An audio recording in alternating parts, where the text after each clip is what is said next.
G'day, Bird Nerds. Sunday, coming to you from the overcast, but still unceded lands of the Wurundjeri people. I'm in Melbourne, Naarm. I'm Grant. I'm a bird nerd. I'm also a plant nerd. Forgive me looking across. I want to show you something. If you're new to the show, I'm always playing around with little templates and stuff, making videos, and they're always pretty crap. But I made one today which I think is a bit of fun, and people always say I should promote. You got to promote your stuff better. So what I've been doing is I've just been clipping a whole lot of older videos and podcasts and getting little snippets ready. But hey, hello Naomi too, by the way. Thank you for the Facebook like. I notice it's not love today. Hello to the people on X. I hope Emma is one of those people, because I just saw Emma retweeted something from quite old on X. But thanks anyway, Emma. How's it going in Jamaica if you're here? But hey, Naomi, you know the rules. When you tell me where you are watching from, also tell me what you think of this little thing that I put together.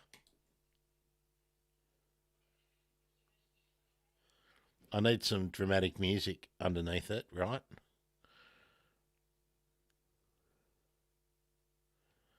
Should be a bit shorter, but here comes the good bit.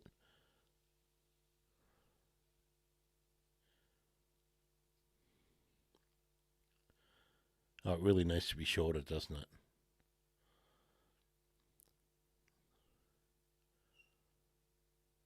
There you go. What did you think of that shameless plug? I'll probably play that again a bit later on. Today, I have to tell you what I've been doing.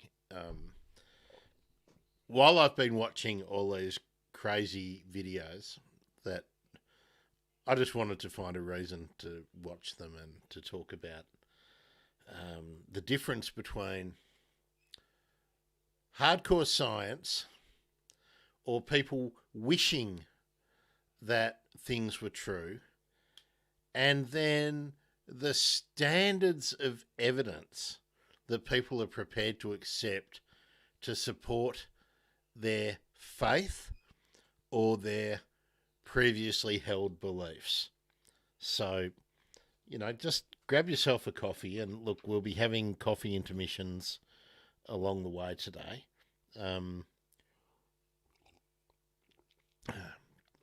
Bear with me. I've also been programming my stream deck so that when we get tomorrow's Monday show up, and certainly for Habitat Gardening next week, how are my levels too, by the way? I've moved my microphone and my microphone arm, and changed my lights. Got nearly everything right, but I haven't got. It's still not liking my blue. Actually, let me see whether. Oh, there we go. That's better, isn't it? Oh, no, it was for a minute. It was for a minute, or it was in my settings, and now it's not anymore. Anyway, who cares? There we are. Naomi's following the rules. You're supposed to tell us where you're from, and that would help.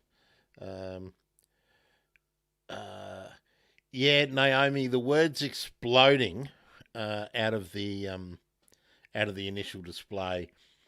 I'll need to be working on my whiz bang video editor and learning those skills. But in the meantime, this is just what I'm throwing together in Canva, and I haven't found the exploding word function. It's probably there, but I haven't found it yet. How's the weather in the Blue Mountains today, Naomi? Let us know that. Now, folks, we are going to watch quite a bit of YouTube stuff today, and we'll be commenting. And I really want your comments and feedback today. And hey, look, I'm just going to play that. I'm going to play this thing I made today again, just because I can. Oh, hot and crispy. Okay, we're overcast here. Gary Jolly Rogers. Now that is a handle that I like. How are you, Gary? Now, you need to, or you should, it's polite to let us know where you are watching from so that we can have some geographic centered discussion. Today, I am not educating you about anything to do with rare birds, but we will be looking at some extinct birds and animals, but we'll also be looking at some of the claims about things that still exist and the stuff that passes off as science. And we'll get into that in a moment. So there we are. So Gary, please tell us where you are watching from. If you're watching on X, your comments will apparently turn up here, and I'll be able to do this just like I did with Naomi. The same if you're on Facebook, obviously, YouTube, and Twitch. We can do that. So, they're coming in. Hello, more from Twitch. No, sorry, more from X. Hello. All right. Let's get a YouTube up. All right. Now this one.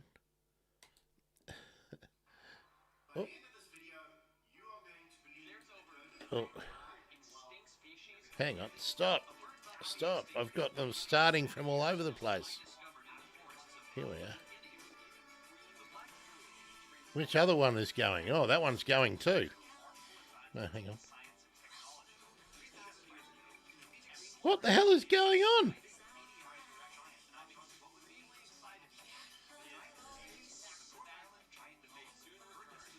Where is that happening? Can you hear that?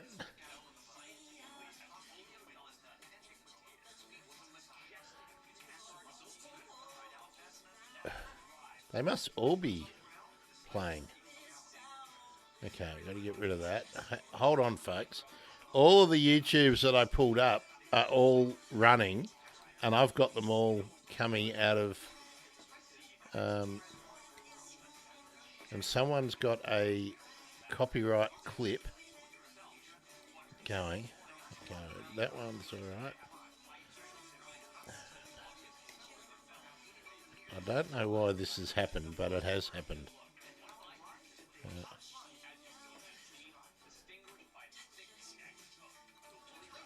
Oh, jeez, it always happens. It's because I teed up so many for us to watch. Who is playing Michael Jackson?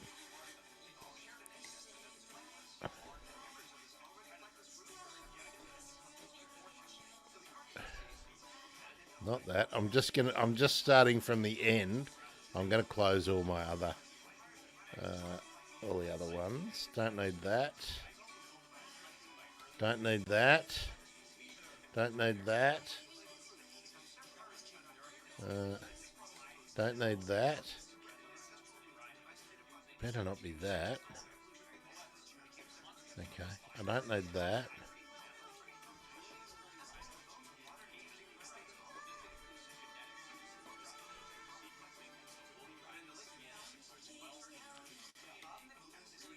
Oh, that one's ridiculous. Some of the things that people think are really rare. Oh, I've nearly got through them.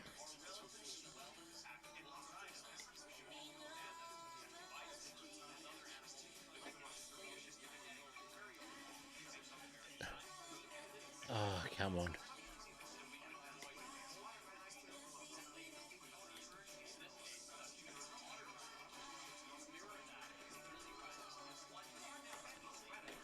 Or is it this one?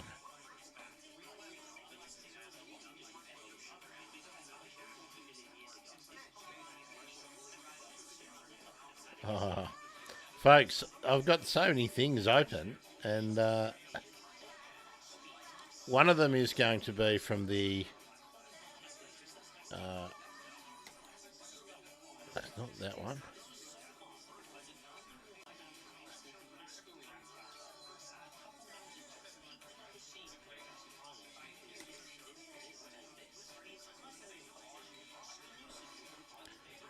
I hope you're not getting that through your ears, by the way.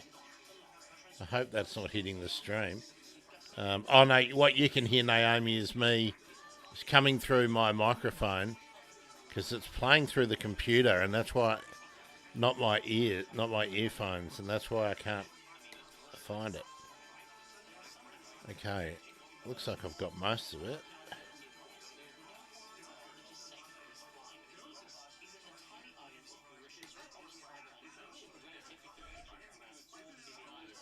Can't believe someone is playing Michael Jackson.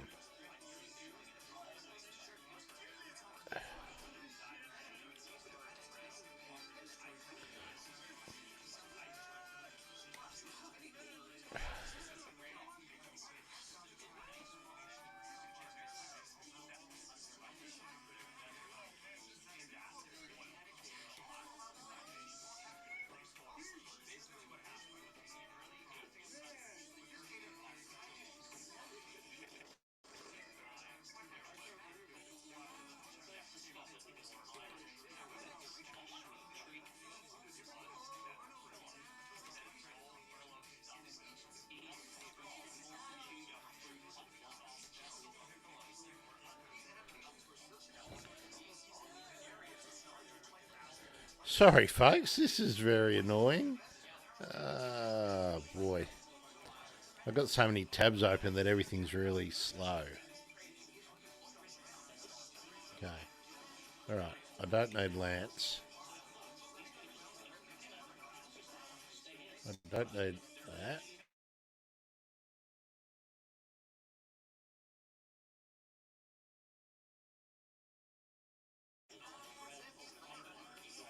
This is crazy. Alright, we'll get rid of that.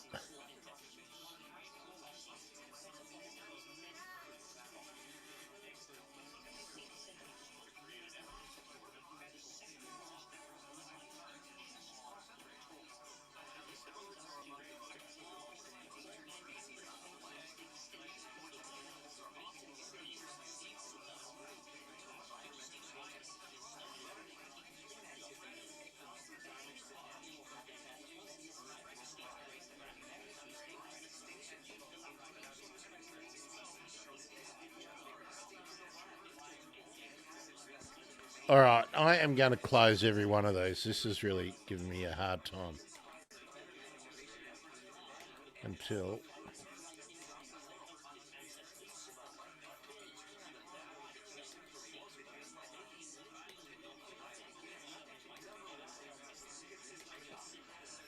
oh, this has wasted all the time that I spent getting it already.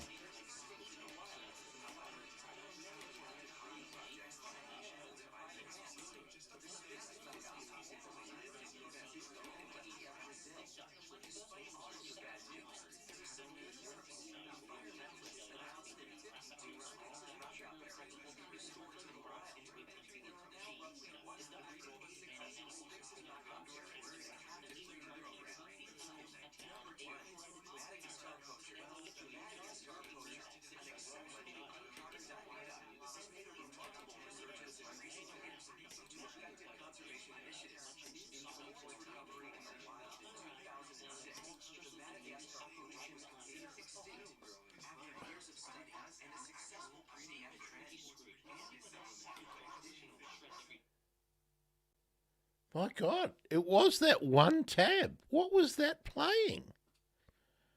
Wow, okay. We're going to try that again. I'm going to try this again.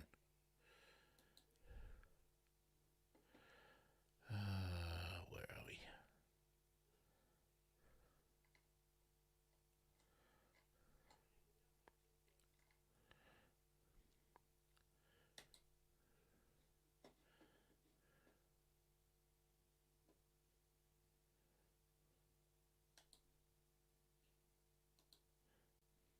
All right, we're going to try that again. Oh, I'm frozen now, am I? Oh, my goodness.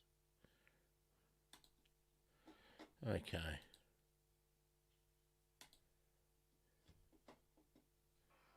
By the end of this video, you are going to believe that dodos are alive. Quit. I think I'm still here, and I'm just restarting what I had to do the other day. Oh, okay. This should... Okay, I'm not frozen anymore. You can hear me now, I believe. That was bizarre. I had like 100 different audios coming through. All right. Naomi, just give me a thumbs up or something that you can actually hear me and see me now. I'm going to put myself in... We'll go in that frame. We'll open this guy up. Here we are. All right, his audio is up. Everything should be fine. Let's ponder the new video evidence from Brian Discovers World.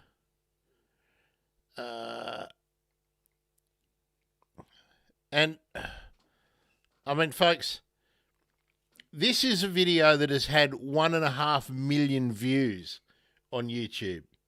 1.5 million views. And the title is Living Dodo Bird Found in Mauritius, New Video Evidence. Okay, fans of science and reality and logic, let's assess this evidence, shall we? And well and living in Mauritius. Oh, let's get right back. By the end of this video, you are going to believe that dodos are alive and well and living. If we can hear you beyond your echo chamber, pal. Mate, a decent microphone costs hardly anything.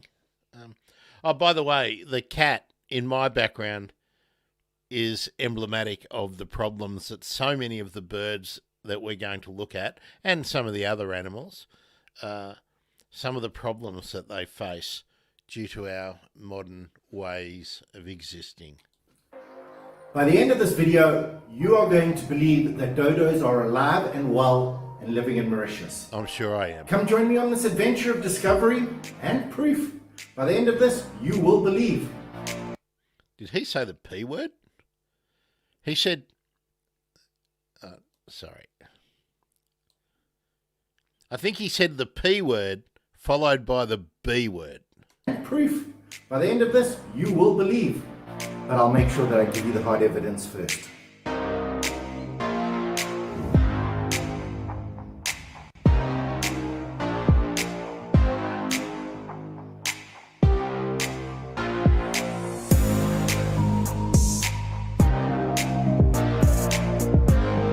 It all started with this picture. A simple picture I was about to delete off my laptop when I accidentally bumped the keypad and it zoomed in. When something has dramatization or recreation with an asterisk, you can always believe it. I've never actually seen that happen before. I didn't even know that could happen. And what I was shocked to see was this dodo. I actually couldn't believe it when I first saw it. I thought, well, what's that? But if you zoom out, it completely disappears. If you zoom... This has got to be a prank, right? I mean, this has got to be a prank. Zoom in, it completely disappears. But it just happened that to be on that exact point, there was the dodo.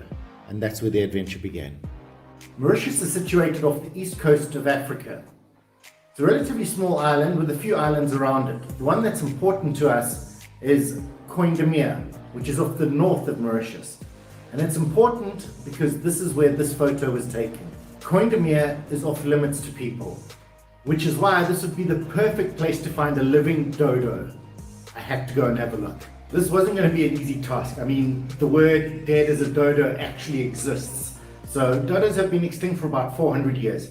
They were first discovered in the 1500s, and then by Oh, they haven't? 1664, there were no more dodos. There are tons of sites where you can find out what killed the dodo, whether it was people or introduced species, or the fact that they were stupid or smart or flightless, or new information just in. The extinction of the dodo might actually have been caused by a mega drought. Between 500 and 1,000 years ago, there was very little rain falling here, and it killed off a lot of animals, and the dodo might have been one of them. Hundreds of different reasons, you can go look those up. That's not what we're here for. We're here to try and find a living one. So our adventure actually begins on Kookaburras. How do you get on an island that's covered in cliffs and is off limits to humans? Well, I guess the best thing to do is send up a drone.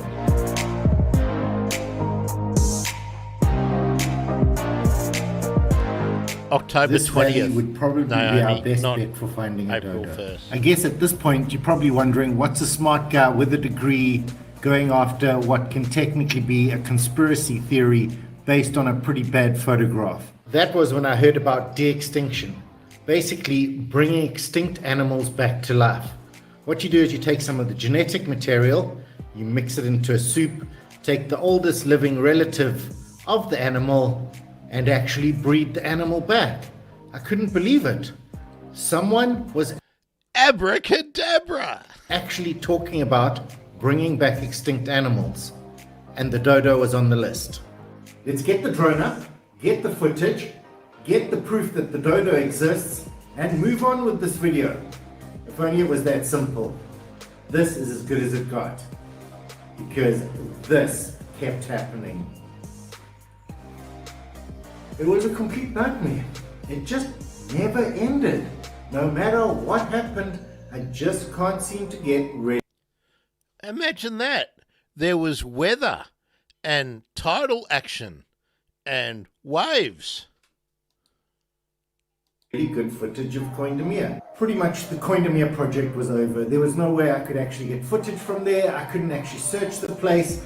And, well, it just wasn't looking good for finding a dodo there. So I chatted to some people and they said, well, it's probably unlikely that... So I dragged out the latest, the only bit of stock footage I could find with people having a It conversation. wasn't looking good for finding a dodo there. So I chatted to some people and they said, well, it's probably unlikely that the Mauritius government would be able to hide the fact that they had cloned a dodo and it was now living on Kookaburras. I mean, yeah, that's pretty unlikely. Yeah, because Mauritius was cloning dodos instead of feeding their population. But, you know, it's still possible. I still want to go to Kookaburras. I still want to check it out. But maybe if I can get permission to do it, maybe the government can help me. Maybe one of those helicopter companies can fly us there. We can traipse around, get permission, and see what happens. But at the moment, that's off limits. So I discovered something else. Some footage. And it was footage taken in Mauritius, near Black River, in the forests there. And it suggested that maybe, just maybe, the dodo never actually went extinct and that it's still here in the forest. I got to go back to that. I got to freeze frame that.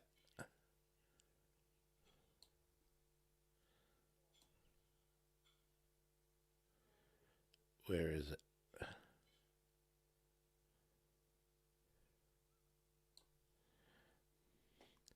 I'm convinced. Just maybe, the dodo never actually went extinct and that it's still here in the forest. I had to go and have a look. Another little sneak peek. I have been showing quite a few along the way, but it's time to actually look at the other evidence we have. So I've got a couple of these videos and a couple of still photographs. Let's start with a still photograph and see what it's all about. When I first saw this photo, I was convinced it was real. This was actual proof of a dodo. Then I started looking a little bit closer. Something hinky around the legs, and the eyes just don't seem right. Ultimately, its biggest problem, it's a photograph. You need video evidence. Seems like this project has hit another roadblock. Not only can't we get drone footage, but now my laptop keeps crashing. I've lost a couple of videos that I can't seem to find. They've just into thin air. I had some photos of a dodo, but my laptop kept crashing. The blue screen of death keeps pitching up. It's becoming a little bit of a nightmare. I'm spending time editing stuff only to find out that it didn't save, even though I pressed the save button. I don't want to say it out loud, but maybe this is... I'll say it. You're a fuck knuckle. the dodo curse. Maybe this is why no one has ever actually brought real evidence to bear that the dodo didn't go extinct or is still alive. The ghosts of all the dead dodos must be haunting me. Okay, back to the video. This one was actually shot in the Caribbean, or they claimed it was shot in the Caribbean. There's an iguana in it. The iguana And what's that? A guinea fowl in the background? is nice and clear. The dodo's a little bit blurry. I've always loved this one. It's one of my favorite go-to, that when I'm feeling a little bit down, I go and have a look at it and think, these guys did it so well. But then a French company, a French television company, produced one to say, it was found in Reunion. So I think maybe the back and forth on this story is what's destroyed it, rather than the fact that it's bad footage, because I still think it is quite good footage. So this is also one of my favorite picks for a dodo video. This is some drone footage. It was taken in 2015. It was filmed flying over a swampy area in the Black River Gorge. It shows what appeared to be 3 dodos running. Let's pause it and have a look. Let's zoom in a little bit. It looks like they've got shadows and reflections, which is quite cool. They sort of dodo shaped. I just have a problem when they run. They're not displacing water. But it could be a very high drone. It's very hard to tell. Our quality is not that great. Here we are at the moment of truth. I've been giving you sneak peeks the entire video, but here it is. First time ever on TV, YouTube, whatever. We're about to play it. Roll the cameras. The latest dodo video. Wow, actual footage of a dodo walking through the forest in Mauritius. Unbelievable. Anyway, what I'm going to do now is show you the full video right from where the camera turned on to, well, you'll see.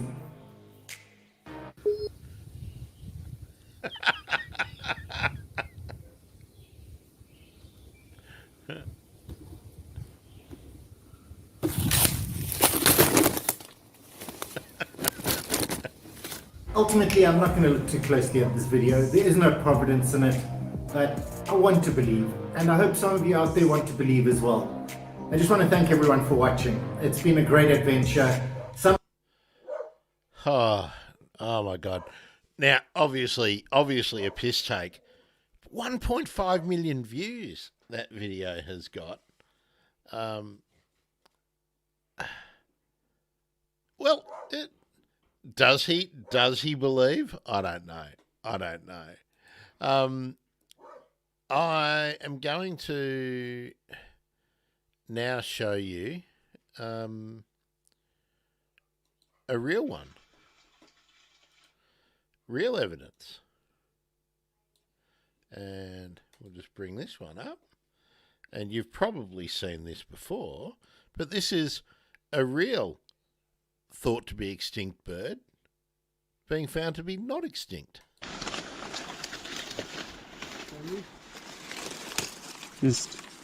Maybe just hit the side arrow.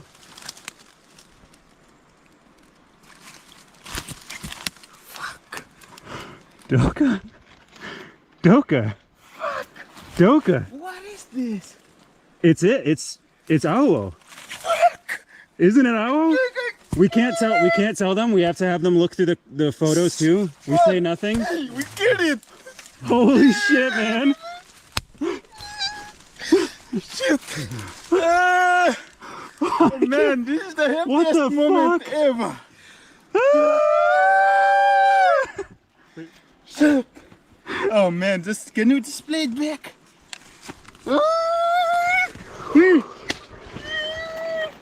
Man. Shit, my legs are...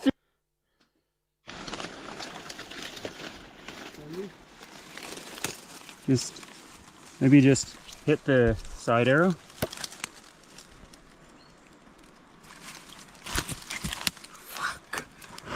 Doka? Doka? Fuck!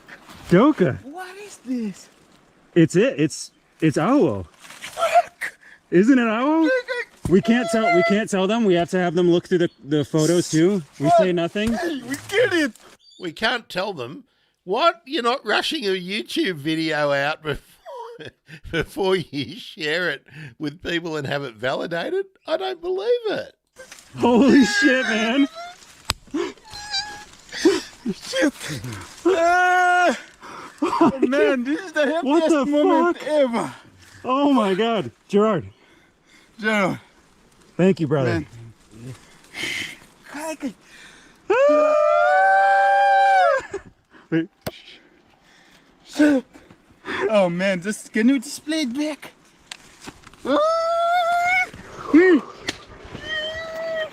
Man. Shit, my legs are shivering. I can't believe it. God. Jordan, that's an owl. It has to be. We have to look at it on a bigger screen. I was thinking, oh, it's just me setting it up. Man, go back. There. Yeah. There. There. Holy man! I'm gonna clear this spot. No, wait. Doka, wait. Let's get. I need to make sure I get photos of what this looked like. Oh, sorry. No, that's okay. What? We set it back. Jordan, hey. How in the hell? Shit, man, Jason will be so happy. Holy shit. Happy. We just have them. Shit. I have to think about how we want to. Because I don't want to give it away. Ah! I can't. I truly. Kookaburras! I just thought I didn't even know if we Shit. could check the camera, the Man. photos on that camera. Man, this is Who chose this spot? They did, and Augustine. we chose that, but Yeah, they but- talked about that one. And but we were chose thinking this like, one. oh, it's really closed. Maybe That's it's not good. That's our choice. So They chose that one, but we took it too. So that's our choice. And Jordan, man. Fucking genius. man, What? Bro, hey. I truly can't believe it. Man, I truly can't believe thought we it. will get nothing. And that is an owl. It's an owl. Blood. It was like, How about the scientific method there? They've taken the SD card out, and then they put the camera trap back to see what else they're going to find. They're not thinking, oh, let's go and make a YouTube video. like this. There. Shit. Man, you make it simple. You make it simple. And Jason was saying, Doka, I wish we have one on our camera traps. And it eventually happened. That owl exists. Wow. Can you see any signs? Can you see any signs on the like on the ground? When I did say that. No, but I mean now. Do you see anything? No. That was maybe yesterday. Did you check the time? No, not yet. Holy shit! I can't Mission accomplished. I didn't even consider that one of these cameras could have gotten one with that little bit of time. We had like one afternoon. And think about it, I was on that ridge over there. One photo, please. 1 second. You know, I told you 80 to 100% sure. Why quit so easily? How? Holy How? shit. Man, How? man. We're fucking killing me. And that's an owl. It's an owl. It's an owl. That old man was correct. He's Yep. in it. He's sorry. Okay, so we have to make sure we don't And give it away. GPS. Huh? GPS point is good. We have to make sure we don't give it away and we Keep it. make it seem like we haven't looked through the photos yet. And we just Don't tell them that we checked their photos. Yeah, thank you. and we just have so no smiling, Yeah, don't tell them nothing. that We just say, throw- okay, let's quickly look through these before we go. We'll keep it in on a different. Oh shit. That's the most excited I've been Man, I think I gave up. I research-wise- gave up. Oh, me too. For I this, gave up, yeah. I thought, And I like, wasn't. I was gonna say something to you on, like, separate apart from all our friends, and I was gonna say, Jordan, maybe just forget about finding funds for me to come and do this job. Huh? Really? No, because Oh. if there was no. Yeah. What? No, I still felt good Man. about if you came back that we could get I'll one. but- smash the camera and we just get the SD card. So that was Browning 4. Browning. What? Okay, one second. I put this. Okay. No. We'll see. Is it? Oh, there we go. Mm-hmm.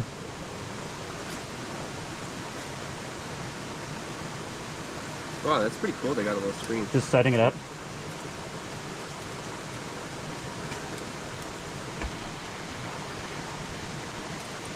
Oh, that's good. Oh, shit. Cancelled. You gotta love that, hey?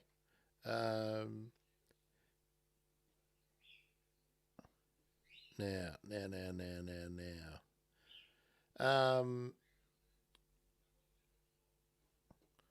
Just deciding what to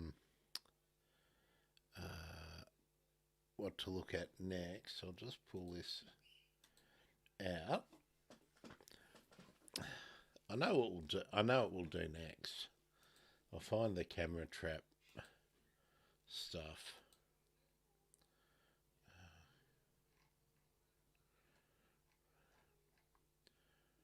Just bear with me.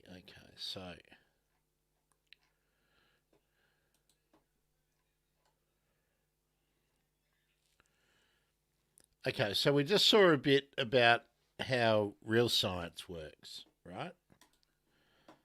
Now, I just want to show you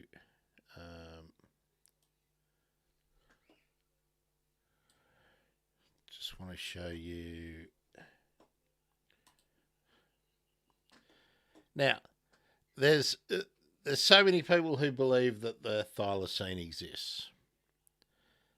Now, this is from Where Light Meets Dark, which has got a whole lot of stuff that supposedly puts all in one place, all the evidence for the thylacine. So here we are. This is where you can go to see all of the places where people have sighted the Tasmanian tiger. So here we are. Launch the tour in Google Earth.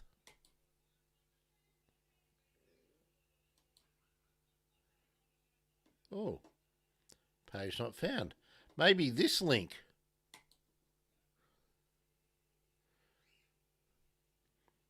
Oh, Google Maps can't find the map. Okay. What can we do? Send me a link to a sighting story. Anyway, so we go through that. I'm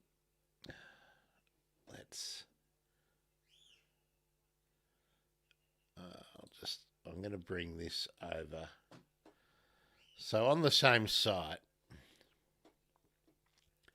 Now we've just seen camera trap stuff, right? Now here's a site, infrared flash camera trap photography of a thylacine.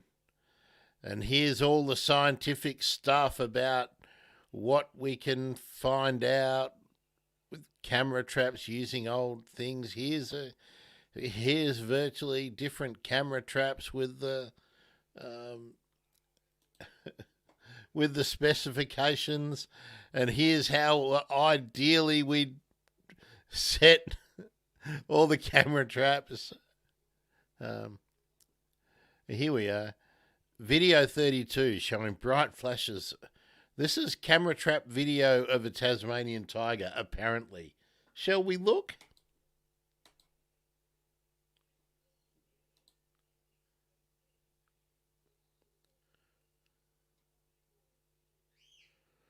Oh, I can't watch it on full screen.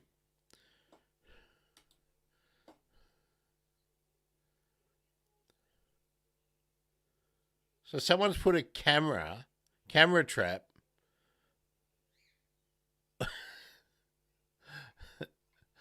I mean, I don't know what this is supposed to prove. Any of this stuff. It's all camera flash intensity affecting thylacine stripe visibility. You know.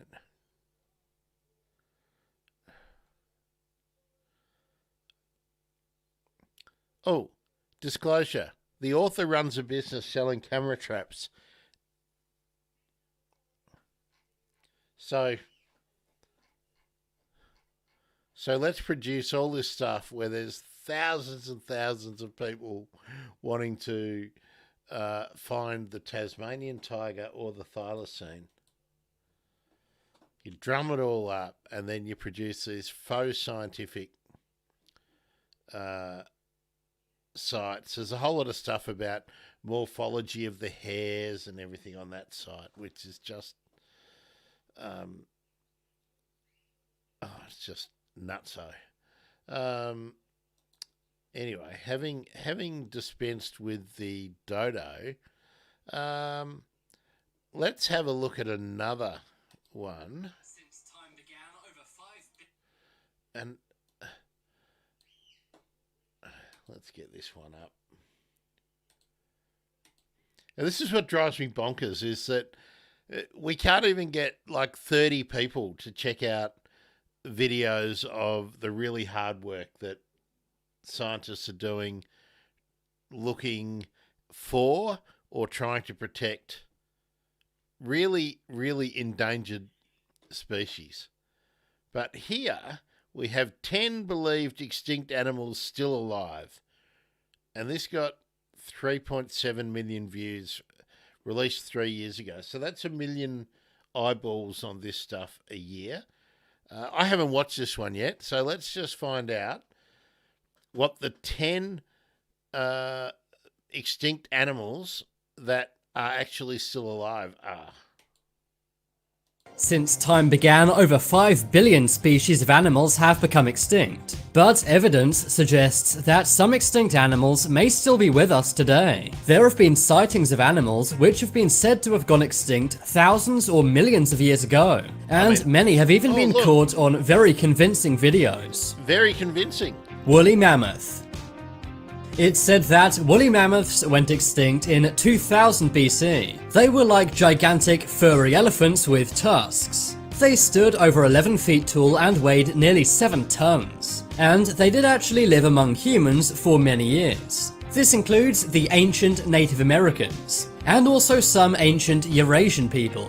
But over thousands of years, they went extinct. This was partly because of humans hunting them for meat, and also climate change over thousands of years. The last known woolly mammoths passed on 10,000 years ago. These were found in Siberia. These were the final mainland woolly mammoths. But other groups of woolly mammoths have been found on islands much more recently. They lived on Wrangel Island in the Arctic Ocean until 4,000 years ago. In 2012, it was believed a woolly mammoth was caught on camera. The animal appeared to walk through this Siberian river, but the person filming it did not want to get too close. As late as 1948, frozen woolly mammoths have been found, and this raised the possibility that some may still be alive in Siberia today. Black leopard. For over 100 years, it was believed that black leopards had gone extinct. But recently a new photo of one has been caught. In 2019, a photographer had the first sighting of a black leopard in 100 years. The image was caught by Will Barad Lucas in Kenya. He shared... Okay, so there's the difference. Check out the resolution of this shot. I mean, this is what... Photographer had the first sighting of a black leopard in 100 years. The image was caught by Will Barad Lucas in Kenya. He shared these amazing photographs, proving that the animal is not extinct. Kenyans had shared rumors of black leopards walking around at night for a long time. But thanks to these amazing photos, their existence has... I mean, that resolution is amazing, really.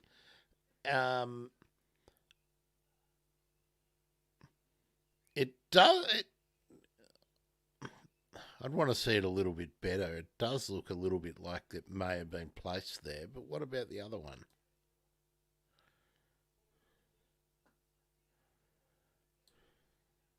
One has been caught. In 2019, a photographer had the first sighting of a black leopard in 100 years. The image was caught by Will Barad Lucas in Kenya. He shared these amazing photographs, proving that the animal is not extinct. Kenyans had shared rumors of black leopards walking around at night for a long time, but thanks to these amazing photos, their existence has been proven.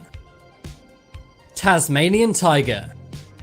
The Tasmanian tiger is also known as the thylacine. They were being hunted as they were a threat to livestock. And as land was being built on, their habitats got smaller and smaller.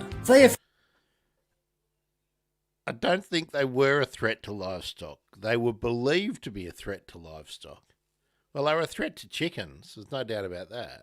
Officially became extinct in 1936, but sightings of them in Australia are fairly common. They've been spotted in Tasmania and mainland Australia. Recently, fencing workers in Lang Lang reported a Tasmanian tiger roaming around one morning, and as late as 2003 there is a suspected video of this animal. The tiger was seen in Gippsland, Victoria. But sadly, HD cameras were not the norm back then, so it's hard to see what this exactly is. But combine this with all the reported sightings, and I think it's safe to say Tasmanian tigers may still roam the world with us. Beiji. This is also known as the Yangtze River dolphin. These dolphins used to be very common, but they were doomed after the Three Gorges Dam was built. This increased the number of boats in the river a lot, and in 2006 the Chinese dolphin was declared extinct. But 1 year later there was a sighting of them confirmed by scholars. Scientist and expert Wang Ding confirmed this sighting. This led to a massive expedition to try and find more. Researchers travelled more than 2,200 miles, but unfortunately they had no further sightings. But the Yangtze River is very long and there's lots they did not cover, so there's a chance there are more Beiji dolphins out there today. Japanese wolf. There's a chance there's a couple of Beiji dolphins living a lonely life, separated from any others by a massive dam, and no longer able to traverse the waterways they once did, and they're just slowly starving to death. These amazing wolves, native to Japan, went extinct in 1905. This was known as the world's smallest wolf. It measured only 35 inches and stood about 1 foot tall. But although it was declared extinct in 1905, images of this wolf were found from 1910. Also, traces of these wolves continue to be found to this day, and there are various sightings from Japanese islands. So perhaps this wolf could still be alive today. There have been sightings of this wolf in the 1930s, 50s, and even the 90s. Many also report a strange howling noise in certain Japanese woods. They believe this could be the Japanese wolf or maybe a dog-wolf hybrid. Because the Japanese countryside is so vast, we may never know. But many researchers and explorers remain optimistic and search for this wolf to this day. Mokiel Mbembe. You may never have heard of this animal before. It's an ancient African water-dwelling creature. It's said to have gone extinct 65 million years ago. It's a reptile but has an abnormally large neck and tail. It lives deep in the Congo River basin of Central Africa. Its dinosaur subgroup is a sauropod, and its unusual name means one who stops the flow of rivers. That's because many say it was so wide it could stop the river flowing. In 2012, someone was taking photos of the basin from a helicopter. That's when they saw what they believed to be this extinct animal. Others believe that this animal lives in other parts of the world. For example, many say that the sightings of the Loch Ness Monster in Scotland could be this animal. Also in 1959, it was reported that a pygmy tribe caught and ate one of these animals. Do you think these million-year-old lost creatures could still be among us today? Javan tiger. The Javan tiger is native to the Indonesian island of Java, but over the years the island's inhabitants needed food, so they hunted and ate these tigers. This led to them being declared extinct in 1976. But there were many sightings of these in the 1980s. In the 90s, explorers did a massive search of the island. In 1994, they completed the search, saying that they were indeed extinct. But in 1995, this was proved wrong. That was when a Javan resident accidentally discovered a group of Javan tigers. Up until today, there have been many sightings of these animals. Javan tigers' waste matter and hair has been found all over the island. The last confirmed sighting was in the year 2000, but many Javans still believe that these tigers live on the island. Eastern cougar. In 2011, the eastern cougar was said to be extinct. But even after 2011, there have been many sightings on every single East Coast state of the USA. Recently in New Hampshire, a couple saw this cougar and took a photo. And many believe that these still exist in the wilderness today. Ivory-billed. Let's go back. Was that a photo of... I mean, this is... I mean, fair income. What the hell was that? What the hell was that? This is one of my favourites, the ivory-billed woodpecker. This amazing bird was declared extinct in the 1920s, but since then there have been 15 sightings of this bird. That's not an ivory-billed woodpecker. The most recent one was in 2005 in Arkansas. Scientists and bird experts are divided over whether this bird is alive or extinct, but many do believe I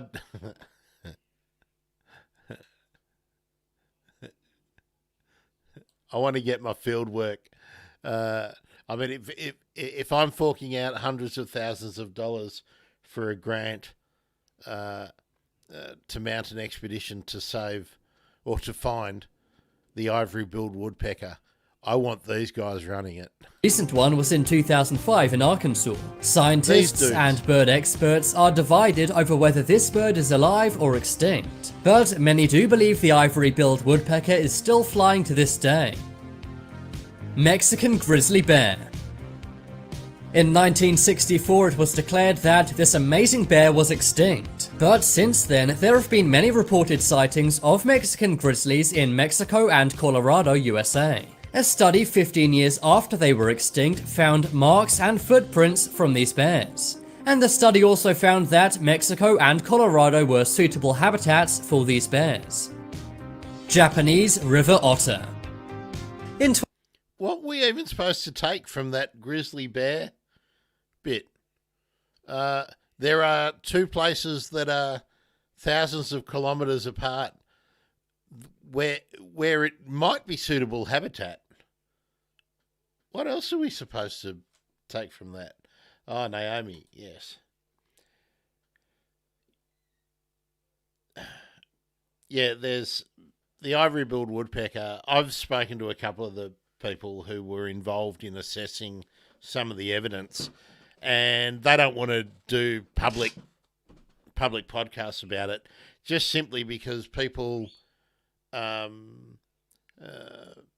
it's kind of one of the reasons why I wanted to just raise this stuff today. It's about what is evidence and what do people believe. And I mean, there's so many people out there with cameras that can shoot in 4K or even 6K. And if these birds are common enough to be, and any of these animals, to just be stumbled upon by people, they're likely to get found. I'm not saying that they won't be. But if people just going about their normal business, stomping about, doing whatever, people are going to find them. Anyway, let's get through the end of this, and then I've got another one with our friend Forrest from the other day, and I may get a copyright ding for it, but hey, we'll have the fun of watching it. Anyway, let's get through the end of this one and see if we get something quite surprising. 2012, these otters were declared extinct. But since then, there have been more than 15 sightings of this animal. These are normally in areas where they wouldn't tend to be, for example, polluted rivers. But some believe they may live here because of the easy food source, which is garbage. Passenger pigeon. There used to be 5 billion passenger pigeons, but in... Okay, now we did have a look at the passenger pigeon story a while ago. Are people saying they're still seeing them now? I don't even think we got that claim when we talked about it a week or two back, did we? 1914, they were declared extinct. That was until the US President Theodore Roosevelt spotted one. Since then, flocks of these birds have been seen all over the USA. No, Mr. President, you're actually an idiot. We didn't see... you didn't see the passenger pigeon. I mean, no, Mr. President, I'm sure you saw passenger pigeons. Yeah, that... I mean... I'm just going to come back to this.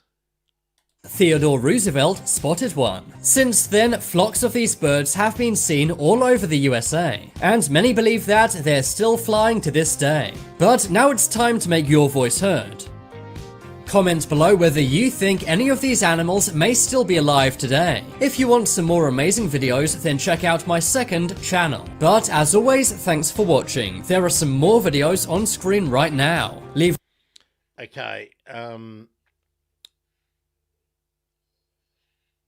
I'm just going to pull this down and I'm going to make a comment. I think that I think this channel, now this video, let's see what, got 3.7 million views. And the voice, now I might be wrong, but I believe that the voice is an AI recreation of a guy who is a radio trainer and a really popular guy and sort of teaching YouTube to help people create videos. His name's Mike Russell. I reckon that is an AI recreation of Mike Russell's voice, and it's an AI generated script. Maybe not 3 years ago. Maybe it was a script. Yeah, maybe I'm wrong. Yeah, you're saying it sounds like AI. It certainly sounds like AI to me, but 3 years ago, I'm not sure if they sounded that good. But you could certainly do it. I've got a program that I use to edit my, do editing in AI, and it does a very good, and I'm pretty sure I was doing this 3 years ago, does a really good AI impression of me, or rendition, or whatever you say, recreation of me. But yeah, I think that was an AI script, and I mean that's why all the footage, you know, find footage of a woodpecker, find footage of a bear. There was some proper work done in the earlier one, but I don't know. Anyway, but I think he has this. I think he does clickbait videos to promote his craft channel. Oh, I'm frozen again, aren't I? What's going on? I am frozen again. Why is that? Where are we? What's going on?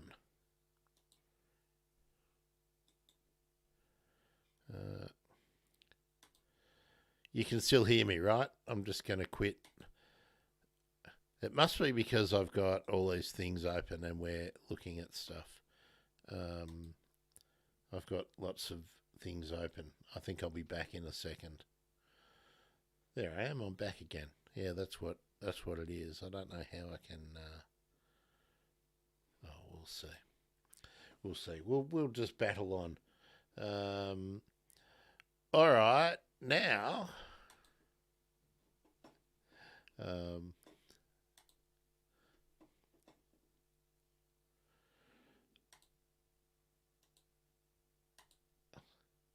Okay. This is a bird that I wish was still alive.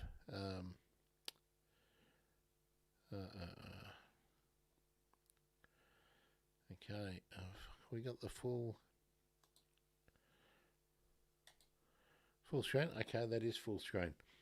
The Great Auk. Now this is an expedition that really did go looking for them in the Faroe Islands. You know, the Faroe Islands lie between between Scotland and Iceland, I think. Is that the location? Anyway, the high Arctic Circle. This is 7 minutes 45. We'll stop and have a look. I might get a copyright ding on this because this is actually an Animal Planet production. And of course, it's got our favourite video maker. And if you saw the one we did on the thylacine the other day, you'll know all about it.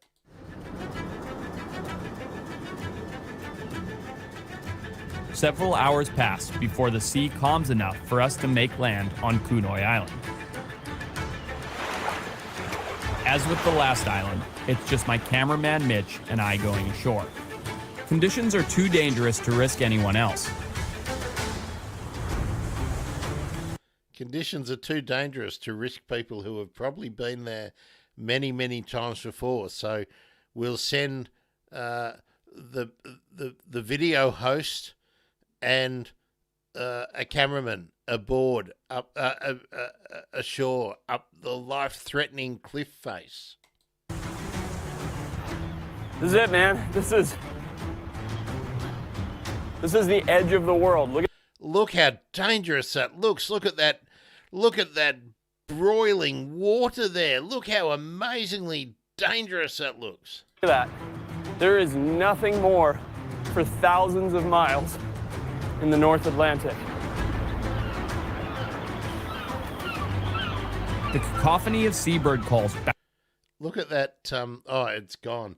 The card, the little YouTube card that pops up here. That popped up there. Cat's claw crushed or something. It's all just clickbait shit. Bouncing off the cliff walls is a good sign. Fulmars and kittiwakes have strong populations here.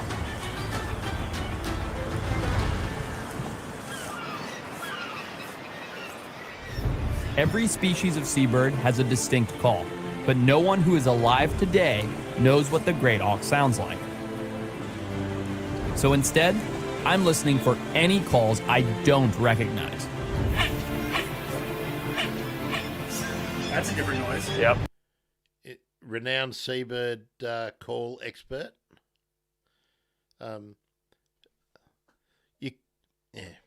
You could have taken a seabird call expert with you, apart from just your cameraman.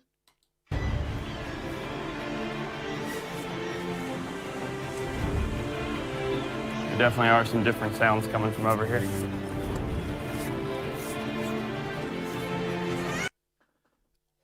Now, what did he just say?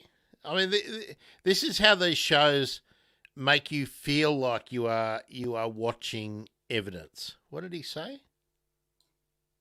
There definitely are some different sounds coming from over here. Yeah, there definitely are some different sounds coming from over there. Therefore, probably great auk. Whatever it is, it's not here amongst the rocks. There are lots of birds above me, but nothing close to shore. The fulmar has become a common bird here in the Faroe Islands. They're nesting on almost every cliff. The first settlers here called these birds foul ghouls, and as my cameraman Mitch approaches, he finds out why. This unique self-defense mechanism isn't just breakfast on rewind. The stinky stomach oil gums up the wings of any predator bird who approaches. Getting puked on by a flying ghoul is pretty awesome, but not why we've come to the edge of the planet. As we continue to trek around the cliff, I'm not seeing any sign of our great auk. Although this has been an amazing climb, it's time to move on to a better habitat.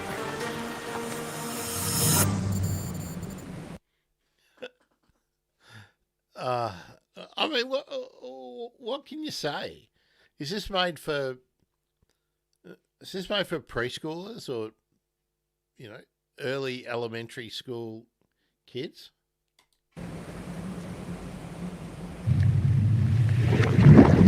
I began my search for the auk 9 days ago, covering the low-lying coastline of Troll's Head and Kunoi Island. As we now approach Vidoi Island, it's clear each is more remote and difficult to access than the last. Luckily, Berger's cheerful about the weather today. This kind of weather, they call it for Pharaoh sunshine. Pharaoh sunshine. It was fog and rain. Yeah, well, when this is good weather, I'd hate to see bad weather. As intimidating as volcanic rock makes it look, Vidoi is a very small island. You can walk all of it in 3 to 4 hours.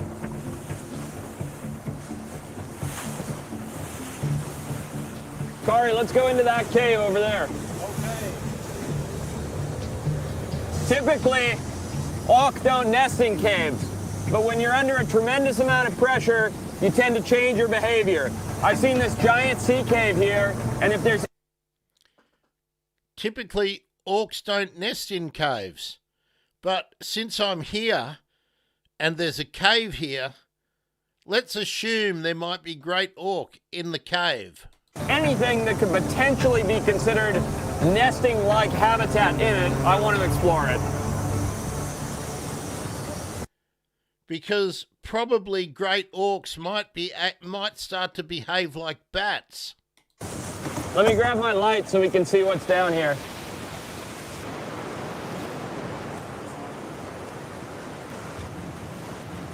Oh, that looks slick. We could try. It's risky, but certainly what we're here to do. Oh, that looks slippery.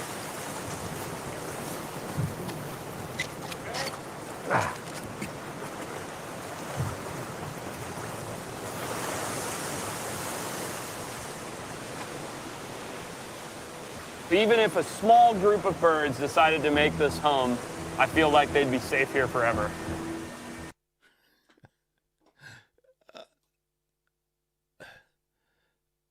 I just want to replay that hard science that we got there.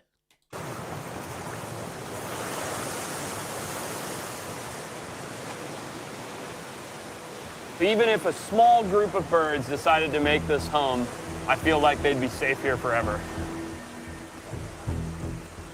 I mean, it's such great habitat for seabirds. Look at all the seabirds that are there. I'm looking for any evidence of scat, nests, feathers, or eggshells.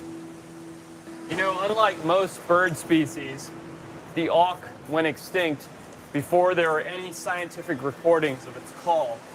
And when you read accounts of what fishermen and scientists say it sounded like, it's a bunch of letters that go RRRGH or ERRGH or ERRH. And they describe it as a coughing noise. So usually when I'm looking for a bird, I'd sit here making some kind of a verbal call. But when you read it, it's absolutely impossible to try and mimic that. Look at this cave. You know what kind of birds make verbal calls? Birds that can mimic, like parrots and miners. Lyrebirds, probably. Lyrebirds might be making verbal calls. Because we know what a verb is, right? Oh, look at this. A cave within a sea cave within a tiny island nation in the middle of the North Atlantic. Well, that's evidence. If you were a bird scared of being rediscovered, This would be like the safest place in the world to live. But unfortunately, there's nobody. I can't resist, because of course the great orcs that still exist are petrified that forests will come and rediscover them. So they're hiding in a cave within a cave.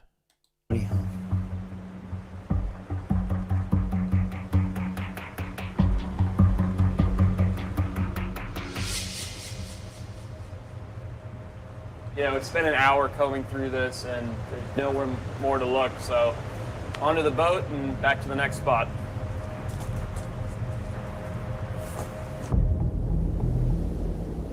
We're now leaving our third island behind with no sign of the great auk. I've synchronized our timing with what would be mating season, so if they still exist here, we would see evidence. Because it's mating season, we would see evidence. Who is this shit made for? Is it possible man took every last auk from these islands?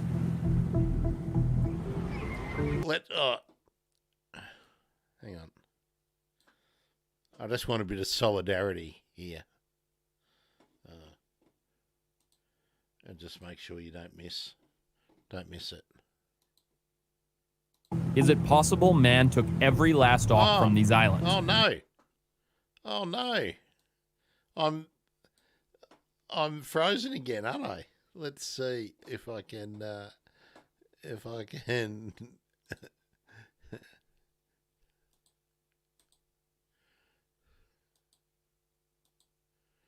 Oh no.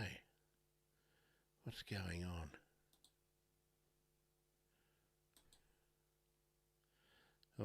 I'm still gone, aren't I? I'm going to have to restart that again. Oh my goodness. Very annoying. Very annoying.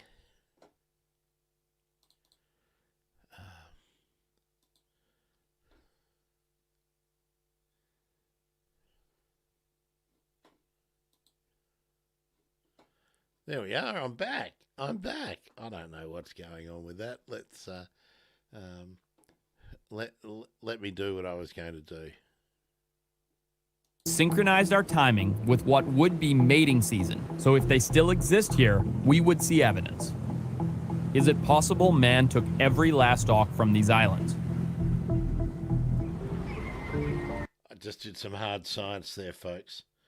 I think which one will I go? I'll be there now. Oh, have I frozen again? You are kidding me. I have, haven't I?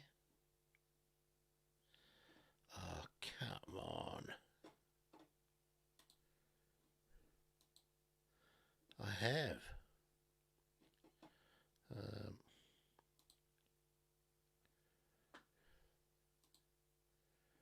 I have. Oh my goodness. Let's get this going again.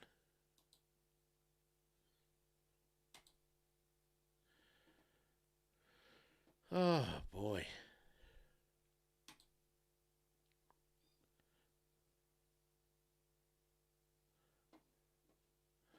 Okay, we're back again. There we are, we're back again.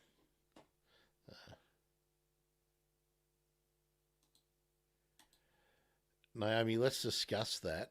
That's kind of what I wanted to get into. We'll watch the rest of this and see where they get to, because maybe there's hope for redemption when they get to the end of it.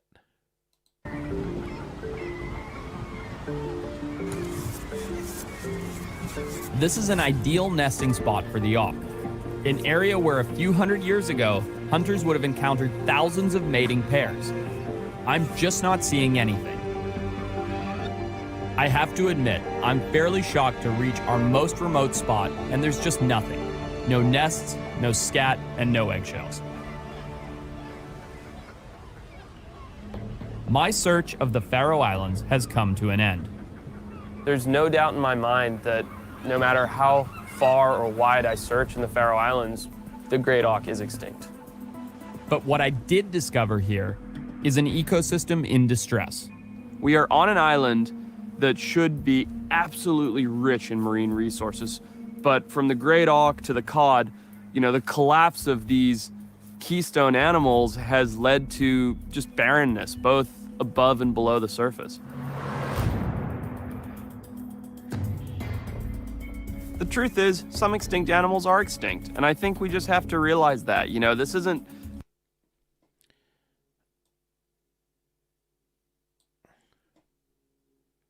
Extinct animals are extinct, and I think we just...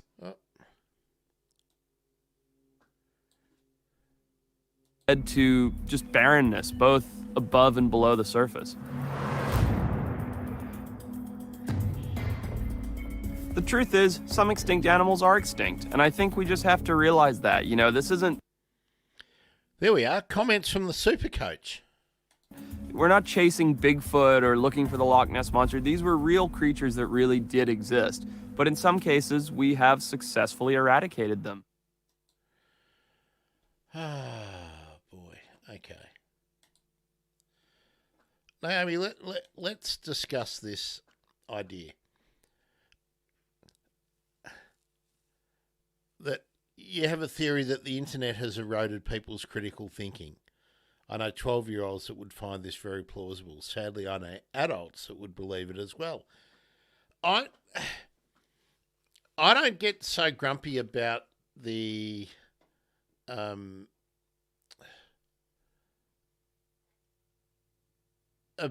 fact that kids believe this. What makes me grumpy is that there are resources out there for this dude, because he hasn't done one expedition. They've sent him on probably multiple dozen of these kind of treks. So we're looking at investment of $1 million probably over years for this, and then people who are doing PhDs on really trying to find real evidence are existing on $30,000 a year. And he got, listen to where he gets in the end.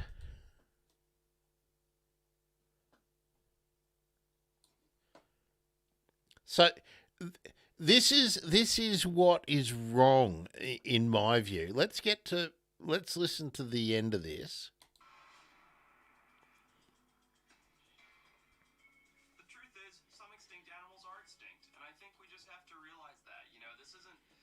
Chasing Bigfoot or looking for the Loch Ness Monster. These were real creatures that really did exist. But in some cases, we have successfully eradicated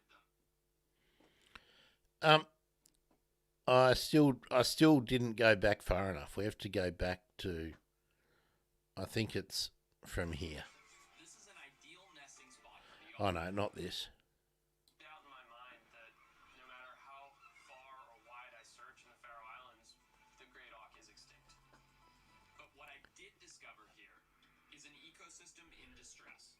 We are on an island that should be absolutely rich in marine resources, but from the great auk to the cod, the collapse of these keystone animals has led to just barrenness, both above and below the surface.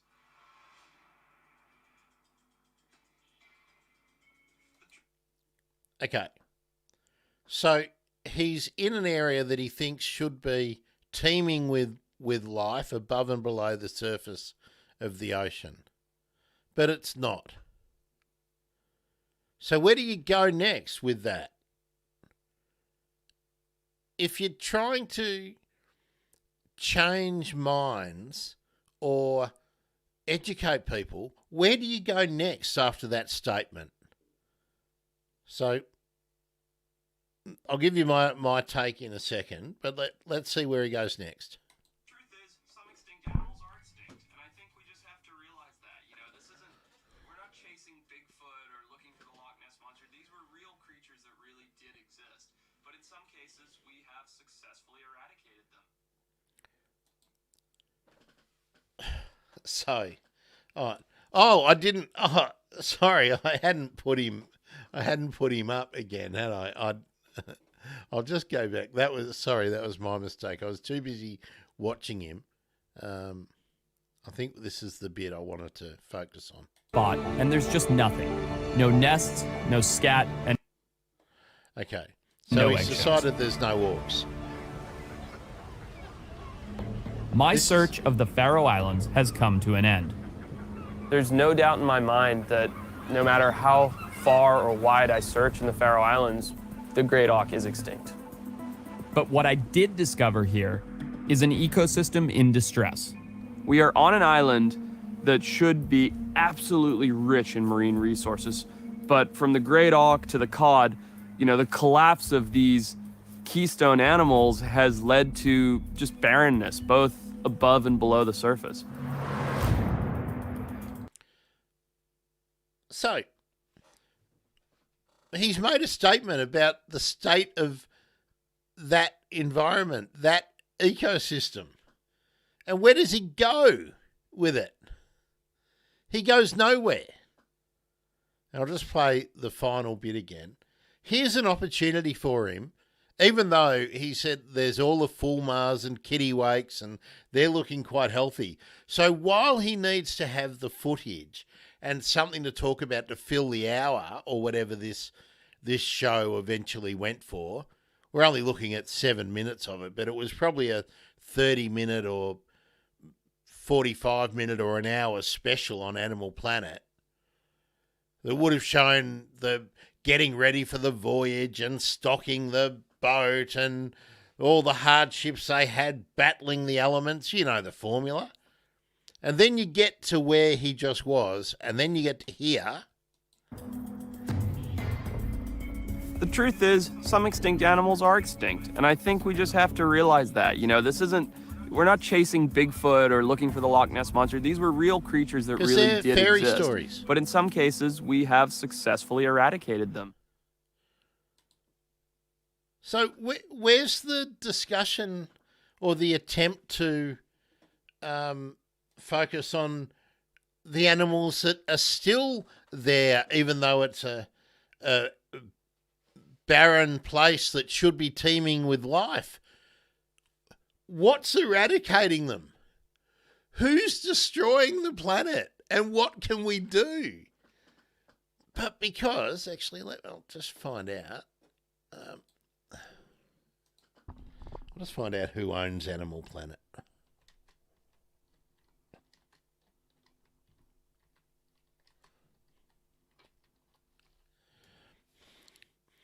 Okay, so Animal Planet is owned by Warner Brothers. So, who owns Warner Brothers?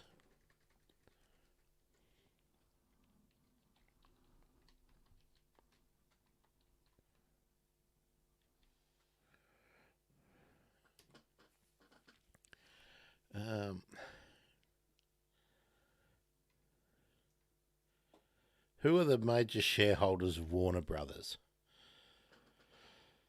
3% of Warner Brothers is owned by BlackRock. We've got the Advanced Long-Term Management Trust, 2.8%. Let's get...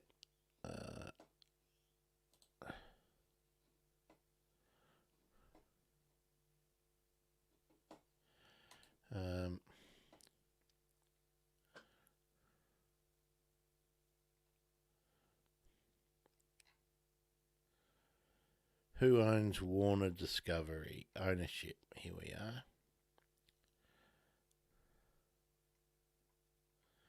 Doesn't have the percentages here.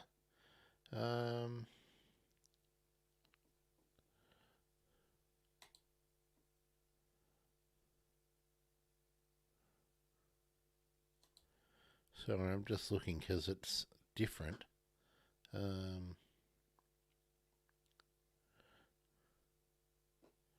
God, just ads.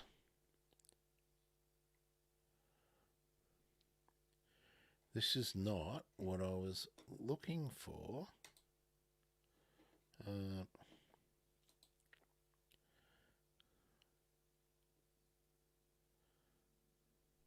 Oh, 49% of, 41% of Warner Brothers is owned by the China Media Capital Group. So anyway, the point I'm trying to make, not very well, is that Faroe Islands seem to have a rat or rabbit problem. I'm sure they do, but that's part of the problem. Why are the oceans desolate? The oceans are desolate because they've been fished out. The ecosystems are collapsing. Global warming is changing the makeup of what lives in the different strata of the water column. But we're basically fishing out the oceans because every country in the world has a fishing fleet going out there fishing everything. This is part of the reason why, and it's all tied in. And I mean, it always sounds like a conspiracy, but there isn't enough water in the world to grow the amount of beef in the world that the beef industry wants to foist on people who currently don't eat beef. There isn't enough land in the world to grow all of that beef. Like we discovered when we looked at the different farming methods a little while ago. There isn't enough land in the world to produce all of the traditional crops to feed the estimated population in 20 years. We have to stop eating fish everywhere. There are some cultures that need to keep eating fish, but the idea that you go to Mildura or Alice Springs and have dinner and eat fish is nuts. And we need to start understanding that and stop promoting it. And we need to move away from meat. Because whichever metric you use, it's unsustainable, and we're not having the conversation. And we're not having the conversation because those companies like BlackRock, who are propping up all of these major industries, they're investing in them all. They're investing in shipping. They're investing in the fleet insurance. They're investing in the ports. They're investing in all of the infrastructure that these industries rely on. They are massive. They own, I think, 30% or up to 40% now of all of the rental properties in the US. And they're moving into all other countries. I'm sure BlackRock are a major landlord here in Australia. They're major shareholders in infrastructure projects for pumping gas and oil. I know when we can't say BlackRock equals overfishing, but what we can say is that all of the information we get is filtered through a corporate lens. That Forrest dude promoted himself in the last one we saw about the thylacine as renowned biologist. But that was nothing. No, everything he said in that presentation was nothing. But there's resources in it to make it look like things are being done and people are doing science and people are discovering stuff. And for every hour that shit is on the TV and that people on the Sunrise and Today Tonight and The Project and all that are interviewing people like him, and and Naomi, like you mentioned in previous days, it'd be Albie Mangles. That's time that they're not talking to real scientists about real problems and potential solutions. And this is why it's really grim. Yeah, I mean, overfishing has been happening for 30 or 40 years, but nobody's stopping it. Because if you stop it, it means you have to then think about how are we going to feed the world. And there is... no one wants to make a change. No one wants to change no matter what they're doing. No matter... I mean, the very fact that we're still promoting growing almonds in places in Victoria where we have to irrigate, but at the same time we're having a fight over the Murray-Darling Basin and reclaiming water for the environment. But we're trying to promote an industry that will diversify farming because the rest of the crap that they are growing is unsustainable. But what they want to promote is unsustainable. Naomi, we don't even have to go to lab-grown meat as an option. But this is what they do. Science will solve the problem. Why don't we just start eating plant stuff? Why don't we just start... I mean, I'm basically meat-free. Sometimes I don't have an option. Sometimes if I'm eating away from home. But I've been meat-free at home for years. Basically since I had cancer, which was 2019. 4 or 5 years, pretty much I've been meat-free. And it's no drama. You just change the way you cook a little bit. I certainly don't not eat well. And you can just change from some lentils and some chickpeas and stuff. Now, they're hard to... It takes less water per unit of energy that is produced, per calorie, than animal product. And if we need less water and less fertilizer and less ground to produce the equivalent, and taking into all of the energy that is expended in processing and transport and packaging, etc. We need to be having the conversation. And I'm not a zealot for being, meat-free or vegetarian. I'm just not a zealot about it. I'm not out there telling everyone that they should do it. But I'm surprised that there's no general conversation about it when we never connect the dots. We have the guy on Animal Planet telling us that even in the far North Atlantic, in the far-flung Faroe Islands, there's no life under the surface. It's disappearing. Let's connect the dots. Anyway, it just is, it's very, very, very frustrating. Let's see, what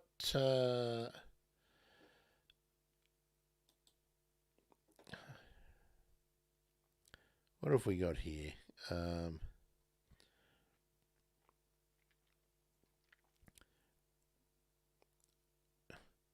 And there's so many of these things. He's on Animal Planet, D-Max, and they get so many views.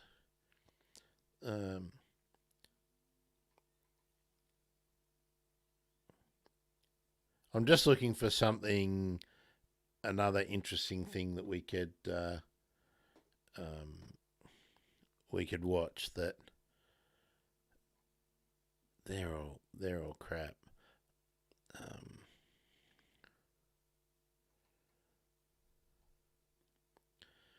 just looking for something that might be actually good. Being veggie is a preferred way, Naomi says. Been veggie for 30 years. However, I know people that adore the taste of meat, so the lab-grown meat may be a way for them to get their meaty fix while not killing things and destroying the planet as much. Yeah, I agree. One of the things I discovered when I moved away from loving bacon and, you know, souvlaki's and even things like falafels. I mean, I don't get any of that stuff now. Pizza, even vegetarian pizza and stuff, I don't find them nice because I basically cut sugar and salt additives out of my diet. So now I don't want that. And I think even though people say they love meat, I think they also love the mustard and the Worcester sauce. And, you know, people love chips because they drown it in tomato sauce. But tomato sauce is mostly pumpkin and flavouring. And yes, yes, Naomi, I do know that falafels are made out of chickpeas. Actually, mostly. That's how I make my falafel. When I make my falafel myself, and hummus and tabbouleh and cracked wheat. Cracked wheat as well.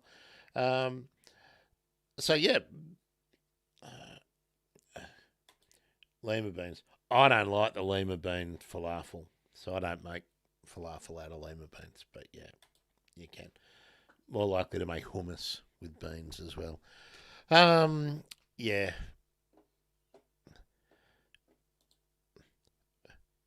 But I don't care if people don't. Oh, here we go. I've found another one that we can watch too. This is about a Hawaiian bird too. It's only short. I just get disappointed that certainly in 5 years, the discussion just hasn't moved anywhere. And think of all the cooking shows. Just go round next time you're watching TV or streaming. Just go around and have a look at all the different TV channels, all the little lifestyle, and every celebrity's got a bloody cooking show. Same old ground all the time. Anyway, I'm going to pop this one up. Let's have a look at.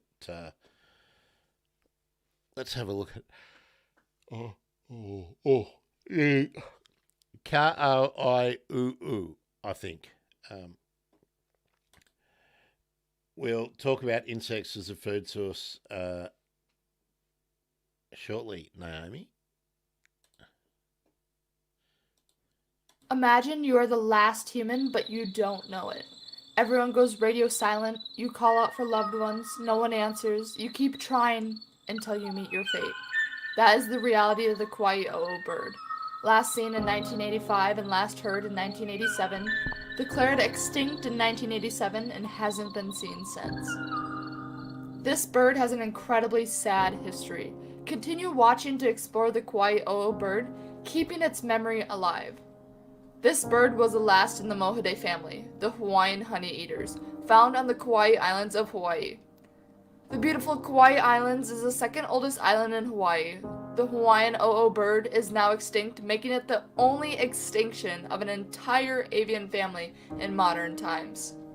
The life of the o'o with a slender beak, black feathers, a hint of yellow, and a very small build of 20 centimeters, this bird lived amongst the island's subtropical forests, sampling nectar from native trees and flowers, eating bugs and native fruits. They mated for life, sang loud duets together, and were thriving in the trees. Though not much is known about the species, it is highly mourned by Hawaiians and those aware of its story. In 1960, the population was already at a mere 34 individuals, which rapidly declined. A multitude of factors caused its fall into extinction. Habitat destruction from humans and hurricanes, the introduction of the black rat, pigs and disease-carrying mosquitoes to the lowlands were the probable causes of this species' extinction. In 1981, a single pair remained. After Hurricane Iowa in 1982, only the male remained. He was last seen in 1985 and last heard and sound recorded in 1987. After extensive searches and surveying, this species was declared extinct. Dr. Jim Jacoby was the last person to see the single male on the island of Kauai. He recalls it as a beautiful day and hears the oo and spots it in a nearby tree. Jim takes out his tape recorder and records the call of the oo on his tape. The last oo flies away. Jim rewinds the tape to hear the recording to see what he got, and the oo returns to the call. A false hope. A sense of sadness looms. Imagine those 6 years being the last of your kind without knowing it, calling out to loved ones waiting for a response. In the sound recording, you can almost hear the silence, the sadness, and the longing. The oo has given us a sad and powerful example of extinction. What, if any, are their chances of the oo's revival or survival? Some people believe there might still be a chance. Already declared extinct twice before, then later rediscovered, believers still have a sliver of hope. Some believe there might still be a few left in the dense forests of Kauai at high elevation who have lost their song, flying under our radar, while others are certain they are extinct as numerous surveys have been done to try and find any remaining individuals. Some may ask if de-extinction is possible through DNA. While specimens do exist for the species, birds are challenging for this type of revival. With minimal research of the genome on birds and the extinction of any family relations, cloning is very tricky. It then would be a feat to figure out the ethical and legal hurdles of it all. For now, and probably forever, the Kauai oo is extinct. Their voice, once loud and vibrant, now silenced. The Kauai oo, a loved and lost bird. I sang all night, the moon shone on me through the trees. No brothers left, and there will be no more after me.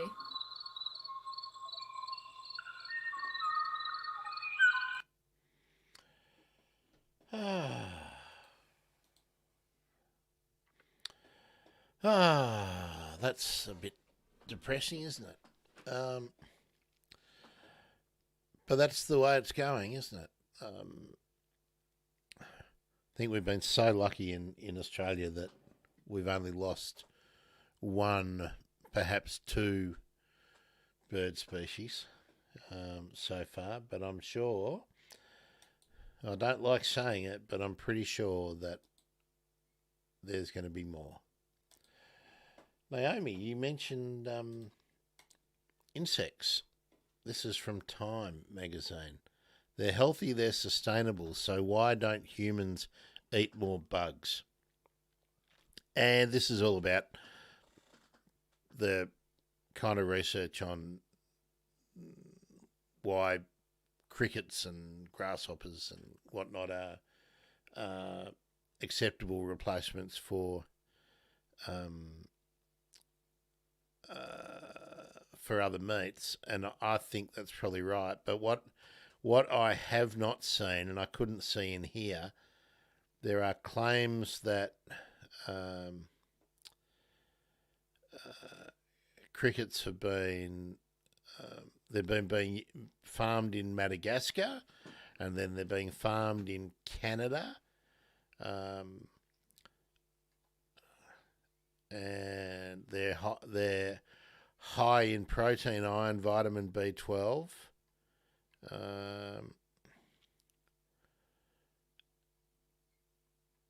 Nutritional value, cricket farm, protein-packed fibre-rich powder from his cricket farm in Madagascar is providing like a flour for people.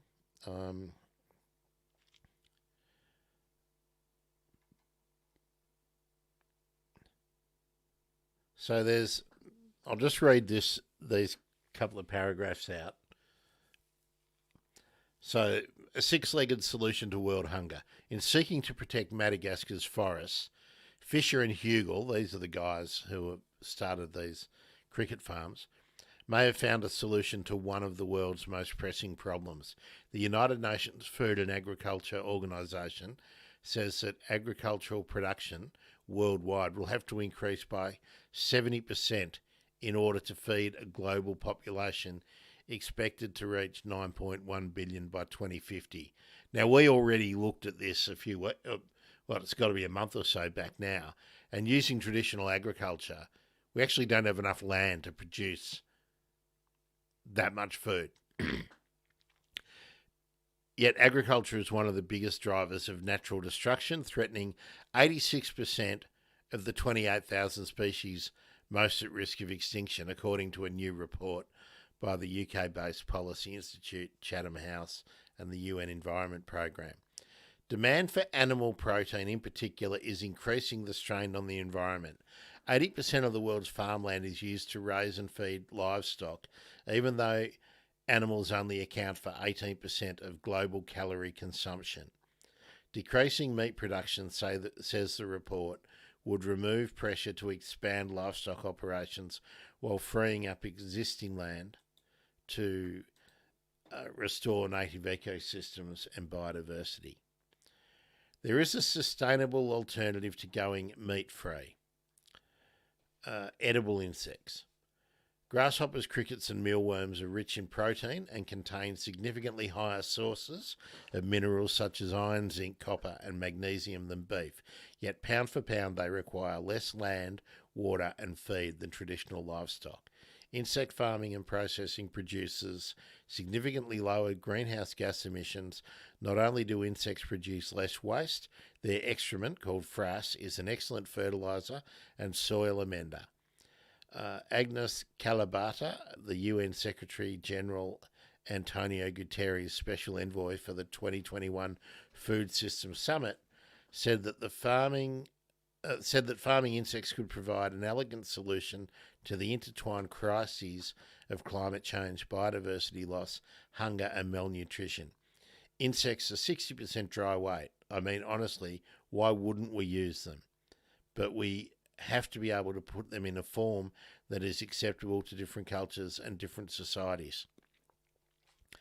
Okay, so all of that is true. Now, analysts at Barclays Bank now estimate that insect protein market could reach 8 billion by 2030, up from less than 1 billion today. That's still a fraction of beef's 324 billion. So, Naomi, my thoughts, I'll just remove that. My thoughts are that, hello, Dr. Nick. Jennifer Bergerson, nice to see you with the Facebook like. Hopefully you're still around. You can comment, you can join in.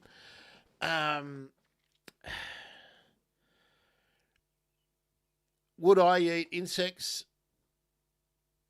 if they're available? Yeah, I would like to know how to cook them and make them into sort of standard fare. Do I want to buy big bugs on a stick in Thailand, or do I want to eat frogs on a stick or something like that? No, I don't think I do, to be honest. But would I, if there was nothing else? Absolutely. What I do want to know, or what I would like to see the real economics and the analyses of what sort of calorie for calorie or meal for meal the comparison is for water, power usage, and things like that. There's one thing to have an economic analysis of the global market, but I also want to know, can it sustain? Is it the kind of thing that can be devolved from being so that people can easily produce their own protein at home, like using something like worm farms or mushroom bags or something like that, rather than, because the active farming element, the husbandry element is much less. So can we actually radically decentralize the production of food and decommodify it?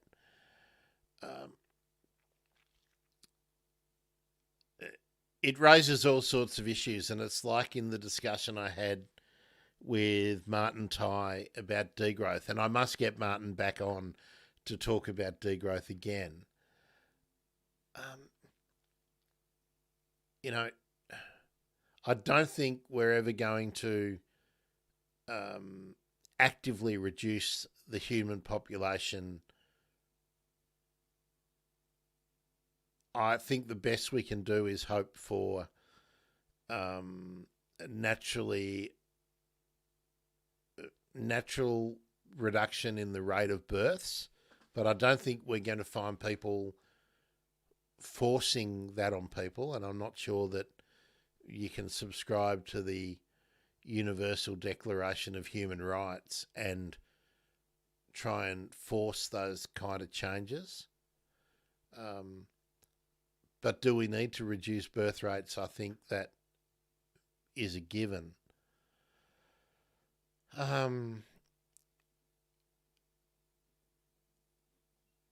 So, I mean, I haven't really given that a huge amount of thought, but my gut feeling is that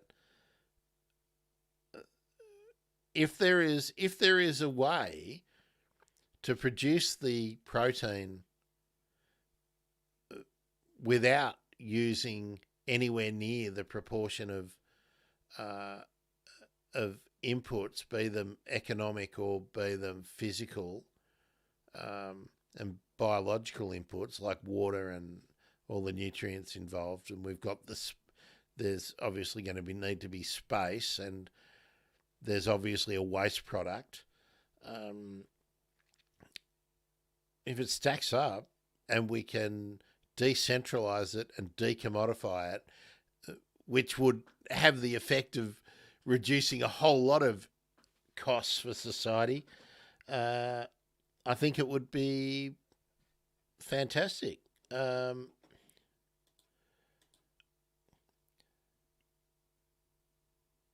Yeah, that's really interesting, Naomi, that you read briefly. It said to start a production farm for insects is 10,000 to 50,000. Surely much cheaper than a traditional farm. I'm interested in something which I saw in that article about producing flour, like producing a meal. So meal as in like almond meal or something like that, so that then people can, make patties and make, balls, flavoured balls, spicy balls, things like that, so that you don't really know what you're eating, If you've seen Soylent Green, the movie. Not that I'm angling to go down that line, but I think if people don't know what they're eating, I must admit, I used to eat this when I was in the Philippines for a while. I used to get fed occasionally because I stayed with a family, and at that time I knew very little about what was being eaten and how it was being prepared and stuff. But then I later found that it was all sorts of offal and offcuts and stuff just mixed together, and they called it chocolate, right? But it wasn't chocolate. It didn't taste like chocolate. But that was what they called it, and you ate it with rice, and that was what you had. But that wouldn't take on here if people knew what it was. But if you can disguise it, i.e., like so many of the sort of reconstituted meat products that we do eat, people don't know exactly what's in it, but it tastes good and you eat it. And Naomi's got a comment about Soylent Green. Yeah, Soylent Green way would help with the population problem. Yes. Excuse me. But I don't really know. What. Well, no, I got distracted. I'm just realising how I'm sounding without having any music in the background, so I put some on. Now it's all just got me thinking. Now I am going to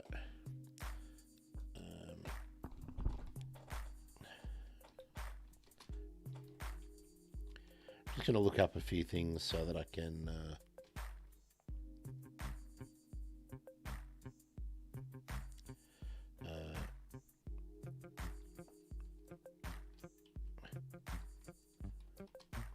I feel like getting a bit political now, so I'm just going to...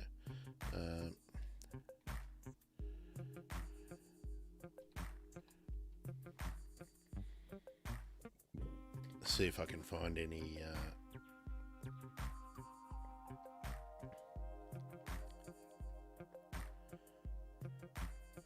Gee, she's very careful, isn't she?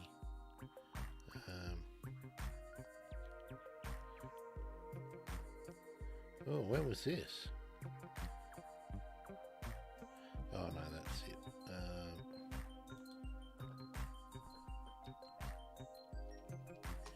I'm really going to have to look up. When was that?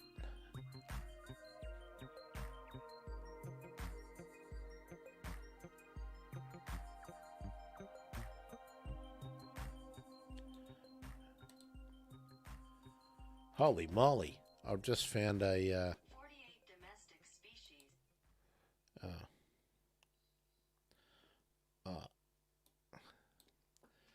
I'm going to show you this. This is what drives me bonkers. Actually, this is an AI video, but it's oh, there's a couple of things here too that we'll I'll just get this one up too.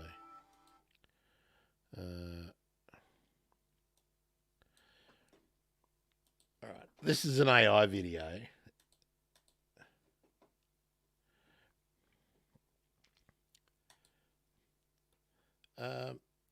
Let me know where you're finding that out, and is that in like Australian dollars or US dollars, Naomi? Because I'm thinking. I mean, my thinking is if we're gonna totally rejig the food production system, let's not centralize it the way it's done now. If most of the world's population is in the global south, let's put the production facilities there. Let's cut down on all the transport. Let's make sure that ships getting stuck in the Red Sea or the Suez Canal, or let's just decommodify it to start with. Anyway, I'm going to play this. This is only a minute 20 long, but you'll see the heading here. I'll just make it out to.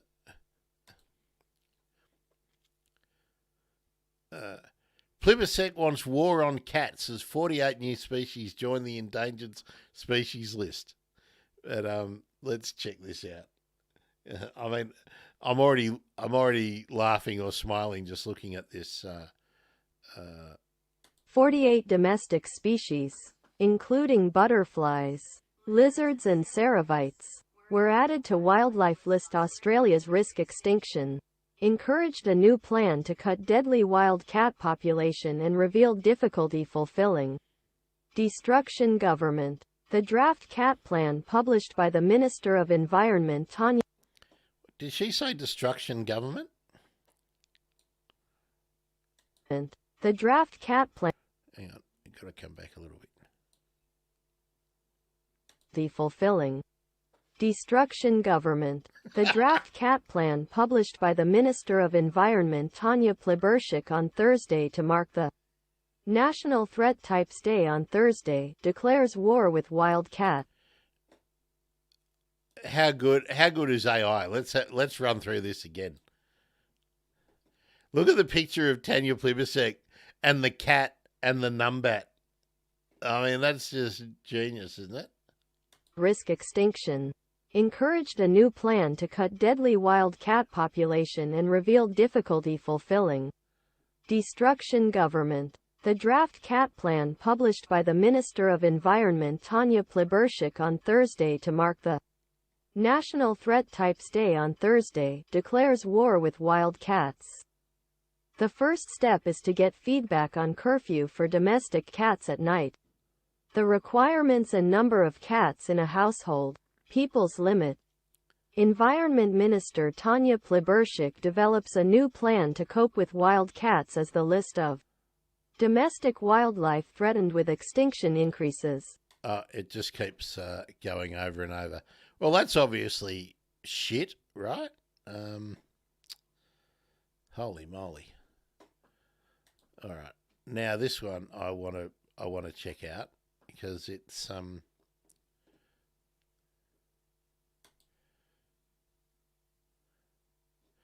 because it says, are endangered species worth saving? And this is from a usually credible source, PBS in America. Meet the pygmy hippo. They live in Africa and they are too stinking cute. Like this little one. Oh my god, look how adorable he is! Fuck! Too bad these guys are dying out. Yep, they're endangered. There's only about 2,000 or 3,000 of them left in the wild. Mainly because, you guessed it, as usual, humans are screwing something up. We're clear cutting and logging their habitat. If they all die, the species will be gone forever. In a word, extinct.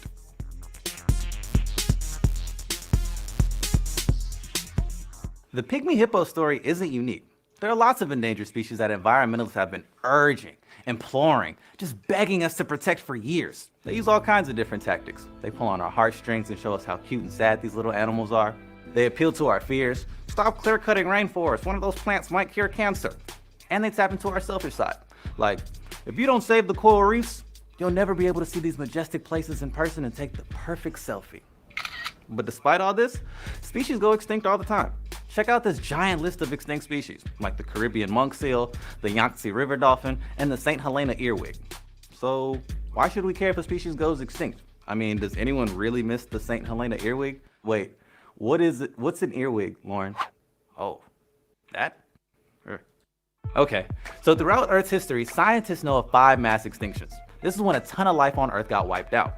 The most recent happened about 65 million years ago when the dinosaurs all died off. But scientists are estimating we're in the middle of the 6th mass extinction right now, where species are dying out at crazy high rates. Some estimates range from 1,000 to 10,000 times higher than normal. And for the most part, we humans are to blame. We humans tend to destroy nature so we can live with all our luxurious modern conveniences like electricity, indoor skydiving, food trucks, and airplanes. I mean, pretty much anything and everything awesome. And saving endangered species can be a huge pain and super expensive. It can mean big sacrifices on our part, like, not building that awesome indoor skydiving building where these wetlands are. And it can be especially hard in developing countries. I mean, how do you tell people whose very livelihood depend on poaching or hunting endangered species to stop?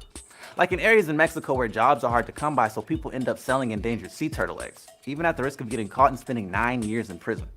In a lot of places, this could be a life or death choice. So is trying to save these endangered species really worth it? Well, there are of course moral and ethical arguments to save species, like all life has a right to be here, or that we owe it to our grandchildren to preserve species so that they can also see them in the wild. And let's be honest, when it comes to saving species, some of us are more inclined to care about the oh so cute and adorable ones, like these panda bears or these sand kittens, and it may be harder to get on board saving this weird looking salamander called an olm. Ew.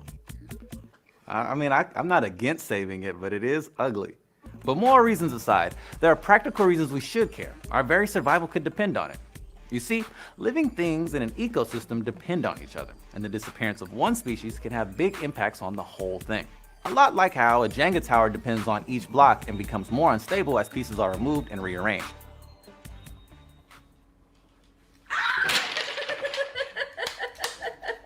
As long as it wasn't me. Take the cute cuddly sea otter. They live in kelp forests and oceans and eat sea urchins. In the early 1900s, they were hunted almost to extinction because they made luxurious and fashionable fur coats. That is before wearing a fur became like a social taboo. And when the sea otter populations dropped, the sea urchin population surged, eating up all the kelp and destroying the kelp forest. And if you're thinking, so what? I've never even heard of a kelp forest. First of all, kelp forests are these crazy cool underwater forests made of these like giant seaweed type structures. And secondly, they're crucial to the overall health of the ocean. And we benefit a lot from them. They provide habitat, food, and breeding grounds for a lot of marine life, including some tasty seafoods you might like lobster, crab, and rockfish. We're getting something to eat after this, right? For sure. Kelp forests can also protect coastal areas from flooding due to storm surges, and they make for some pretty cool scuba and snorkeling spots. Not to mention, kelp is in a lot of beauty products like shampoo. The list goes on. So right about now, you should be starting to feel sad about the sea urchins destroying this cool habitat. But don't worry, this story has a happy ending. Sea otter hunting was outlawed, and so now the sea otter population is back on the rise, though some populations are still endangered. And kelp forests are just one example of an ecosystem. There's forests, grasslands, deserts, you get what I'm talking about. And each one of these ecosystems helps us out by providing unique benefits like food, water, and natural resources. These benefits are collectively known as ecosystem services. Think of ecosystem services as pretty much the opposite of your internet company's customer service. Ecosystems actually help you out while internet companies will put you on hold for days. Did y'all just hang up on me? But back to ecosystems. They are healthiest when there are lots of different kinds of species in them. So when we start to kill off a species, that ecosystem starts to get shaky. Kind of like that Jenga tower. And sometimes it's hard to predict how the loss of one species will impact an ecosystem until it's gone. And then it may be too late. So given all this, we're curious. How much are you willing to sacrifice to preserve a species? Take for example the Amazon rainforest where white-cheeked spider monkeys are endangered because of clear cutting for cattle pastures. Like, would you give up that burger whose meat came from that region? So how do you decide how far you're willing to go to help out that endangered species? Let us know in the comments below. Thanks for watching, guys. Oh, before I leave, if you like this video, be sure to check out this totally unrelated video of ours about how Team Blood could be the next anti-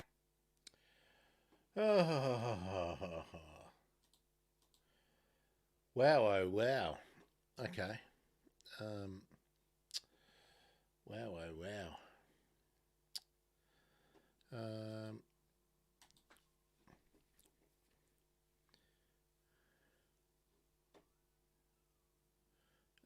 Well, you'd love to hear the comments. 256 comments. It's a shame this channel doesn't have more views and subscribers. Really interesting content. Likeable host. Very good graphics animation. Hopefully the recognition they deserve will come. And then, extinction is completely normal and fundamental part of evolution. This is a fact that is rarely mentioned in connection with this debate. Almost every species that evolved has gone extinct. All of the species alive are in the majority. The idea that we should save every species is counterproductive at best. Do we have an ethical, moral obligation to help species under direct threat from our current and past actions? I'd say yes, if we destroy habitat or disturb natural behaviours, blah, blah, blah. I'm not sure that I can even...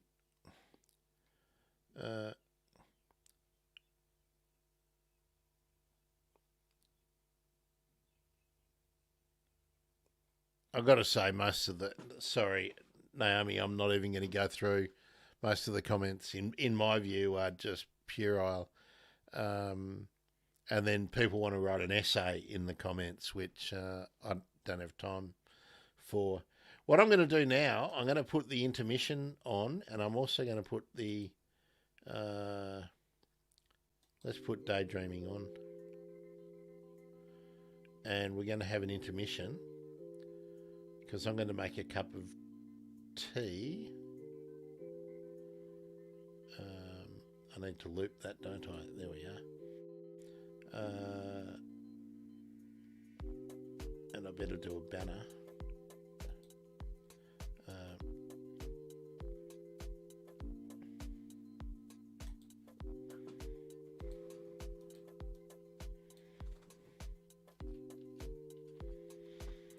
And then I'm going to get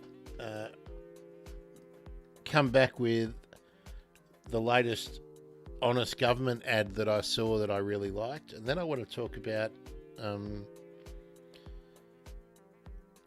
some nuts and bolts politics that I got thinking about after yesterday, the by-election that happened in Melbourne. And how it relates to where I think environmental politics is at the moment in Australia, and why I got very glum last night.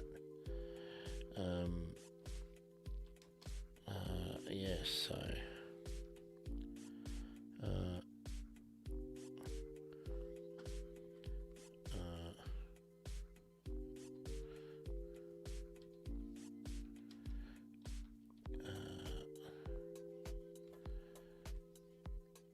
Yes.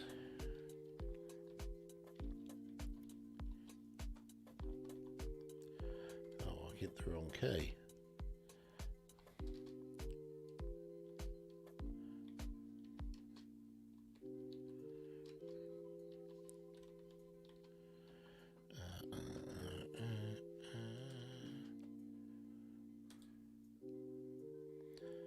So Naomi, let me know what you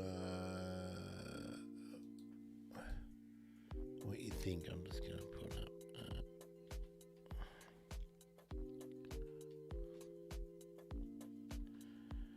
I'll just get ready.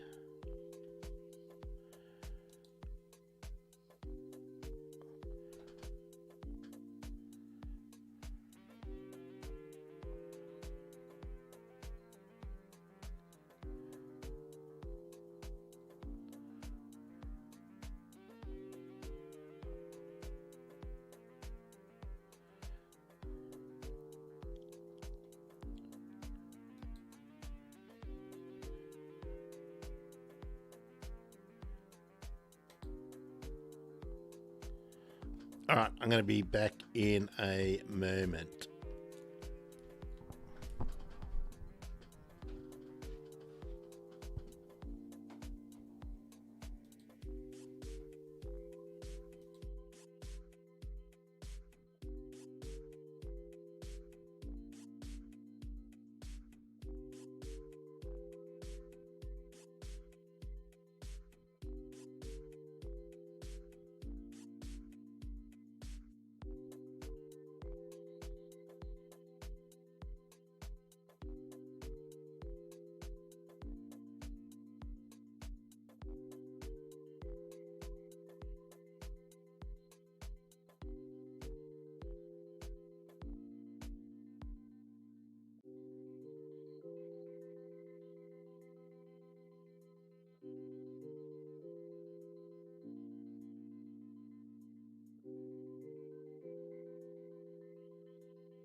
Looks like I'm back. Looks like I'm back. We've got the music still going. That's good.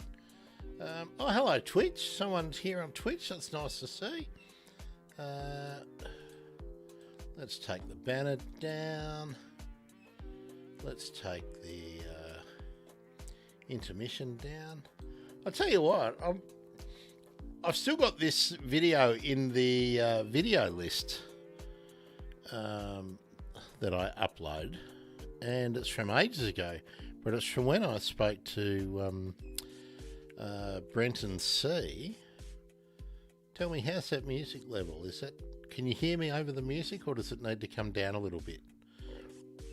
I'll be guided by you. I might bring it down just a little bit. That's probably better, isn't it? That's probably better. I just want to run this ad, not this ad, this video, just to remind us how amazing some artists are out there. Oh, okay, Naomi, you can hear me fine. Okay, so that means we must have a good level. If you didn't see the conversation that I had with Brenton C., who is an amazing mural artist from Perth. Forgive me while I slop my tea all over me. I had to feed Loz. He was, while he's very happy munching on a pear out there, he'd run out of his nectar mix. He'd eaten all of that, so I had to get him some more. I'll just run this, and then we'll can sort of have a little bit of fun. And yeah, I want to talk about some things that upset me a bit last night, and I'll see if I can find some commentary about it, and we can maybe discuss it. Now, this is just a short video. It's 4 minutes or so, but this is an example of the kind of work that Brenton does all around WA.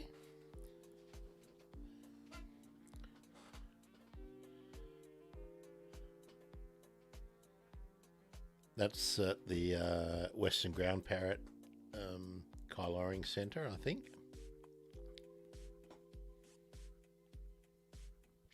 Hi everyone on YouTube too. Lots of people coming in. Nice to see you. White cheeked honey eater, that's a ripper, isn't it? Look at the that's a Banksia quercifolia, I think. Beautiful. Masked owl. No, grass owl. Oh.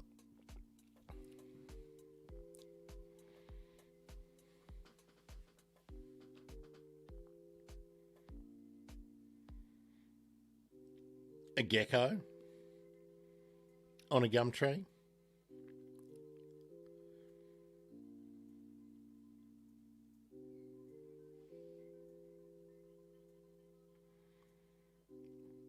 I think that's a burrowing frog, isn't it?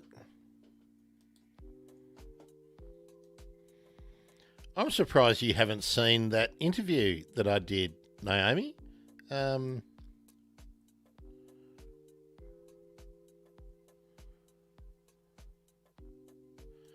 Western spinebill, the quoll.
Yeah, he's very good, isn't he?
It's really great, isn't it? So realistic. Oh, that's a photo. I think actually some of this is Sally's as well.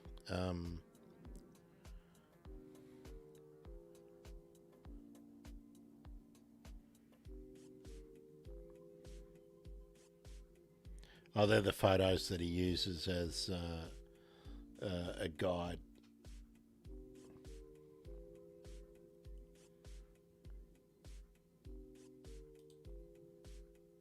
So there we are. Back to the start. All done. Okay. I'll just pull the music down a little bit. Actually, we'll just stop that now. I'll pause it there. This is one of the classics from... This is from a few months ago. This is honest government ad for COP31. Of course, the big climate change conference that was held a number of months ago now.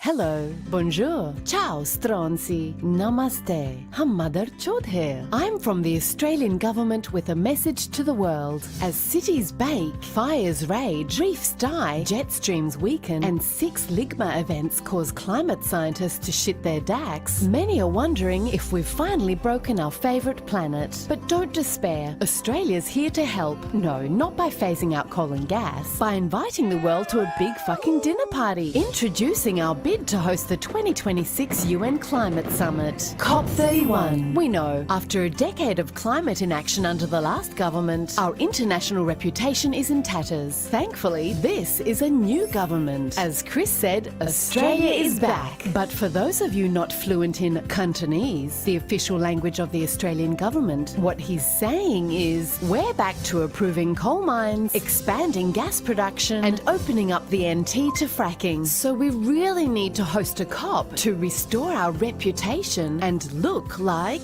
climate leaders. Coal! Gas! Carbon credits! PR! Hosting COP! By these powers combined, we are full of shit!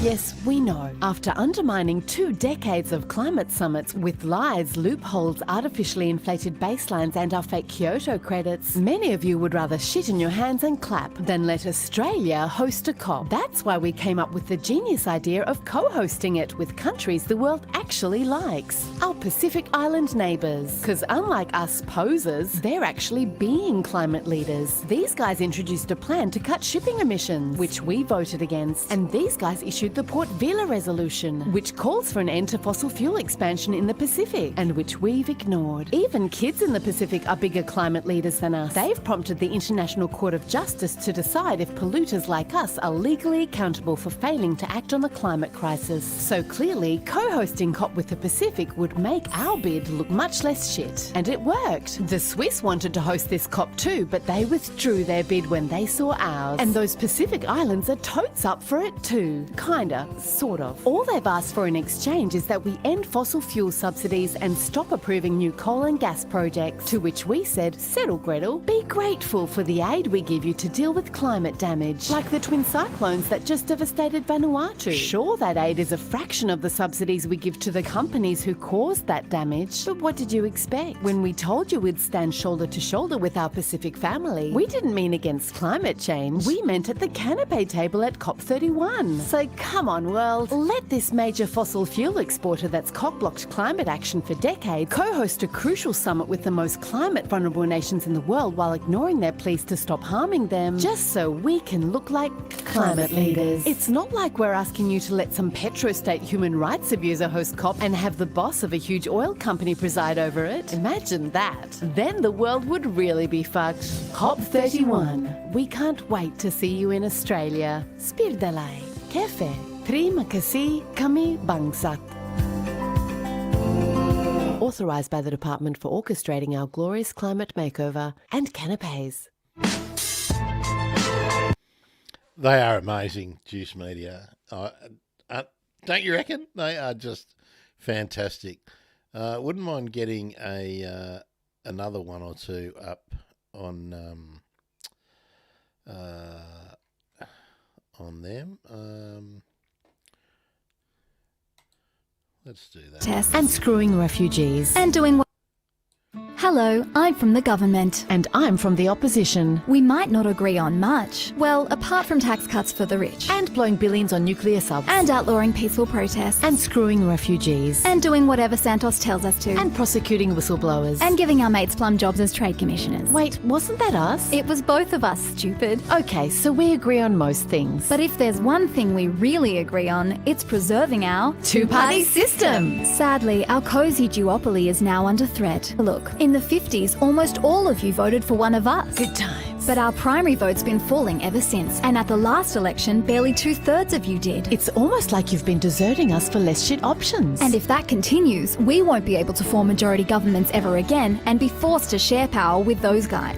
Sure, we could reverse this trend by winning back your votes with less shit policies. And by having different policies to each other. But we said, yeah, nah. Let's just change campaign finance rules to make it impossible for newcomers to get elected. Introducing our 3-step plan to rat-fuck the Electoral Act and rig the rules in our favour. Step 1. Give ourselves a shit ton more of your money. We already get millions in public funding after every election, but we figured, why not more? Don't all candidates get that funding? Yep, but if you're a newcomer, you start off with approximately fuck all. So the only way for newcomers to fund an election campaign is to raise donations. Yep, which brings us to step 2. Limit how much candidates can raise in donations. Genius. We'll tell you we need this to stop this big sack of shit. And sure, limiting the influence of big money in politics is a good idea. But we're not worried about the one loser who spent a fortune to win a single seat. We're worried about all these newcomers who crowdfunded donations from you and won all these seats off us. And these ones off us. What's that? Will this also limit the money we can raise? Oh, sweetie. We don't rely on donations from you. Most of our revenue comes from corporate membership fees, union fees, investment portfolios, MP levy, 10 grand to hang out with this bellend. All of which we can exempt from being called donations. And if newcomers still manage to raise enough to compete with us, that's where step 3 comes in. Limit how much candidates can spend on election campaigns. Will that spending cap include the shit ton our MPs get in taxpayer-funded staff, travel, ads and offices? Of course not. We're such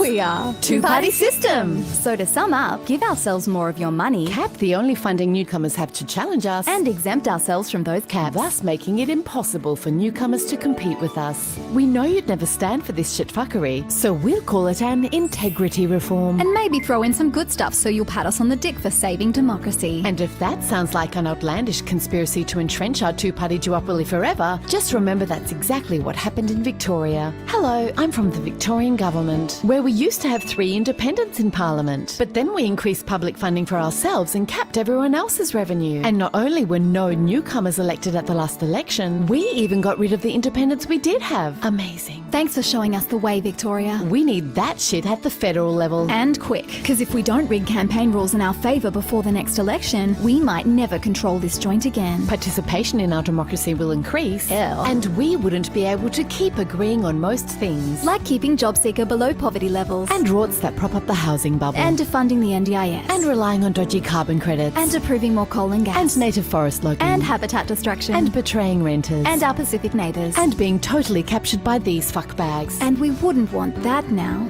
would we? Two-party system! Authorised by the department for rigging the rules of the game instead of trying to win it by being less shit. P.S. We're really hoping you don't get wind of our plan before we try to ram it through Parliament. So please don't share this video as widely as you can. I'm just going to clip a bit. There's a bit where they said, captured by these fuckers. Oh, this is a good, this can be a good thing too. I'll show you how to clip a bit of the... And approving more coal and gas. And native forest logging. And habitat destruction. And betraying renters. And our Pacific neighbours. And being totally...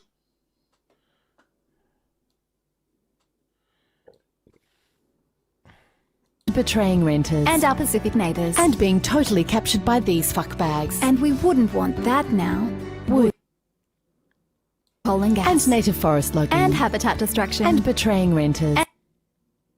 And our Pacific neighbours. And being totally captured by these fuckbags. And we wouldn't want that now, would we? And being totally captured by these fuckbags. And we wouldn't want that now, Would we? And being totally captured by these fuckbags. And we wouldn't want that now. Would we? And being totally captured by these fuckbags. And we wouldn't want that now. Would we? And being totally captured by these fuckbags. And we wouldn't want that now. Would we? And clip.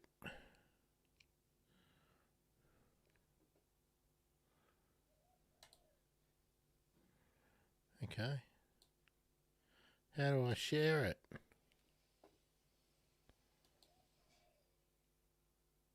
Oh. Captured.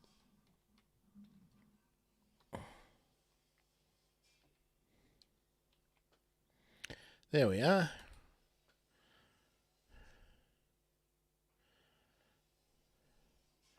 And I want to actually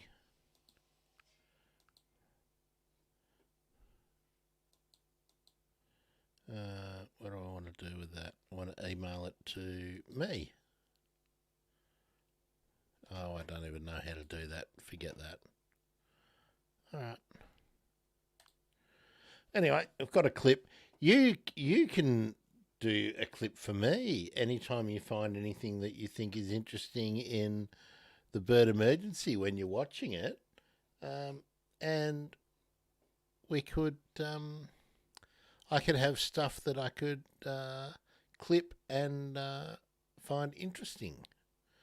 Now, I've just been the reason we got that horrible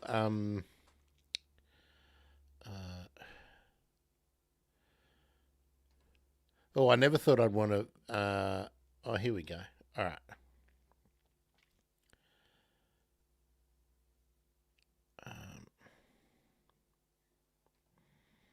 Well, this looks like it's Tanya Plibersek's YouTube channel. It is Tanya Plibersek's YouTube channel. Okay.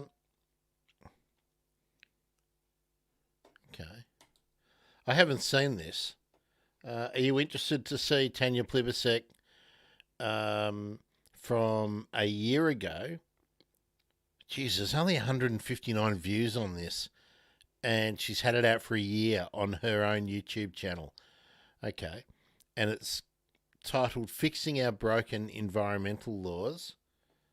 Would you be interested to have a look at this? And then I've got a Sky News one, which I would like to show. And also, if I go back to the to Juice Media as well. Oh.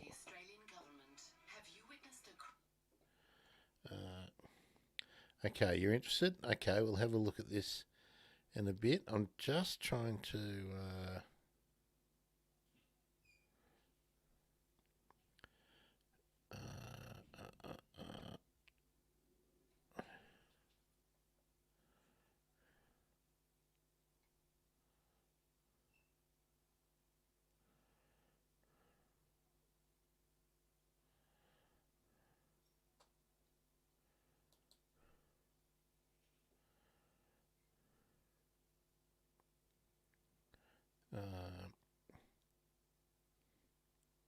just before we do Tanya Plibersek, you might remember we covered a while ago the change in protest laws. This is the anti-protest laws South Australia anti-government ad from, or honest government ad from Juice Media. Hello, I'm from the South Australian Government, here to introduce our new law to put an end to peaceful protests in our state. That might sound like a bad law, and civil rights groups, legal experts, even our unions are saying it's a bad law, but here at the South Australian Government, we reflected on it and said, are we out of touch? No, it's the people who are wrong. Introducing the Obstruction of Public Places Bill. If passed, this law will impose huge increases in fines and even jail time for obstructing a public public place. What constitutes obstructing is super vague. That's because we bashed this bill together in 20 minutes with help from the shit party and rushed it through with no consultation, which means it'll pretty much target anyone. Unions and workers protesting for better pay, students striking for climate action, even someone handing out flyers. We realise this might discourage many of you from attending any protest ever again, but we're here to reassure you that's precisely the intent, which might seem odd coming from a party whose roots lie in the protest movement, but it makes total sense once you realise we're now the party of the oil and gas companies who own our ass. And those companies are really unhappy that some of you sprayed paint on the Santos building and peacefully protested outside a conference where they were discussing how to keep making more money from killing the world. To which we literally told them, we're at your disposal. And to prove it, this guy, who is Santos's bitch, introduced this new law the very next day. But rest assured, it definitely has nothing to do with the fact that Pete's brother works for Santos as head of government relations. Cool and normal. Also, no conflict of interest with Santos sponsoring police cars in this country. Cool and... With this new law, South Australia joins other states that have recently passed laws to punish peaceful protests. Sure, our penalties will be the harshest in Australia, but be grateful because as this dickhead said, in some countries you'd get your head chopped off for protesting. Visit South Australia, land of freedom, where protesting only gets you bankrupted and jailed for 3 months. If you'd like to support this shitfuckery, please blame the greeny lefty losers for inconveniently disrupting traffic instead of the c***s who are killing our mother. We love it when you fight each other instead of us. And if you don't support our new law, well, now would be the time to say fuck this shit and peacefully protest in the streets. Or tomorrow it'll be illegal. This has been a message from the government of Santos, South Australia. Fuck you. Authorised by the Department at the Disposal of Gas Companies.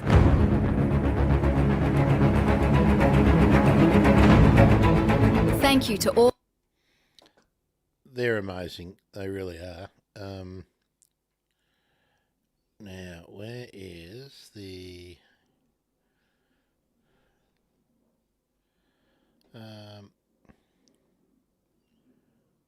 We'll give this one a... Visit New South Wales, home to Australia's most iconic destinations. Dick Lake, Hooker Park, Glory Hole Cave, Rooty Hill, and of course, Kumboogle Kumbang. It's also home to the last remaining coalition government on the continent, which is why, here at the New South Wales government, we are utterly shitting ourselves about the coming election. New South Wales, first stolen in 1788, this was once a small penal colony racked by shitfuckery. Today, thanks to us, it's a thriving modern state racked by shitfuckery. Need to create a cushy job for yourself once you quit politics? Rort bushfire funds for political gain? Arrest peaceful protesters? Or sick the anti-terror police onto a pesky journo? Come to New South Wales and visit Deniliquin, the perfect getaway when you're being summoned by a parliamentary inquiry into backroom deals with dodgy developers. Speaking of which, don't miss our native forests and wildlife, except you probably will, because by weakening land clearing laws to help dodgy developers, we've destroyed so much of them, we've made it into the top list of deforestation hotspots, alongside the Congo and the Amazon. Did that at least boost our economy? Nope. Our state forestry is losing millions, which means we're making people here pay to destroy their own native forests. We also made them pay for other cock-ups of ours, like ferries too tall for our bridges, trains too wide for our tunnels, trams too cracked to work, and ships too full of COVID to disembark. But we said, YOLO. We also sold off their roads, ports, poles, wires, buses, TAFE, public housing, even their land titles office. And yet we still tripled our budget deficit, because we're good economic managers. But when it comes to selling out New South Wales, nothing beats our climate policy. Remember that time a lump of coal brought this piece of shit into Parliament? We thought that was so based, we pulled off the same stunt in our Parliament the next day. Not so New South Wales. That didn't age so well. So ever since then, we've been working hard to rebrand ourselves as climate leaders. But the truth is, we approved 16 new coal mines during our last term alone. And if re-elected, we're due to approve 8 more, including this one, run by a company that just got busted for endemic corruption across Africa. So they'll fit in fine here in New South Wales. But our biggest fuck you goes out to the regional communities we claim to champion. That's why Matt just gave Santos approval to enter their farms without permission. Visit the Liverpool Plains, the perfect perfect spot for a pipeline no one here fucking wants. Carrying coal seam gas mined from our last great inland forest right under the food bowl of the state by a company that's already been fined for contaminating aquifers with uranium. What could go wrong? When you put all this together, you might be thinking of not voting for us at the coming election. Thankfully, New South Wales is the only state in Australia where preferential voting is optional, which is great for us, because preferential voting is what got all those not shit candidates elected at the last federal election. So don't use it here, because if enough of you vote one for the not shit candidates running in this election, and then number every box, putting the shit candidates last, not only could New South Wales end up with a not shit government, you'd also kick the coalition off the continental map of Australia. And we wouldn't want that now, would we? Visit New South Wales before we sell out what's left of it. Authorised by the Department for 12 years of corruption, bullshit and dead koalas. That was amazing. Oh, I hadn't seen that one before. That one is amazing. All right, speaking of shit fuckery, let's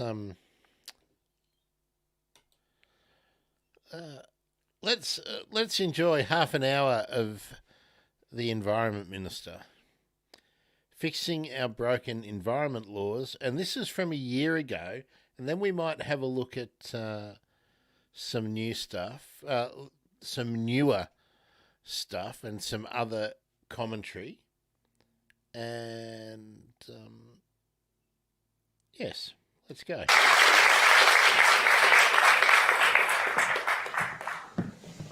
Wow, thanks so much, Chris. Introductions like that always make me feel like I've just been to my own funeral. So, no pressure. Yeah, thank you. Thank you so much for having me here this morning in Meanjin on the home of the Turrbal and Jagera people.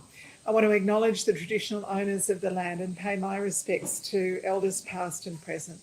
In the words from the Uluru Statement from the Heart, First Nations people have lived on this land according, and I quote, according to the reckoning of our culture from the creation, according to the common law from time immemorial, and according to science for more than 60,000 years.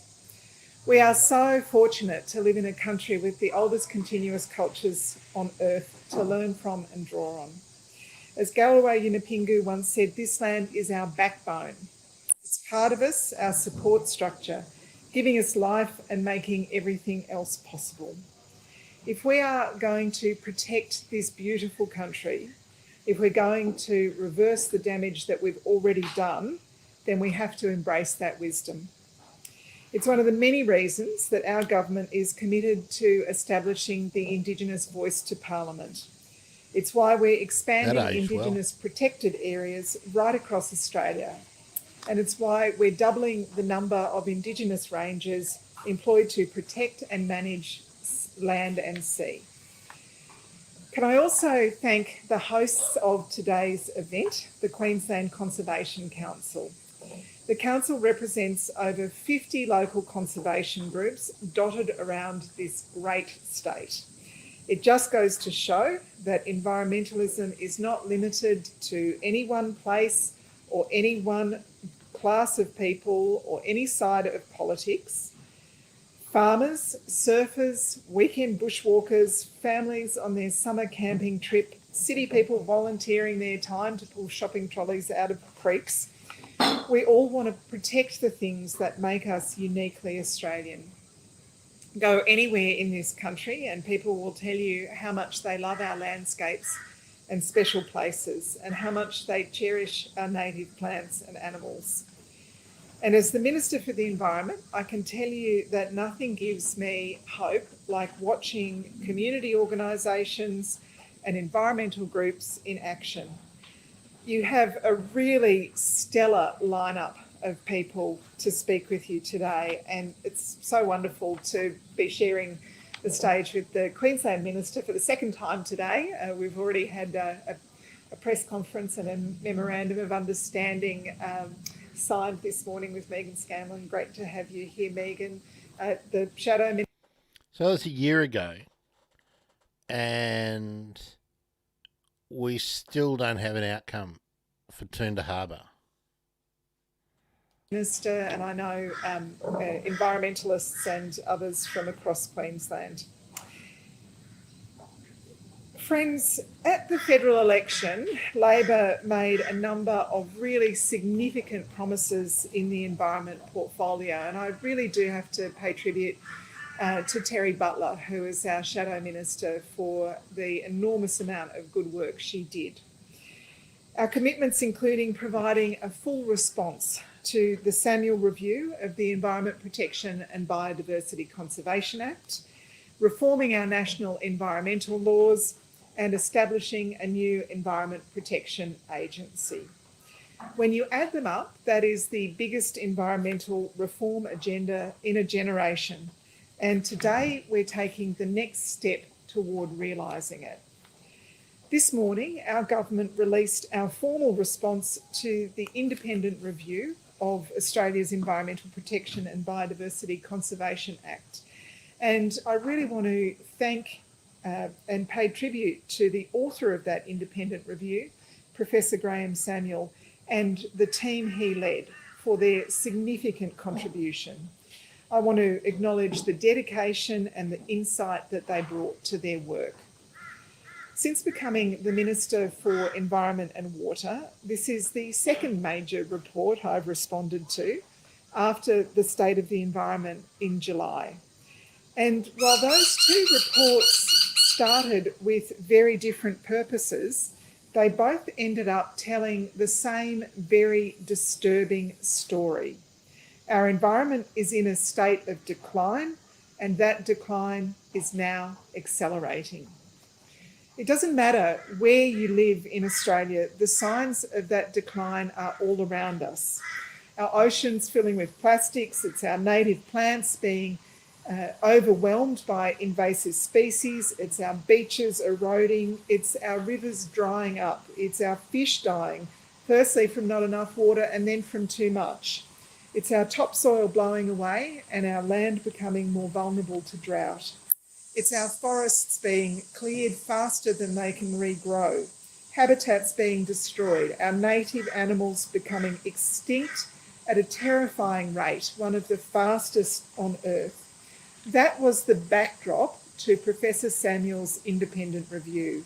And what he concluded in his report was that Australia's environmental decline is a direct product of Australia's poor environmental laws.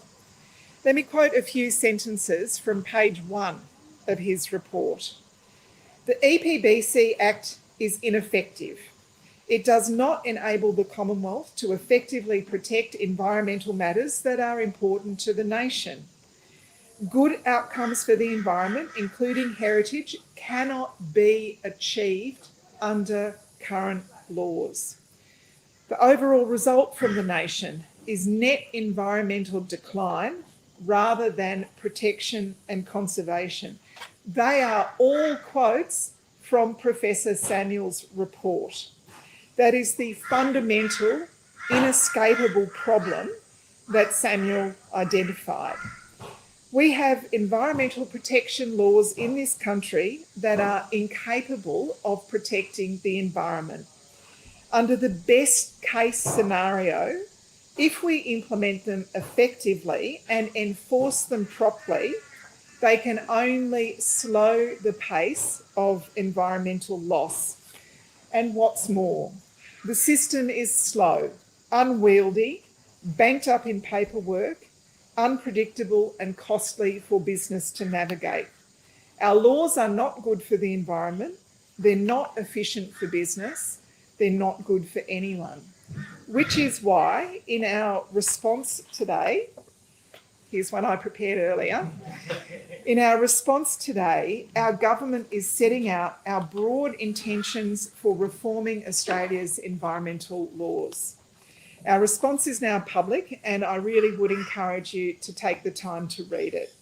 There's a lot of necessary detail in there, which I'll touch on later in the speech. But at the heart of the reform is a conceptual shift. When we reform our environmental laws, we take them from being nature negative where we just manage an overall decline in our environment, to nature positive, where we protect our land and leave it in a better state than we found it in. That's the really important point here. We want to stop the slide, but our ambitions are bigger than that. The overall outcomes of these changes baked into law will be a net improvement in nature, not just the defence of the status quo. That's our vision for Australia, net zero and nature positive. It's our commitment to net zero carbon pollution by 2050 and zero new extinctions. It's what we signed up for when we joined 94 nations in supporting the Leaders' Pledge for Nature, a world that is repairing and restoring nature by 2030 and nature positive by 2050. This was a global agreement, and more it's going to be the entry price for doing business around the world. It's what the G7 finance ministers and the G20 environment ministers agreed to when they launched the Task Force on Nature-Related Financial Risk Disclosure. This involved central banks and financial regulators coming together and saying, we know that environmental damage is a risk to business and industry. We want to understand that risk and do something to turn it around. That risk is something that environmentalists and business leaders can agree on, which explains why there has been such remarkable consensus around the Samuel Review. Business representatives, environmental organisations, First Nations groups, academics, conservationists, a broad spectrum of Australian society came to the table, putting aside their differences to try and fix our broken system. And overwhelmingly, they pointed in the same direction, that we need better, quicker, clearer decisions that protect nature and that people can trust. As Minister, I've been encouraged by this spirit of cooperation, and I want to build on it as we move into the next phase of designing our new environmental laws. If we can agree broadly on what the problems are, it must be possible to agree on some of the solutions. As I said at the National Press Club a few months ago, our government will develop legislation, new laws, by the end of 2023, with the intention of introducing those laws before the end of 2023. Or the end of sittings next year. The reforms will be guided by three essential principles. Firstly, delivering better environmental protection and a nature-positive Australia. Secondly, speeding up decisions and making it easier for companies.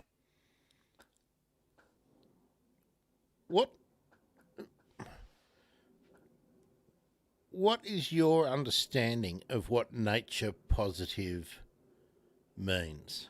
I'm just going to look it up, because I'm not actually sure what nature positive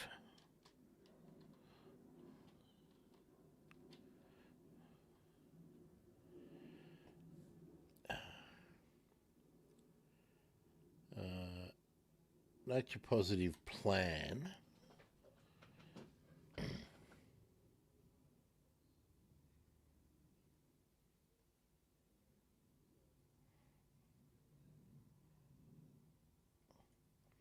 Okay, that just tells me about the plan. I'm looking things up at the moment. Nature positive definition. Okay, this is from the Department of Climate Change and whatever else it is, DCCEE water, environment, something and water.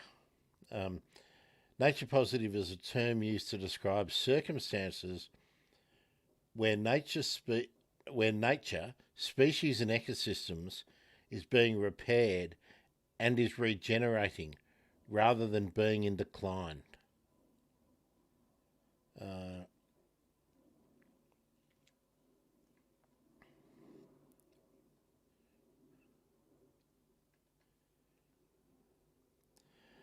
Okay, these are some of the examples of nature-positive actions: reducing greenhouse gas emissions, protecting and restoring forests, conserving water resources, reducing plastic pollution, creating sustainable agriculture practices, and supporting biodiversity conservation. I note that it doesn't say reversing biodiversity loss or anything like that. Most of those definitions are in some ways economic. Protecting and restoring forests. Yeah, let's see what that goes. I'm going to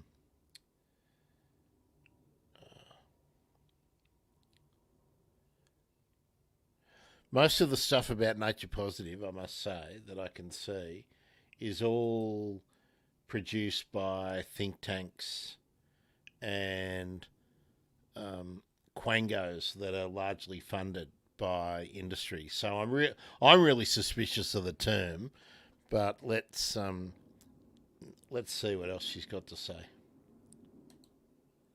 Companies to do the right thing. And thirdly, restoring integrity to the next phase of designing our new environmental laws. If we can agree broadly on what the problems are, it must be possible to agree on some of the solutions. As I said at the National Press Club a few months ago, I'll just note too, I got a message a few minutes ago. You know how I had all those problems while we were watching that Animal Planet thing, and things kept stopping and starting, and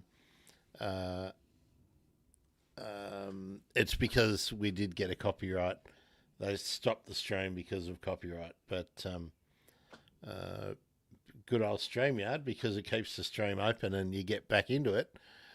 We just kept going, so that was nice. Broadly on what the problems are, it must be possible to agree on some of the solutions. As I said at the National Press Club a few months ago, our government will develop legislation, new laws, by the end of 2023, with the intention of introducing those laws before the end of sittings next year. The reforms will be guided by three essential principles. Firstly, delivering better environmental protection and a nature-positive Australia. Secondly, speeding up decisions and making it easier for companies to do the right thing.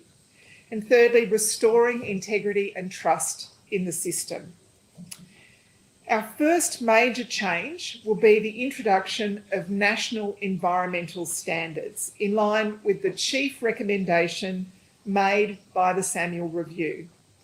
At the moment, there is no requirement that approval decisions must leave a positive outcome for the environment, which is one of the reasons that nature is declining in Australia without effective legal protections to stop it. Our reforms will change that by establishing national environmental standards that will write nature-positive outcomes into the law. The standards will be legally enforceable, creating positive requirements for decision making. They'll describe the outcomes we want, and our new Environmental Protection Agency will make sure those outcomes are being delivered on the ground. We'll consult widely on the details of these standards, but Professor Samuel outlined what one might look like in his review. And I'm quoting, "A decision should protect, conserve and improve outcomes for matters of national environmental significance, such as threatened species."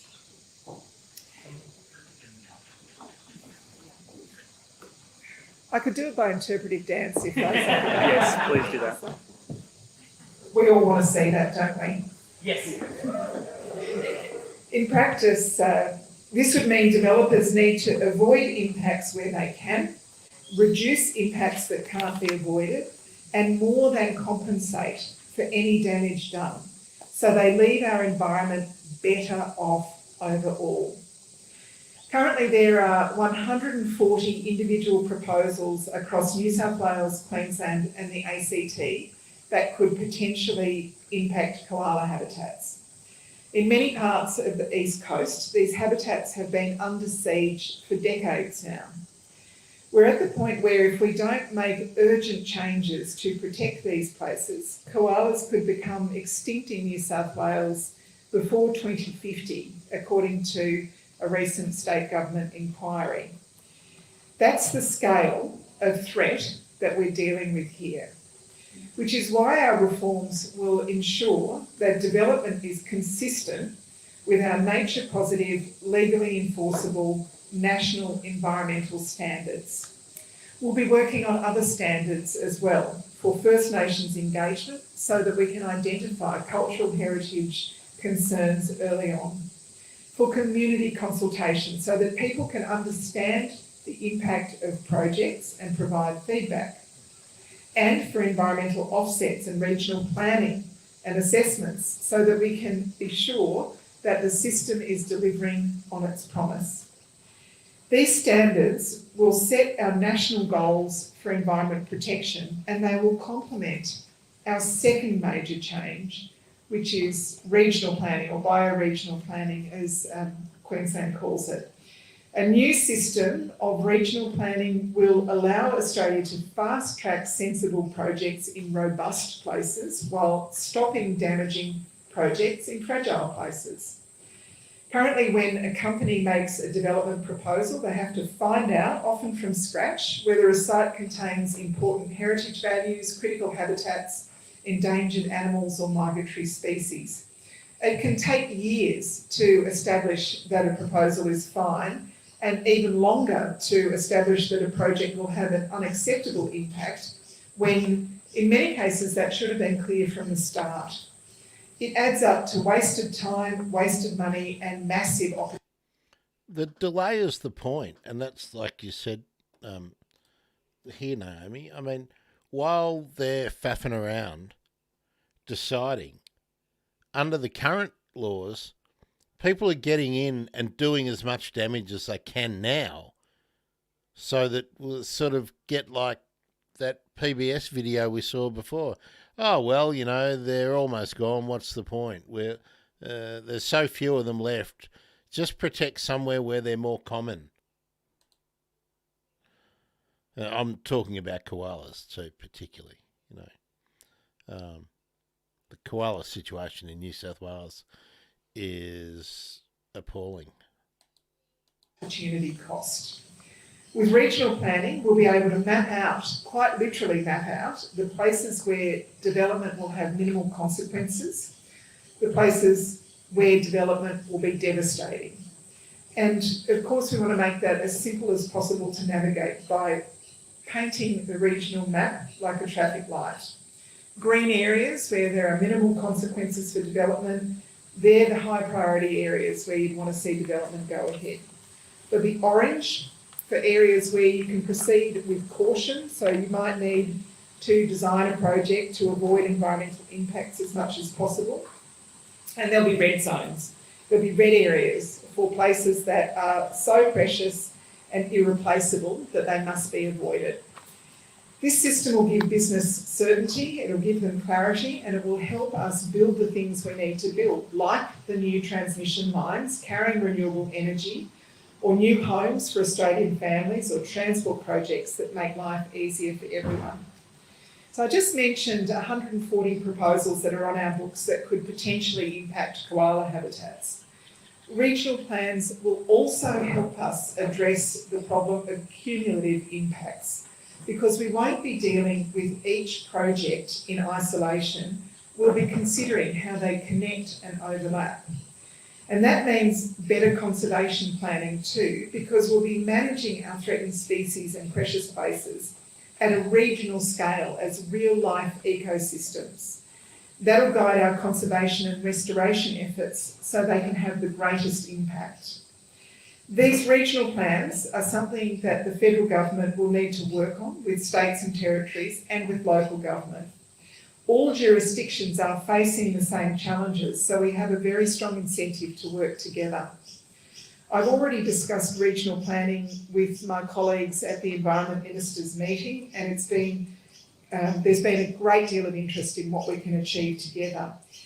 We're in Queensland today, so of course the examples have a kind of Queensland flavour, but Queensland is a particularly good example because it's booming and it's facing tensions between the need for development and the need for environmental protection. So it's why I was so delighted earlier today to announce that we'll be working on regional plans in partnership with the Queensland Government, and it's why we signed an MOU this morning.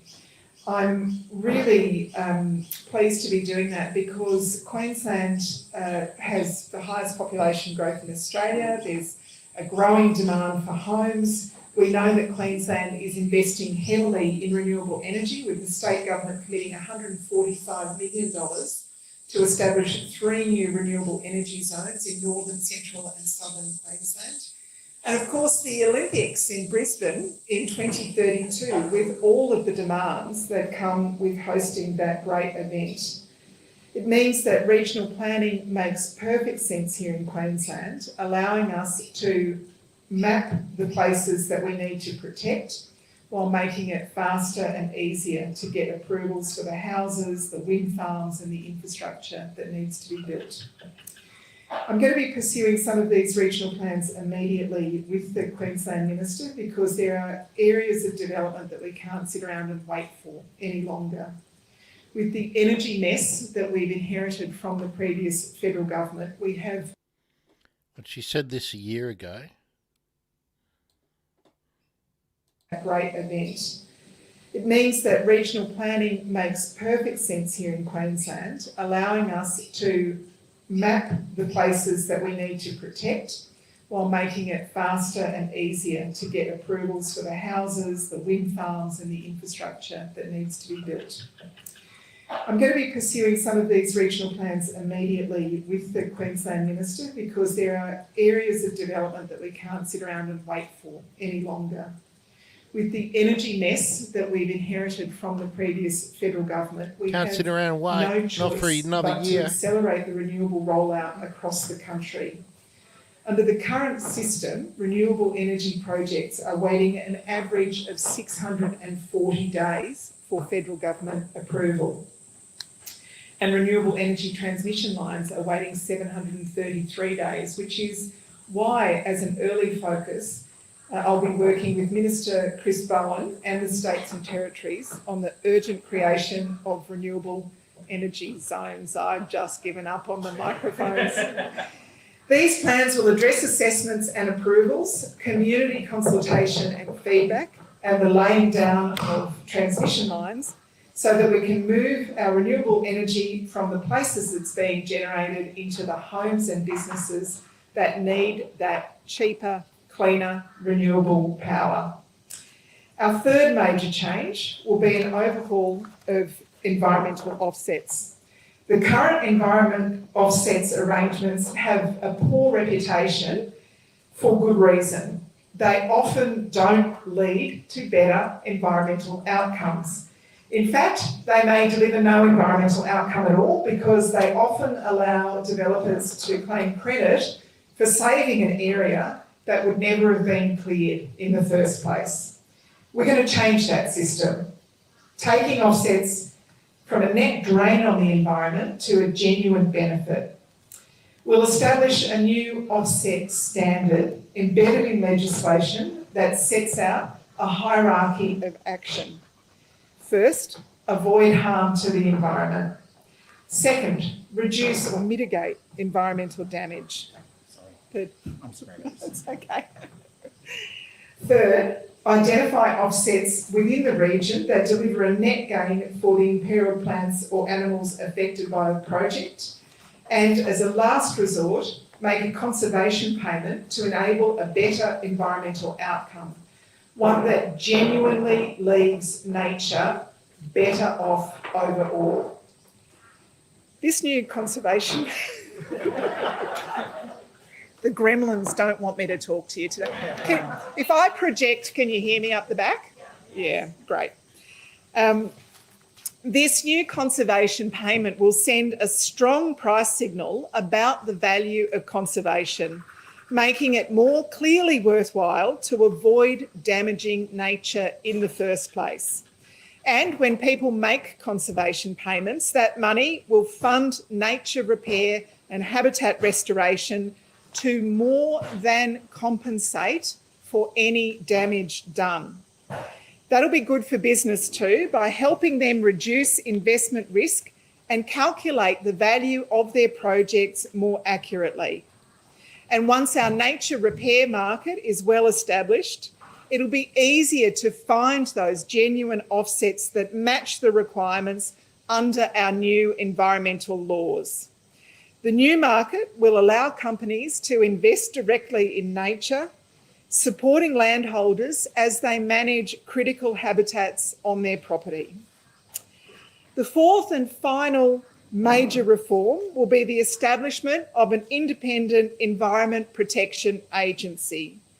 This will help us restore trust in a system that badly needs it. Professor Samuel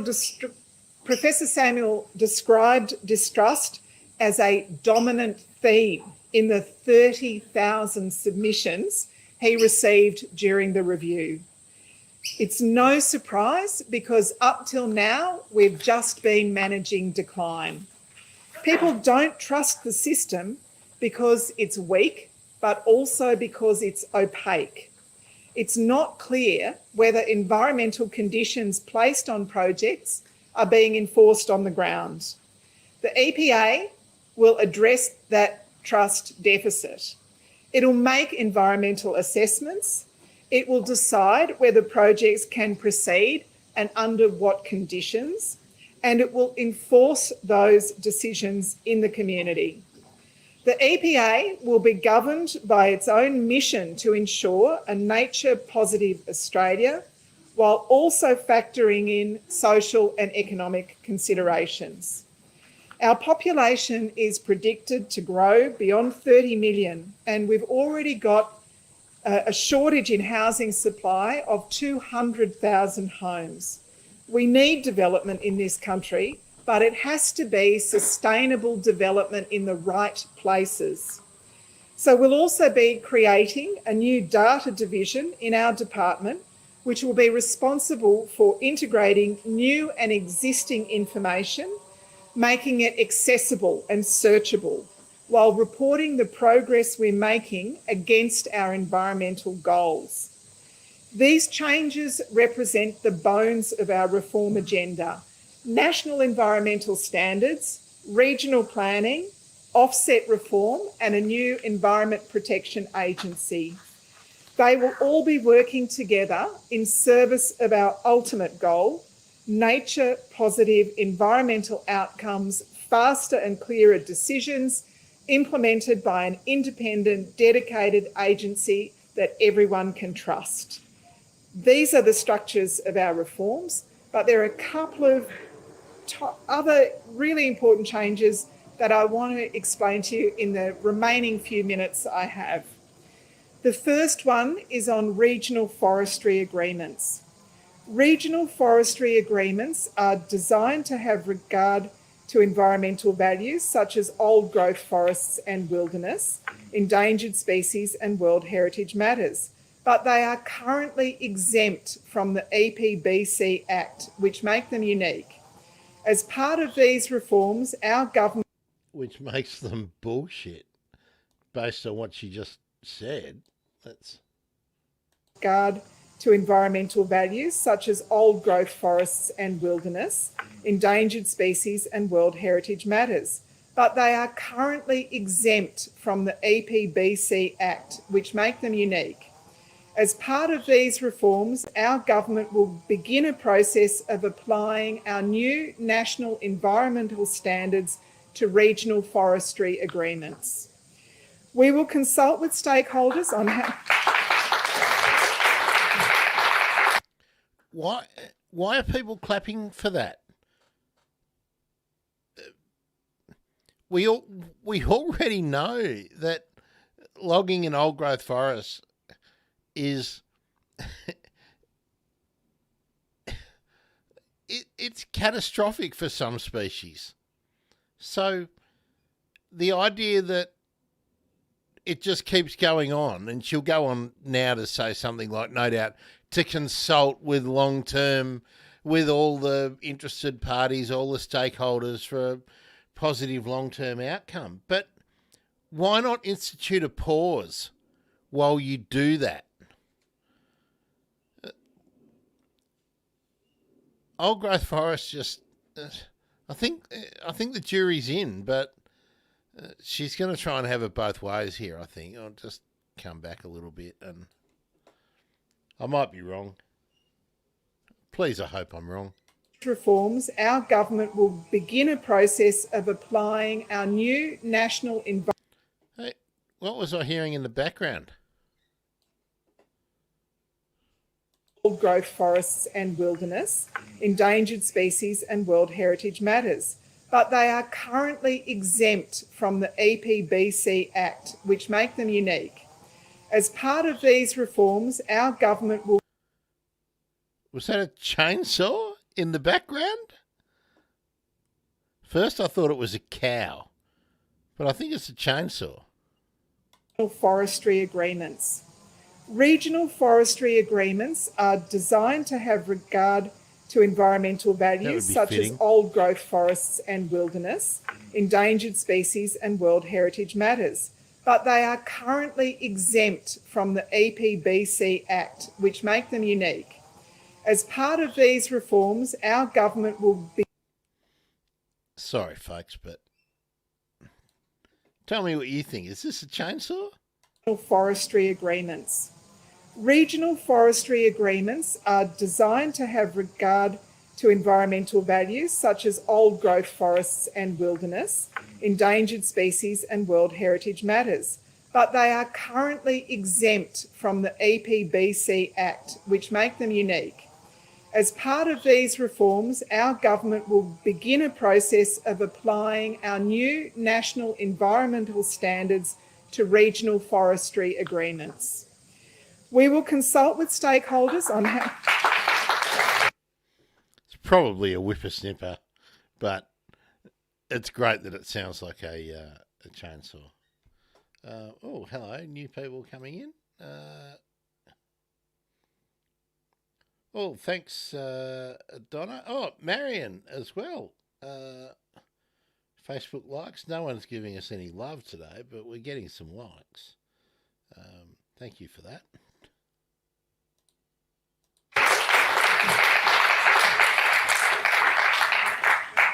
We'll consult with stakeholders on how this will be done because Australia needs timber products and we want forestry jobs. But forests are becoming increasingly valuable for their carbon sequestration and the habitat they provide as well. So we'll work with the... I might have misheard. I'm just going to go back, make sure I... We'll consult with stakeholders on how this will be done because Australia needs timber products and we want forestry jobs. But forests are becoming increasingly valuable for their carbon sequestration and the habitat they provide as well. So we'll work with the industry to support sustainable forestry and the jobs that go with it and to ensure... Hang on. Industry will tell us now. Actually, I'm going to go to the forest. What?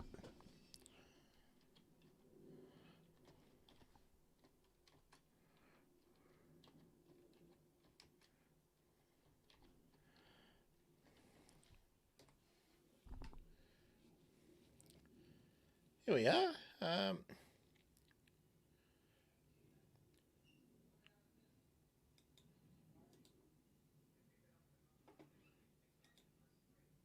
I'll just get a few of those up.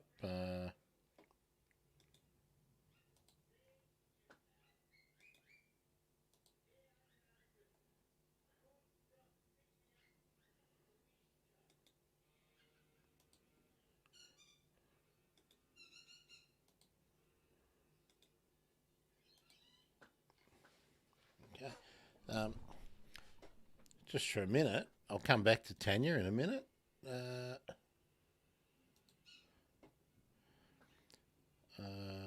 let's make this full screen. So if you search Australia, Sustainable Forestry Australia, let's zoom in here. Oh, why can't I get? Oh, I need to do it on the. Sorry, I need to do it here. That's where I need to do it.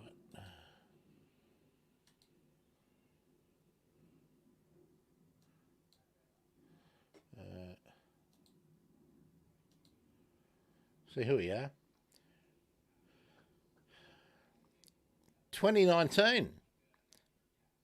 Agriculture, Department of Agriculture, Forestry. Australia's forest management entails the management of forests to maintain their full range of environmental and social and economic values. Sustainableforestmanagement.com.au. Australian state forestry industry is committed to a future of sustainable growth, where every tree we use is regrown. Forestry Australia, 2022. Sustainable forestry is the key to a prosperous and healthy future for Australian society and the environment. Australian Forest Products Association, July 2022. Sustainable forestry is part of the solution. The federal government's goal to plant 1 billion new timber plantation trees by 2030. Now, we're 6 years away from that. We've got responsiblewood.org.au. Sustainable forest harvesting, Forestry Australia. Oh, look, everything's already sustainable.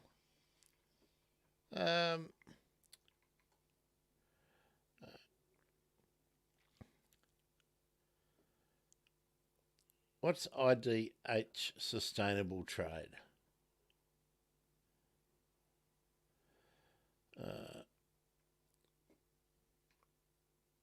Point I'm making, and why I'm going to get back to Tanya, is we've been talking about this crap for years, and by now I think we're talking decades. I think I mentioned before, I invested in a sawmill which was supposed to be an alternative to old growth forest, and it was going to harvest plantations and whatnot, and there just wasn't enough timber, and it went back to harvesting old growth forest. And I put my money into it. I believe the spin from the promoters of forestry. I think I'm frozen again, aren't I? Yeah, and forests have always been valuable. I mean, I'm unimpressed too. I'll just say I think I'm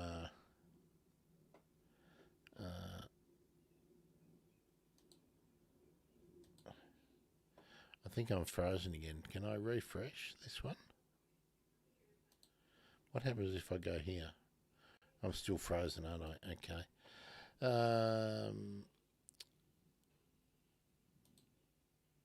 I can't do that. Okay. Looks like I've got to do this again. Geez, I've really got to work out what's going on with this.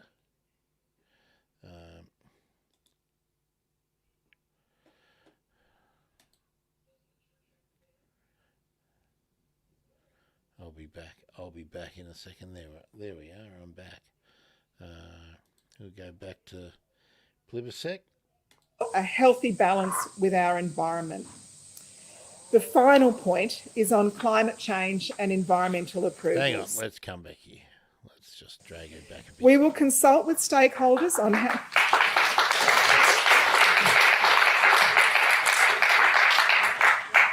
We'll consult with stakeholders on how this will be done, because Australia needs timber products and we want forestry jobs.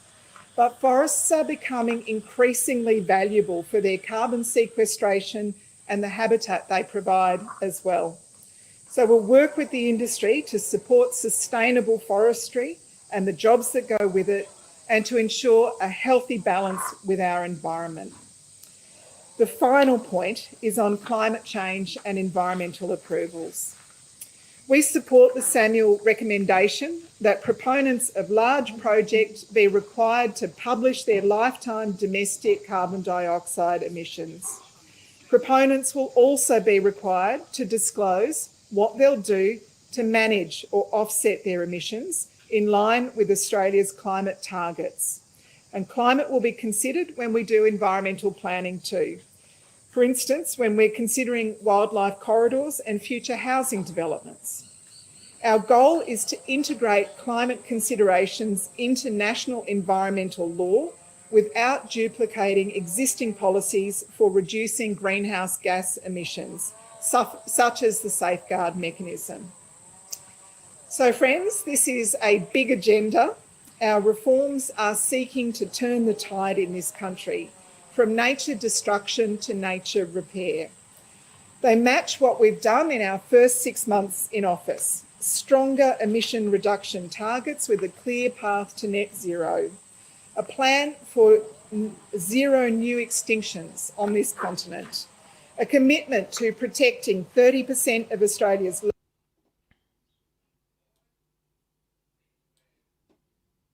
to turn the tide in this country from nature destruction to nature repair.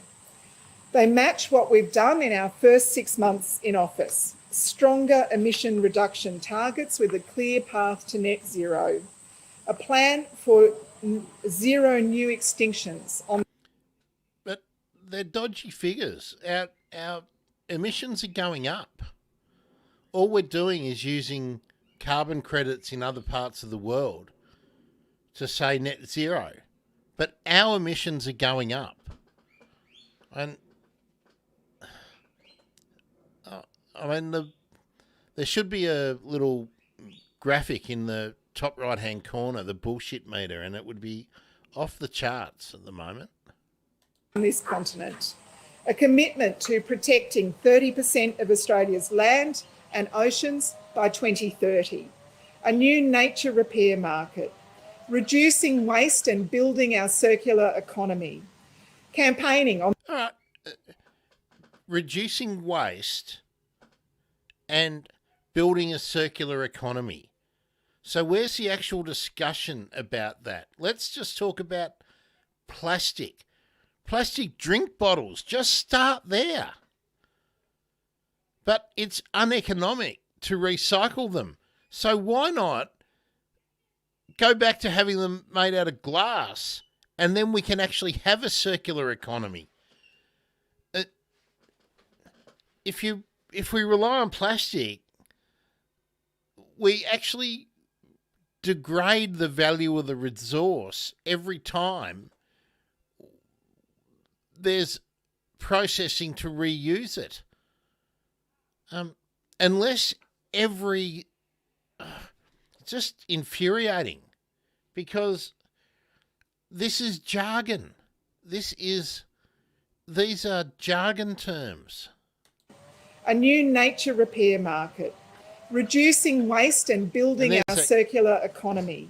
Campaigning on the world stage to protect our oceans, to support blue carbon, to fight for a plastic-free Pacific, and $1.8 billion in our budget to protect the Great Barrier Reef, to save our native species, to employ...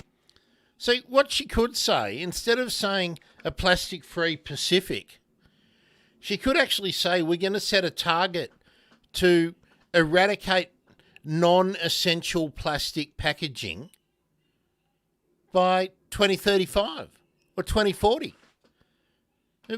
Make a statement of principle and then work towards it. This is fluff. It's like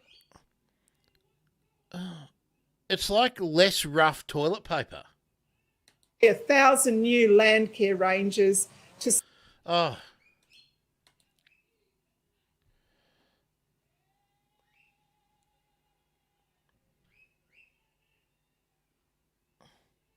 Blue carbon. No, I'll read this out for anyone who's not watching but listening. On this continent, meaning migratory birds are not included. I guess they're not our birds all the time. So many stupid things in this speech. Nature repair my butt. what is blue carbon. I'm trying to get someone on who actually understands blue carbon and to give us a real overview of what it is. I'm confused about the definition of it because I think it's another one of these terms where it's like saying environmentally friendly. It's like the term sustainable. What do you really mean when you say sustainable? But I lost my train of thought where we were with her. I'll just come back a little bit. I think I wanted to interrupt her again because of the bullshit. You're right about the migratory birds, but everything here is wishy-washy, and I got a funny feeling that's why the legislation has been delayed. I reckon it went out for comment to some people, some ecologists probably, who said this is nothing, and they've had to go back because I reckon they would have just been full of holes. For a plastic-free Pacific and $1.8 billion in our budget. If a plastic-free Pacific, what does that mean? Does that mean no plastic in the Pacific Ocean? Or does that mean no plastic in the nations of the Pacific?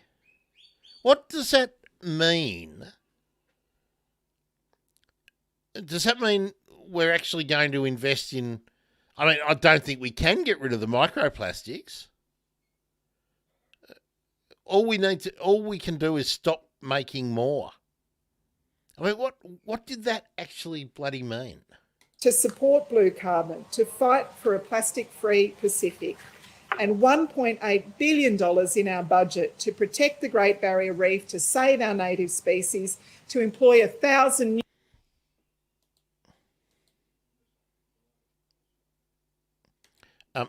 Also going to come back. I've interrupted again. I agree, Naomi. Exactly. What does it mean? How will they do this? But here's another one. This is a real sop, and I want to. So she already talked at the start of the speech about employing more Indigenous rangers. Now I'm not against that, but that's not on its own. That's not a conservation measure.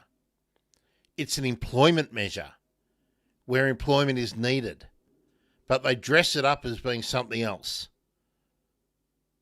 It's not a bad thing, but it's not what's needed. It's needed for closing the gap and a whole lot of other reasons, but it's not a conservation fix, and neither is employing more land care people. Our oceans, to support blue carbon, to fight for a plastic-free Pacific, and $1.8 billion in our budget to protect the Great Barrier Reef, to save our native species, to employ 1,000 new land care rangers, to support new Indigenous protected areas, to fund an environmental defence. Now, if all of those 1,000 land care rangers... Now, are they the same ones she talked about at the start that are the Indigenous rangers? Are they the same things, but you get to announce it twice with a different tag on it? But if it's not, it will get used to improve the biodiversity impact on farmland. That's okay, but don't dress it up as some conservation measure for endangered species. Defender's Office for the first time in 9 years, and to employ 1,000 new land care rangers, to support new Indigenous protected areas, to fund an the Environmental Defender's Office for the first time in 9 years, and to clean up our urban and to clean up our urban rivers and waterways. These are matters of the highest national interest, but they also place us at the centre of a global movement. Next week, I'll be travelling to Montreal to join the UN Biodiversity Conference, COP15. Our hope is that Montreal can achieve for nature what the Paris Agreement achieved for climate change. Well, it didn't. Will bring together governments from around the world to agree on the next phase of our international goals for nature. And I can promise you all this. Australia will be campaigning for strong goals and clear targets. We'll be fighting for the promise. Now, I hate to be a pedant, but let's just play that again. Let's just play that again and understand what Australia will be fighting for. Will bring together governments from around the world to agree on the next phase of our international goals for nature. And I can promise you all this. Australia will be campaigning for strong goals and clear targets. Well, that's good. We're going to have some goals and some targets. But we're not striving for outcomes or results. This is mealy mouth, bloody professional management class babble. Agreement achieved for climate change. We'll bring together governments from around the world to agree on the next phase of our international goals for nature. And I can promise you all this. Australia will be campaigning for strong goals and clear targets. We'll be fighting for the promises we've made to each other to reverse our global decline by 2030 and to be living in harmony with nature by 2050. That's what... Okay, so in 26 years, we're going to be living in harmony with nature. And I can promise you all this. Australia will be campaigning for strong goals and clear targets. We'll be fighting for the promises we've made to each other to reverse our global decline by 2030 and to be living in harmony with nature by 2050.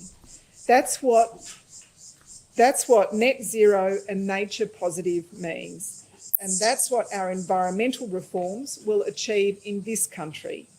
We're proud to be releasing our response to the Samuel Review today.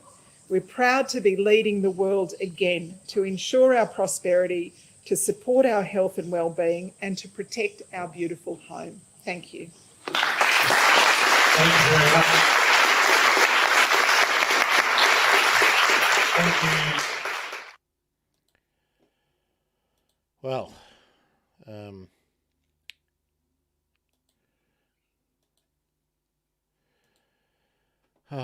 well. I am going to bloody that Monica thing. I've got to get rid of that. I'm just going to play that last little bit again. We're proud to be leading the world again to ensure our prosperity, to support our health and well-being, and to protect our beautiful home. Thank you. Got to go harmony further with nature by 2050. There we are. Campaigning for strong goals and clear targets. We'll be fighting for the promises we've made to each other to reverse our global decline by 2030 and to be living in harmony with nature. Kumbaya fucking yeah. By 2050. That's what net zero and nature positive means. And that's what our environmental reforms will achieve in this country. We're proud to be releasing our response to the Samuel Review today. We're proud to be leading the world again to ensure our prosperity, to support... Leading the world?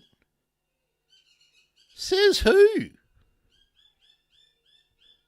Support our health and well-being and to protect our beautiful home. Thank you. Oh, protect our beautiful home. There was nothing about species. There was nothing about actual actions. It was all fucking professional management class jargon speak. God, it's enough to make you... Oh, it's annoying. Hey, just hold on for a second, folks. Loz is calling, and I.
Oh, I had mute on.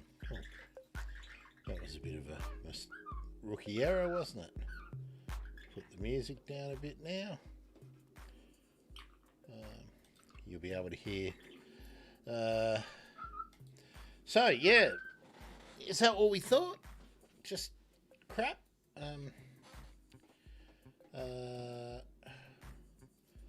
I certainly thought there was a lot of crap in there. Now, I wanted... Oh, that's not what I want. I think... yeah, here we are. Where is it? In this next bit. I'm just looking for another... it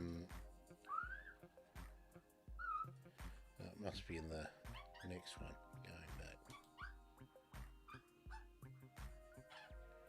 Well, maybe it's in the next bit. Hang on. Maybe it's the next one.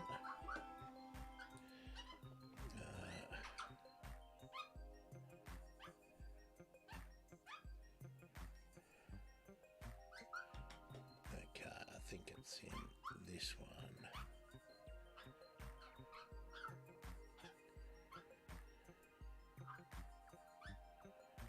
Where's the Sky News one I'm looking for?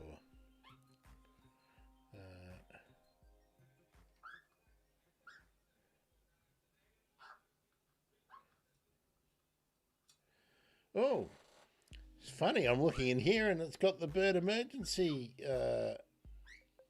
here. Let's go back one more. Oh, here we go. This is what I wanted to play. But first, I want to go to the utter hypocrisy of the Albanese government's Environment Minister, Tanya Plibersek. Now, you may remember back in February, Plibersek knocked back Clive Palmer's Central Queensland coal mine application. Now, she celebrated her decision, telling the media that if you want your kids and grandkids to be able to see koalas in the wild, we have to change what we're doing because in New South Wales, she said, we're on a trajectory to no koalas by 2050. And yet, we find out now that same month, a review found Plibersek's department had 140 koala killing projects under consideration, 29 of them for renewables. For instance, late last year, Plibersek approved a wind turbine development at Lotus Creek in central Queensland that requires the bulldozing of old growth forest, including 341 hectares of known koala habitat, an area well known by renowned natural photographer Stephen Nowakowski, who joins me now. Stephen, thank you for your time. This is such an important issue. Tell us about the Lotus Creek wind farm and why you're so concerned about it. Yeah, well, the Lotus Creek site it's quite a remote area. It's halfway between Mackay and Rockhampton. It's directly west of the coastal communities of St. Lawrence. And it's a high elevation area, about 400 metres above sea level. You can see the imagery there. It's a place it's a wild landscape. It's quite a cool temperature because of its high elevation. And it's a place that's never been altered. It's a place where time has forgotten. It hasn't been cleared, it hasn't been modified, it hasn't been used for intensive agriculture, it hasn't been industrialised. So it's a place where wildlife has existed and continues to exist. And the diversity there is completely off the charts. It's the highest number of koalas I've ever seen anywhere in Australia. And the greater gliders there are just incredible. So, for example, I was there last week and counted 10 greater gliders within about 3 or 4 hectares and 3 koalas. 2 were female with females, mothers with cubs on their back. So it's a really special place. And in actual fact, it should be the Great Koala National Park of Queensland. Yes. So what reaction do you have then? That a lot of this old growth forest, I mean, hundreds of hectares will be felled and wind turbines will go up. And these turbines, if they're lucky, a Siemens report from Germany says they'll have a shelf life of about 15 years, but will degrade what you've just told us there so beautifully is incredibly special landscapes that have been there untouched for a millennia. Check out Peter Credlin giving a fuck. I mean, they're on the right issue, but check out the hypocrisy of Peter Credlin and Sky News giving a shit about untouched landscapes. And there's a political point in it, so good on them. But the point's well made that this seems to be a silly place for a wind farm. It just seems to be illogical. Yeah, well, that's right. So there's actually 89 of these projects in the pipeline in Queensland. And the Queensland Energy and Jobs Plan quite clearly say that to increase production to 10 gigawatt would need 600,000 hectares of land. But that would need to be doubled because of the low capacity factor of renewable energy. So looking at least 1.2 million hectares of land, the issue that we're having is that these wind farms need to go onto the high elevation ridges, the mountain tops, the rock pavement areas, the places that have escaped the clearing in past over the last many decades.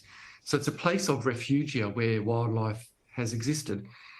And it's those areas that are being targeted by the wind industry. And in the absence of any planning by the state government and the absence of any environmental guidelines, so for example, the State Code 23 for wind farms in Queensland, it actually that wind farms are exempt from the Vegetation Management Act and the Nature Conservation Act. So these wind farm industries... So that's a problem in itself, that there are exemptions for all of these projects. And it's not only for wind farms, but lots of projects get exemptions. And this is part of the problem that Plibersek talked about that was highlighted in the Samuels report.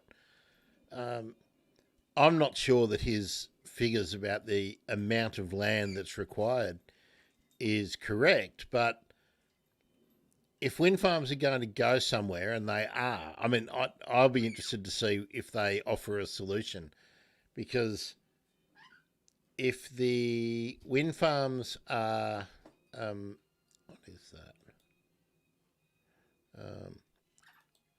Don't know what that is. If they're totally against wind farms, then they're just saying, let's just stick with coal and gas. But if they're saying renewables are important, then they really need to be exploring the idea of where else wind farms can be located, or what other options are there. So let's see if they get to there.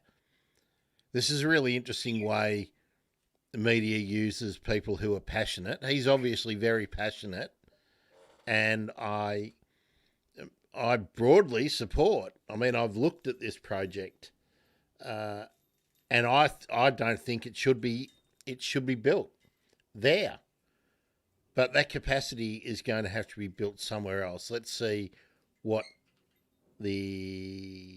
let's just see where they go.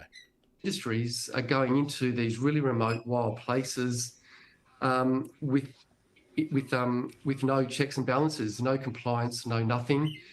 So like I said, Lotus Creek, the bulldozers will be there any day now to smash up that over 300 hectares of koala habitat and destroy what is worthy of a national park. You know, it has the integrity of a national park. So the hypocrisy of Plibersek, who last year said that she will see, her ambition is to see no species become extinct under her watch, is highly unlikely to occur if all of these wind and solar projects proceed. So that's interesting.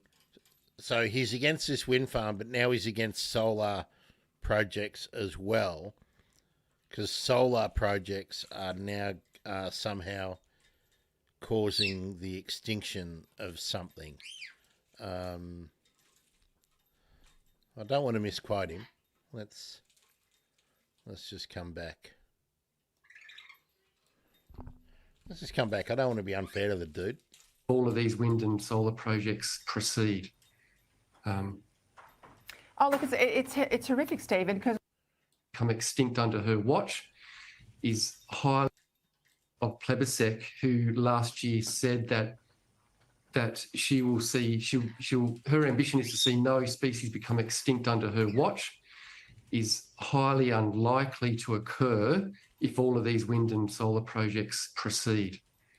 Oh, look, it's horrific, Stephen, because we've got the issue of the offshore wind farms in Wales on the New South Wales coast. We've got the eagle population, great concern down in Tasmania. It's even had Bob Brown out there fighting against wind farms. And as I said, you're a renowned international level wildlife photographer. I mean, you have seen some pretty spectacular places on Earth, and the idea that you can sit by, well, you're not, you're on the TV tonight, but people like you have been there, can't sit by and watch this decimated, I think should get all Australians fired up. Yes. I will stay on this issue. We'll put some questions to the Minister's office, but I really appreciate your time. No worries. Well, thank you. Thanks for your Stephen time. Nowakowski there. So, of course, there was no solution or no options advanced. I'm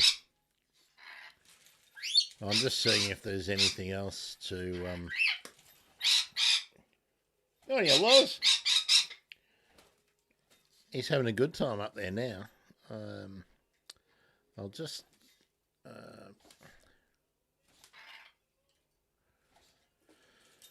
yeah, okay. I'll see what we can find.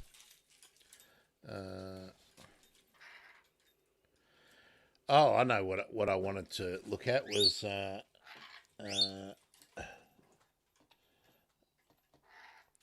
Dunkley by election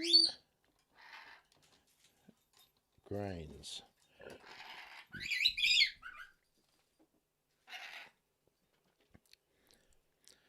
Ah, fantastic. Okay, I am going to play this. All right, let's bring in. I'm sorry to subject you to this. My least favourite commentator, I think, Shari Markson. But the headline here is Green's influence on Dunkley by-election will be profound.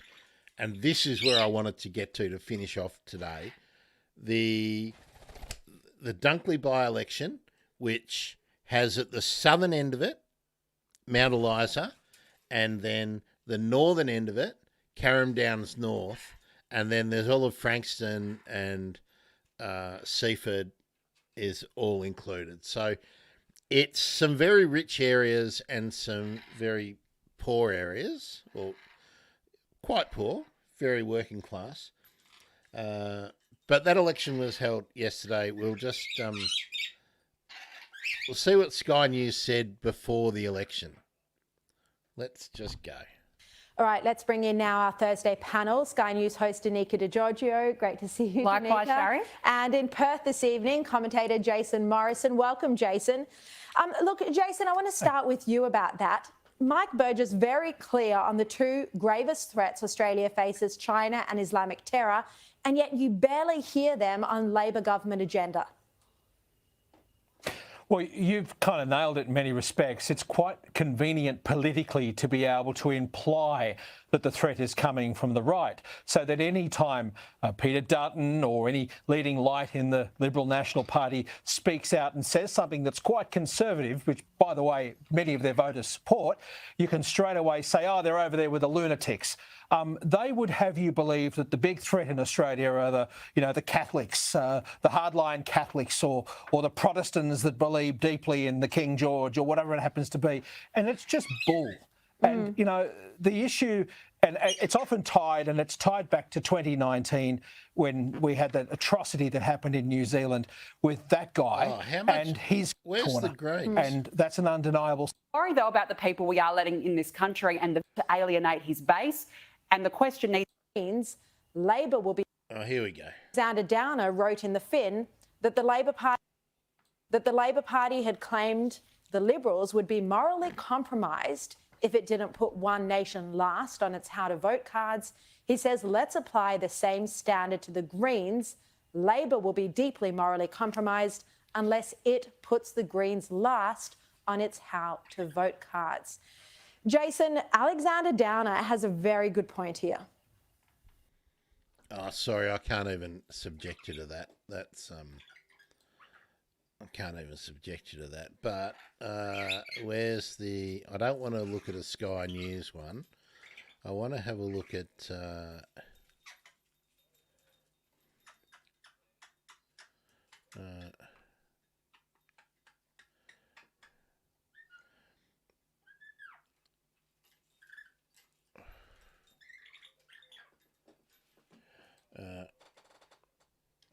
I want to find... I want to show you the... Sky News. I'm not going there. Previews.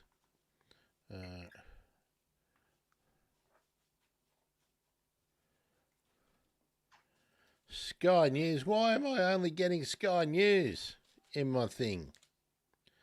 Oh, fuck. I don't want to watch that. I don't want to look at that.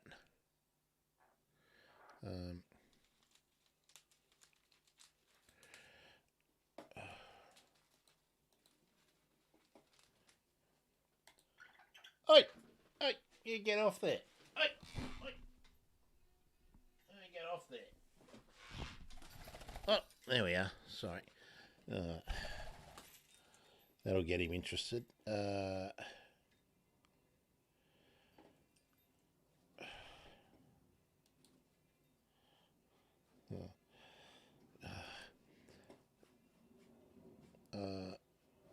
I don't want to watch.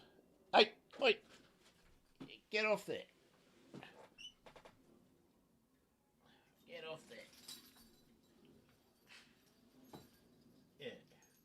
Come back over here. That's it. Loz is being Mr. Destructo.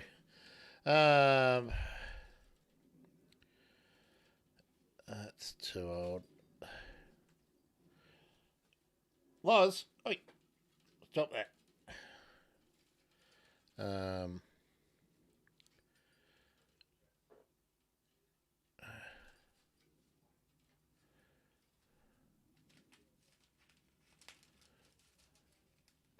Oi, oi, come back here, out of there.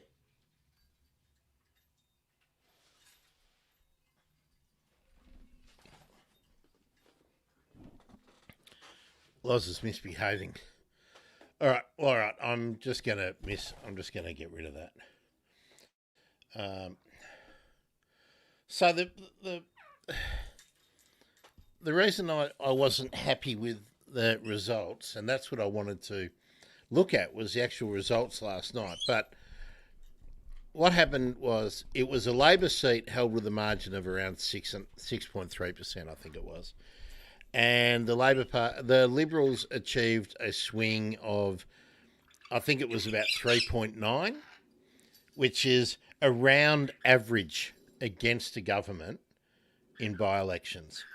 It's above average for a first-term government, but it's below the actual average across all governments in by-elections. The Labor candidate died in office, and there was a new candidate. She's a mum, is the way she branded herself. And all the things I was watching last night when the count was going on. But the upshot is that the Greens ran a candidate and achieved, I think, just over I think it was around 7.3% of the vote. There's still a lot of pre-poll and postal votes to be counted. I think there's still something that around 25%, 20% of the vote to be counted. But the ABC were Anthony Green, who seems to be the best analyst of the electoral numbers, booth by booth, seat by seat, seems to think that. Well, he said the Labor vote held steady. The primary vote for Labor marginally increased, but on a two-party preferred basis, it held about steady.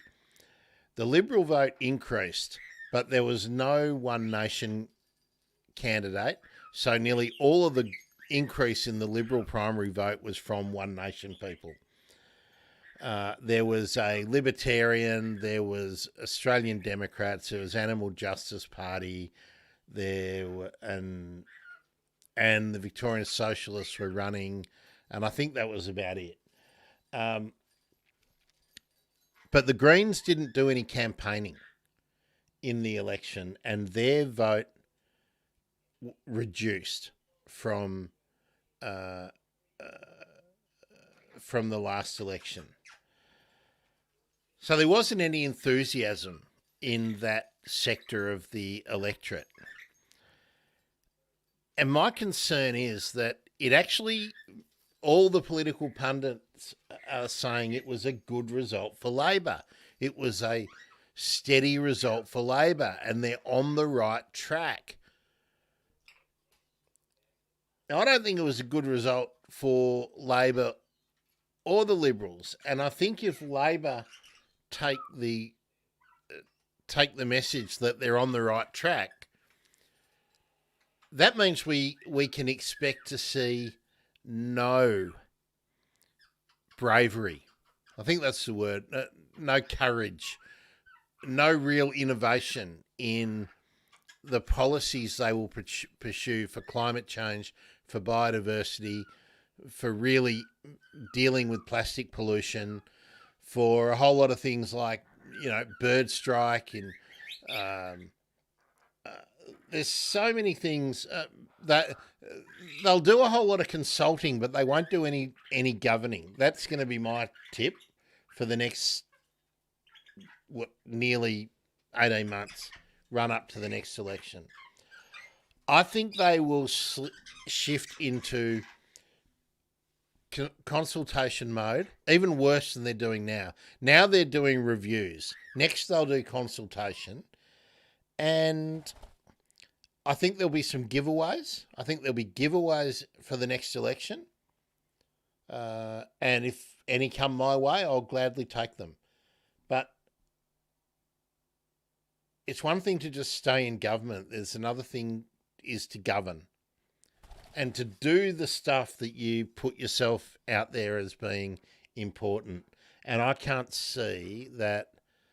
I hope I'm wrong, but all these things that they're delaying that would do something that would be really nature positive, that would be actual species positive, but they're not doing it. So there we go. I don't like to get that far down in the weeds politically too often, but that's where I'm kind of at. And I was pretty depressed watching the rise in the Conservative vote, holding steady with the Labor vote, but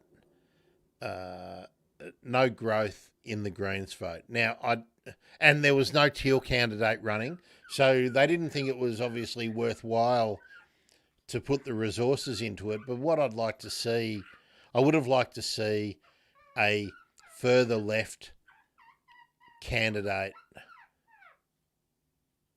in the hunt. I hope that people in all electorates are given the chance to make a statement with their vote,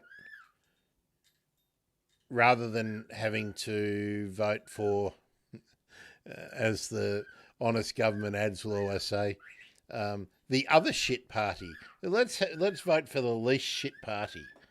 So we'll just see how that goes. Now, Naomi, what have you said here? Apparently the Stony Creek wind farm is mostly going to be developed on farmland. I just found an article about it that says the wind farm company has strict conditions on the development. It might be Sky propaganda. Yes, it might be. Well, let's see. What have we got? Stony Creek Wind Farm.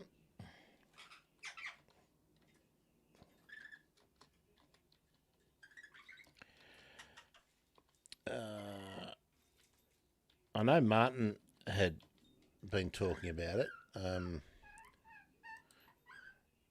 Wind farm location and plan.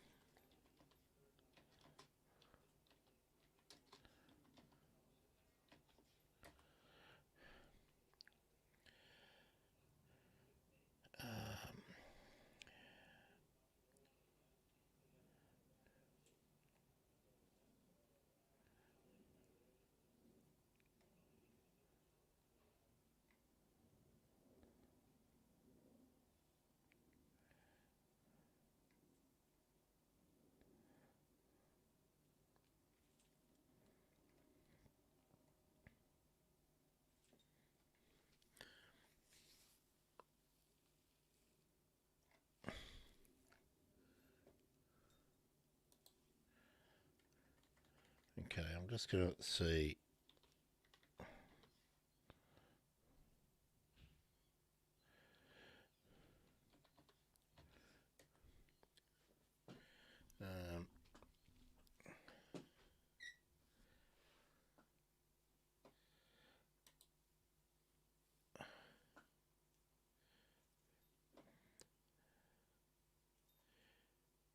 Yeah, that's not the one. Stony Creek isn't the one that they were talking about. The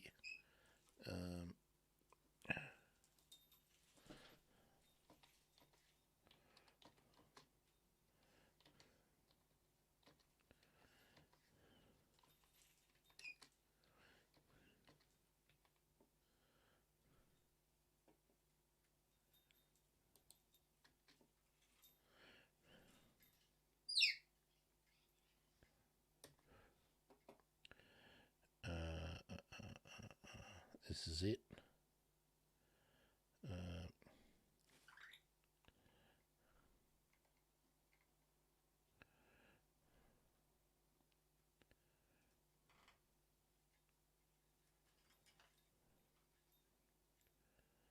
I'm not sure which one of those is it. I think it's the is it the McIntyre one?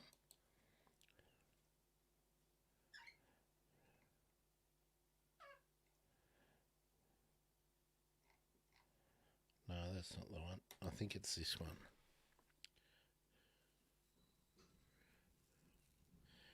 Yeah, this is the one.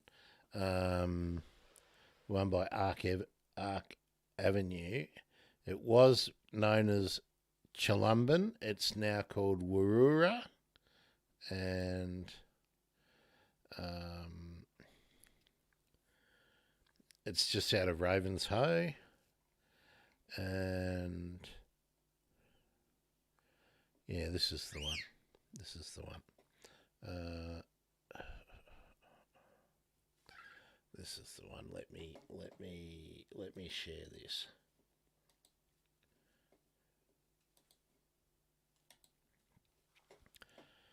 So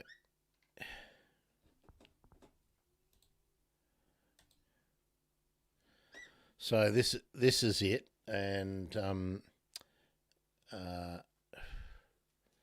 yeah, you can't see the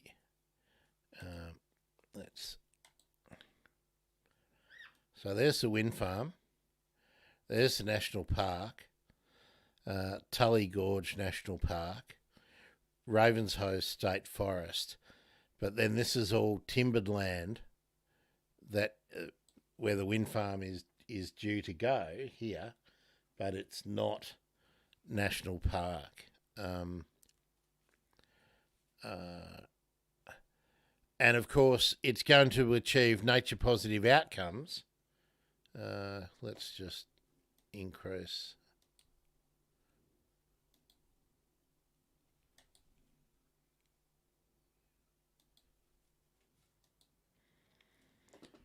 Hear the project's traditional owners and lead ecologists about the design evolution of the wind farm and achieve nature positive outcomes and the opportunities. I think this is the same one, but let's see what the TIs say.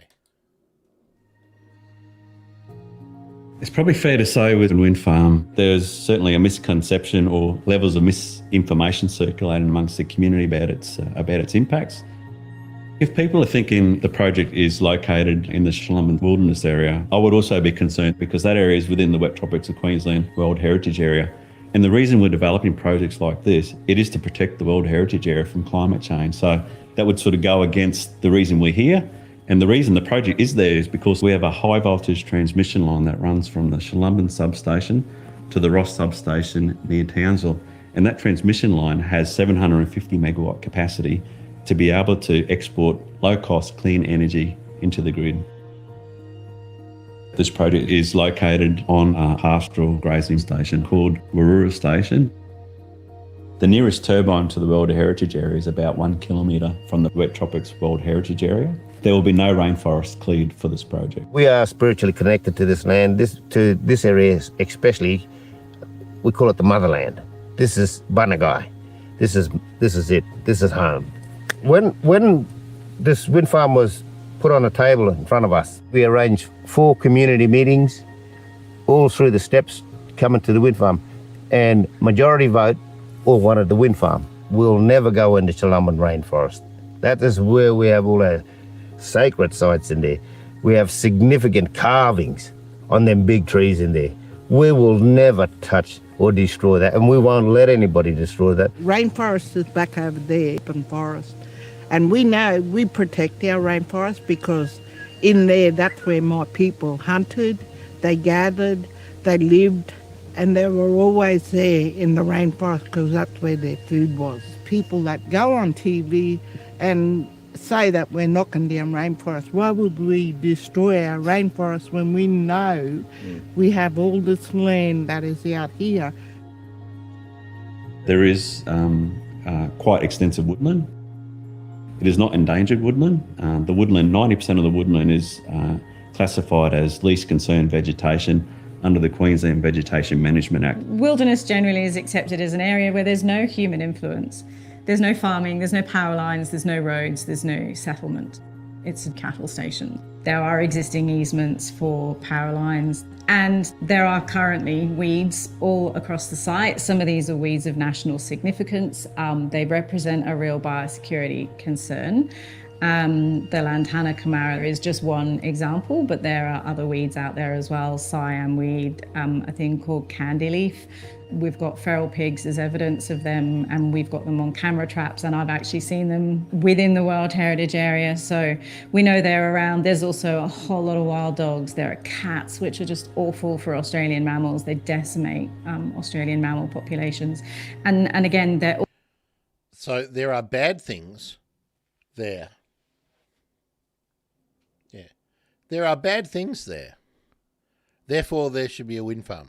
All throughout those project areas and going into the World Heritage Area. So anything that we can do to control populations of feral animals and weeds within the project area is going to benefit the World Heritage Area. We have agreed to, in effect, provide opportunities for First Nations people in terms of employment opportunities on the project, training Indigenous people to be rangers, for example, where they can do work on country, such as weed and pest control, eradicating lantana, controlling pigs and the like. It is about employment, to help our young people get out on country, to come away from town. Like for Annaloo, she loves the bush. She's like she said to me, I just want to get out and walk around on country.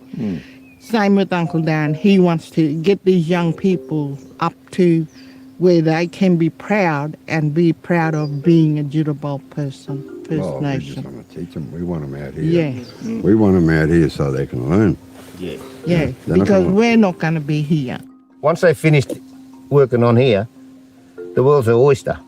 They will be upskilled with such high qualifications. This is something that will help my people better their lives.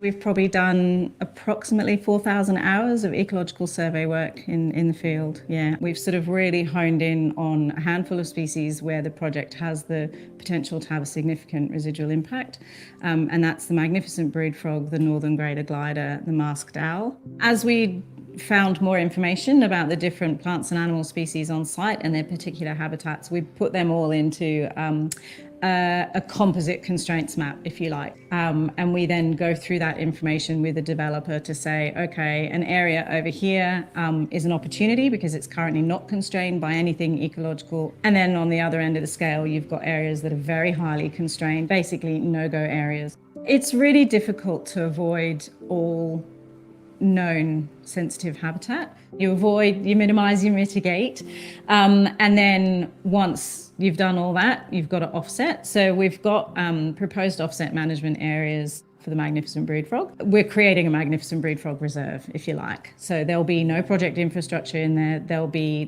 the existing cattle that are in those areas will be removed. We'll be undertaking the feral management program. We're basically improving that habitat for the brood frog and helping to ensure the viability of that species. The northern greater glider and the masked owl have really similar habitat requirements, so we've kind of looked at those alongside each other. So they will nest or den in the largest hollows. We've obviously tried to avoid clearing to the extent possible of tall developed vegetation that has these hollows in it. Trees that have to be cleared, where they have a hollow that could provide habitat for the greater glider or the masked owl, we'll cut that whole trunk section intact and reattach it to an adjacent tree at the same height and aspect. And just to make sure that there isn't an issue with those animals continuing to use those denning resources, we will also put in nest boxes. So that will actually lead to a net gain in denning resources for that species. This will be an industry-leading mitigation that the project implements. The wind farm project has been through a very extensive process. We've certainly heard feedback from our community and our stakeholders. We've listened to that feedback and we've developed a package of nature positive outcomes that we can all be very proud of. They're industry leading, they are the gold star, and they also provide opportunities for a range of stakeholders such as the Jitterbug people. It also allows us to decarbonise and deliver renewable energy with speed. I'm very proud of the work that our team has done. I'm very proud of this project and I look forward to delivering nature positive outcomes.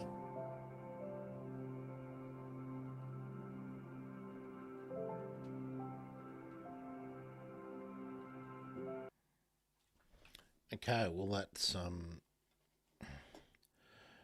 that.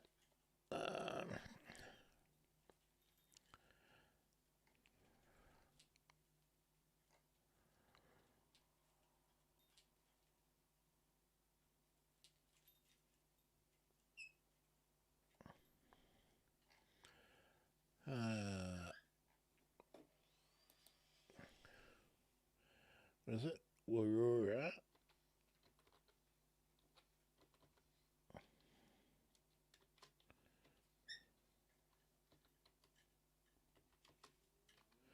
To see if I can find some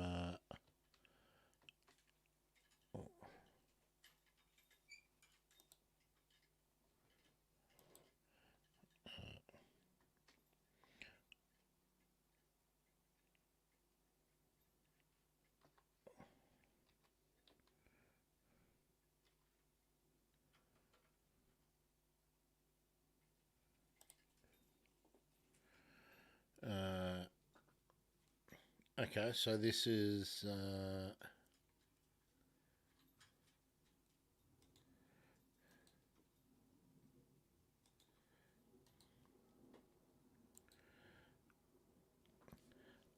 I'm guessing that this is the article you were talking about, Naomi.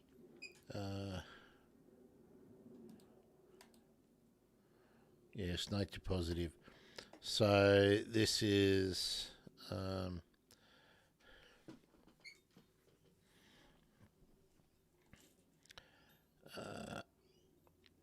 subsidiary of Korea Zinc is who owns it. Hope to construct a 1,200,000,000 turbine development, but it'll scale back to 42 turbines. So yeah, this is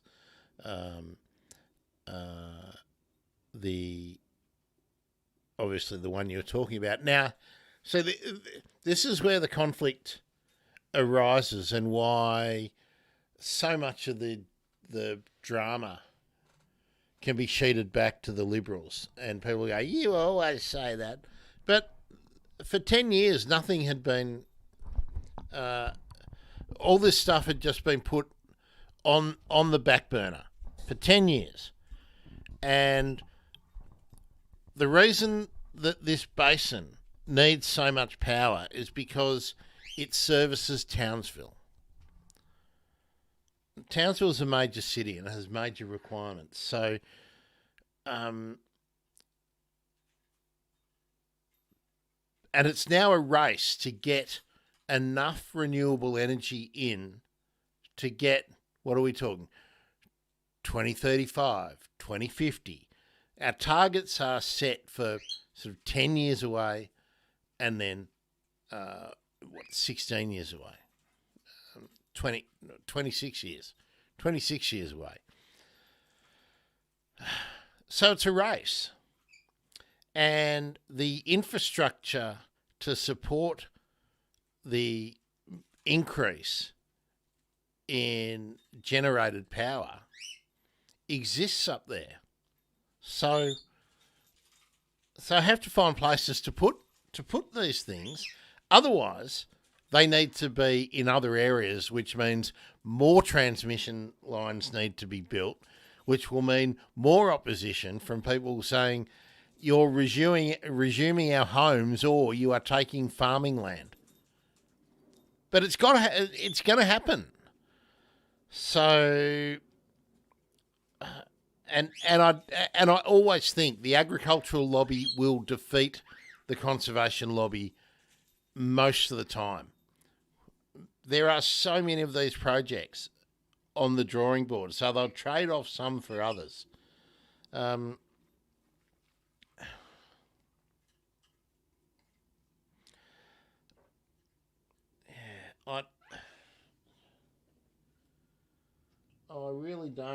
really don't know. I mean,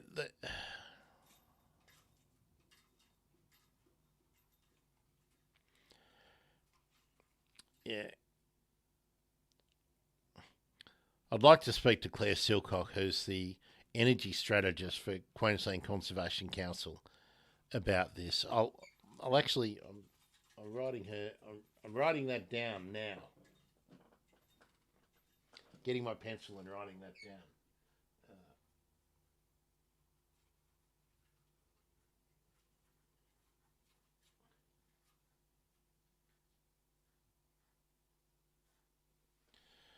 I will, because this will be just the first of many. And isn't it interesting that it's a Korean energy company and they've renamed it Arc Energy? Because, of course, Arc, saving things. But remember what happened before the Arc? Everything got wiped out.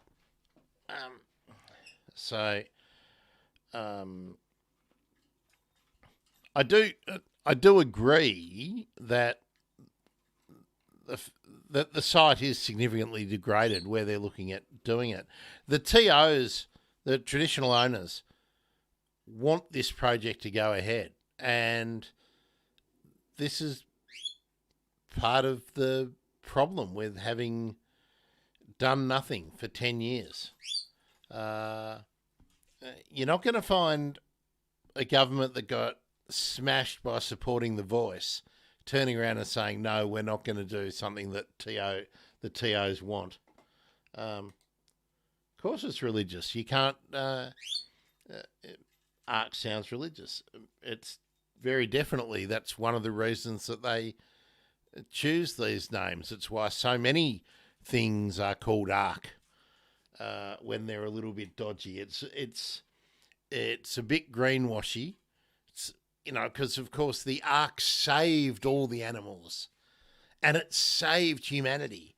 But immediately before that, the vengeful invisible sky fairy killed everybody in the flood and killed all but 2 of every type of animal on the planet in that fairy story. Yeah. So there we go. Yep. Look, I think we're going to have to do more of these kind of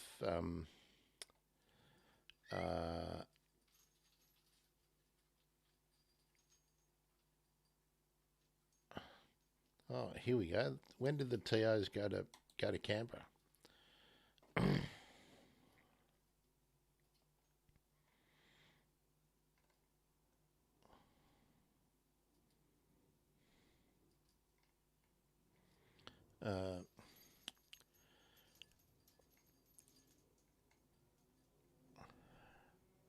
August 4, 2023, this article.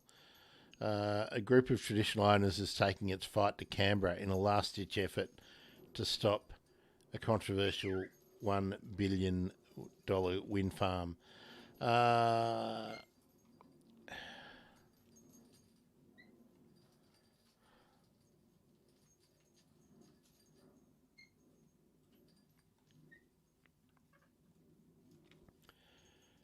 Okay, so that photographer, Stephen Nowakowski, that's his photograph here that he's given to the ABC. And the interesting thing here is this Jiribol woman, Melita Asaki, whose family has lived in the area for generations, said a group of traditional owners was preparing to descend on Parliament House and raise concerns with Plibersek. So it looks like we really need to get... See, this is all tied up in other projects. Andrew Forrest is hoping to build the Upper Burdekin wind farm inland from Ingham. So the Green Power Hub near Caban Green Power Hub near Ravenshoe is open. It's already been done.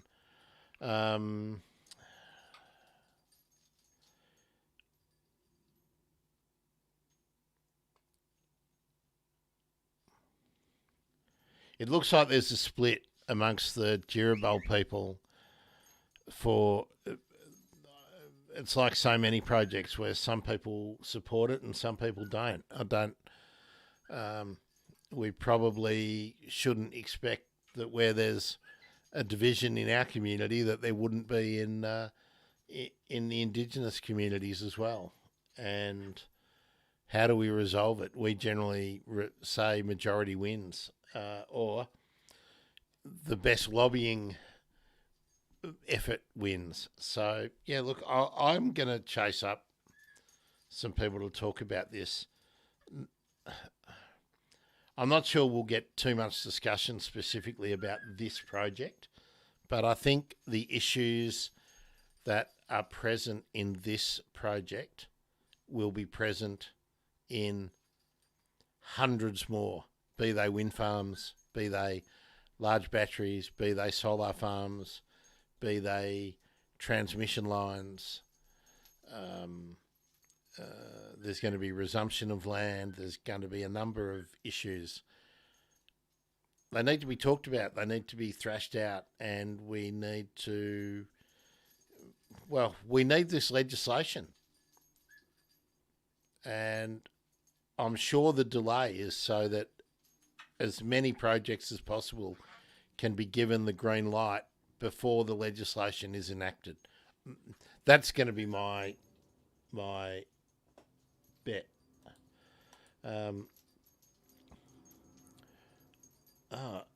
Naomi's favourite fairy tale is the one about the evil snake in the garden. Yes. Well, it's just a big book full of fairy tales. Anyway. Well, 4.5 hours. I'm about done with the talking. Considering I've got to prepare tomorrow's show, and I want to make it a bit snappier than what I got round to doing today. Be very sloppy, but I do have my Stream Deck up and going. I just need to do more programming on it, and we can get more of these transitions and things happening snappier, and hopefully we can get some. Hopefully we can find whatever keeps making me freeze and stop that. So we'll get round to that too. All right, folks. Well, Sundays, whenever I'm streaming on a Sunday, I think they'll be pretty relaxed and probably take the opportunity to make the when I don't have a guest. Oh, did you hear that? That's Loz. I taught him how to do the kissing. Loz, see if he does it again. Oh, he's doing an upside down dance. Well, thanks for keeping the comments coming, Naomi. That was that's been good. Yeah, they feel a bit sloppy when we do the shows like this, but I think there's some value. I've been reaching out actually to other creators, other hosts and people who are kind of politics adjacent and from other Commonwealth countries. There's more than enough stuff about America out there, but all of the countries, Canada, New Zealand, India, all of the African English-speaking countries, obviously the problems are the same, the challenges are the same in countries that speak other languages too, but I've been reaching out to people to get other English speakers from around the world to talk about the challenges where decarbonisation, biodiversity challenges, and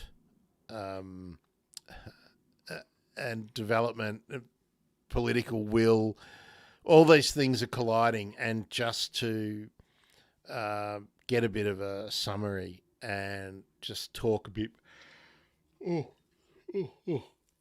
Excuse me. Let's talk a bit more about all of these issues, and I don't know, see if there's any coalitions that can be brought, and yeah, I do want to.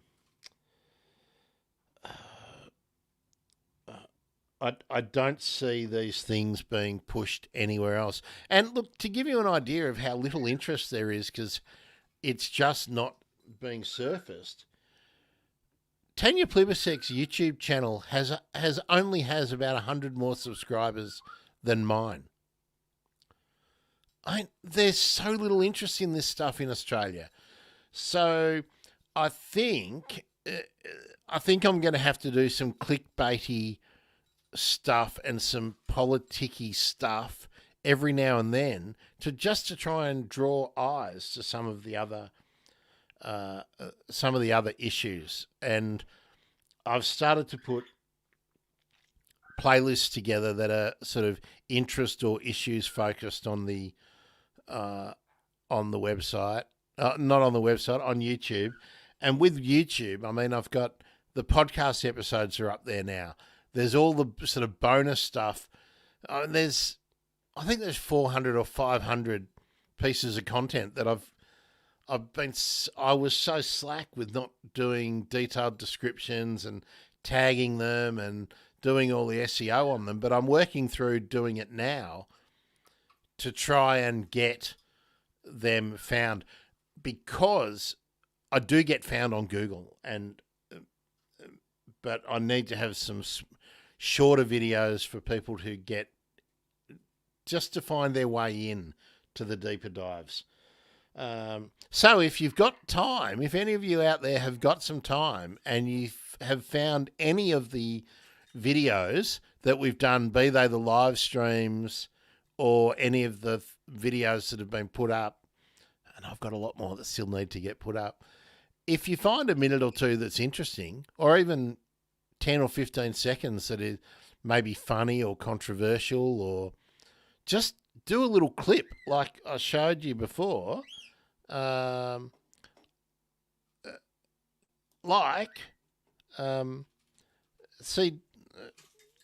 let me share this one. I got to share this one, don't I? Here we go.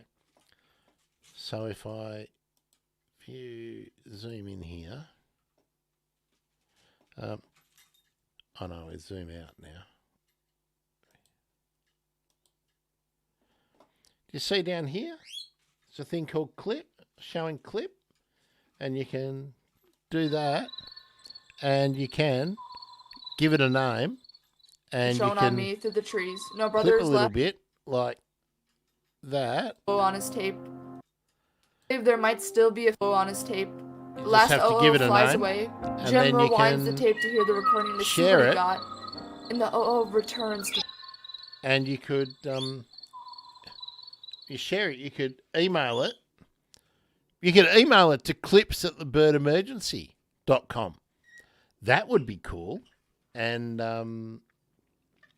then I could utilise them, because I just simply don't have the time to go back and get into all of them. But hey, if you're watching now and you thought, oh yeah, remember when Grant spoke to I don't know, Peter Burnett, and they were talking about the environmental laws? There was some really interesting bits in there. Or, gee, Rob Davis said some interesting things, and go back and just clip out something that I can use. That would be amazing if anyone wants to do that. Oh, and of course, don't forget, I wanted another reason to show this. I will edit this clip before I use it again, Naomi, too. But I will just run it again now because... And I'll put some music on it too. I'll get a boom and some spacey noise or something. And then we'll go... By the way, did you know you can buy me a coffee? Yeah, I'll match it all up with a voice, and we'll get that in, and I'll put a link in the description. Isn't that what we say? Link in bio.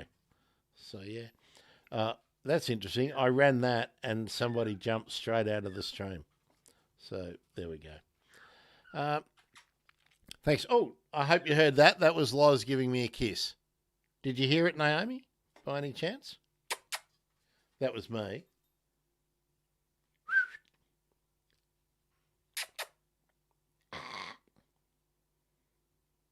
Oh, now that I'm talking, he doesn't want to. Oh, there we are. He's whistling to me now. There we are. He's just whistling. No, he's not going to give us a kiss. So you heard him giving me a kiss. I taught him that. I think he was saying, "I love you" the other day. So somebody, I think, has taught him to say that, but he doesn't say it very well. But I might get him into that. But yeah, he's having a great time. He's got a swing. Oh, there he is. Just kiss the swing. But he pushes the swing around, but he hasn't started sitting on the swing. I'm waiting for that because I'm sure that will entertain him for ages. And I've just discovered how much he loves shredding paper. So I'm going to give him a toy full of shredded cardboard and paper, and that will keep him busy too. I think he's enjoying life. So yeah. All right, folks. I'm really done now. Coming up to 5 hours since we got going. So yeah, I agree, Loz. I need to watch a movie or something and unwind. I'll see you tomorrow. Urban birds. I haven't really worked out what I'm going to talk about. I think we might talk about. Oh yes, I do. We're going to talk about the a bunch of different projects that are going on, and also some of the counts that are going on. That's right. That's what we're doing tomorrow. Aiming for 12. Might be a little bit later. No, he's not going to do. It does a little growl at me, but he's not going to do it now. See you tomorrow, Australian Eastern Daylight Time, somewhere around midday for proper bird emergency. See ya.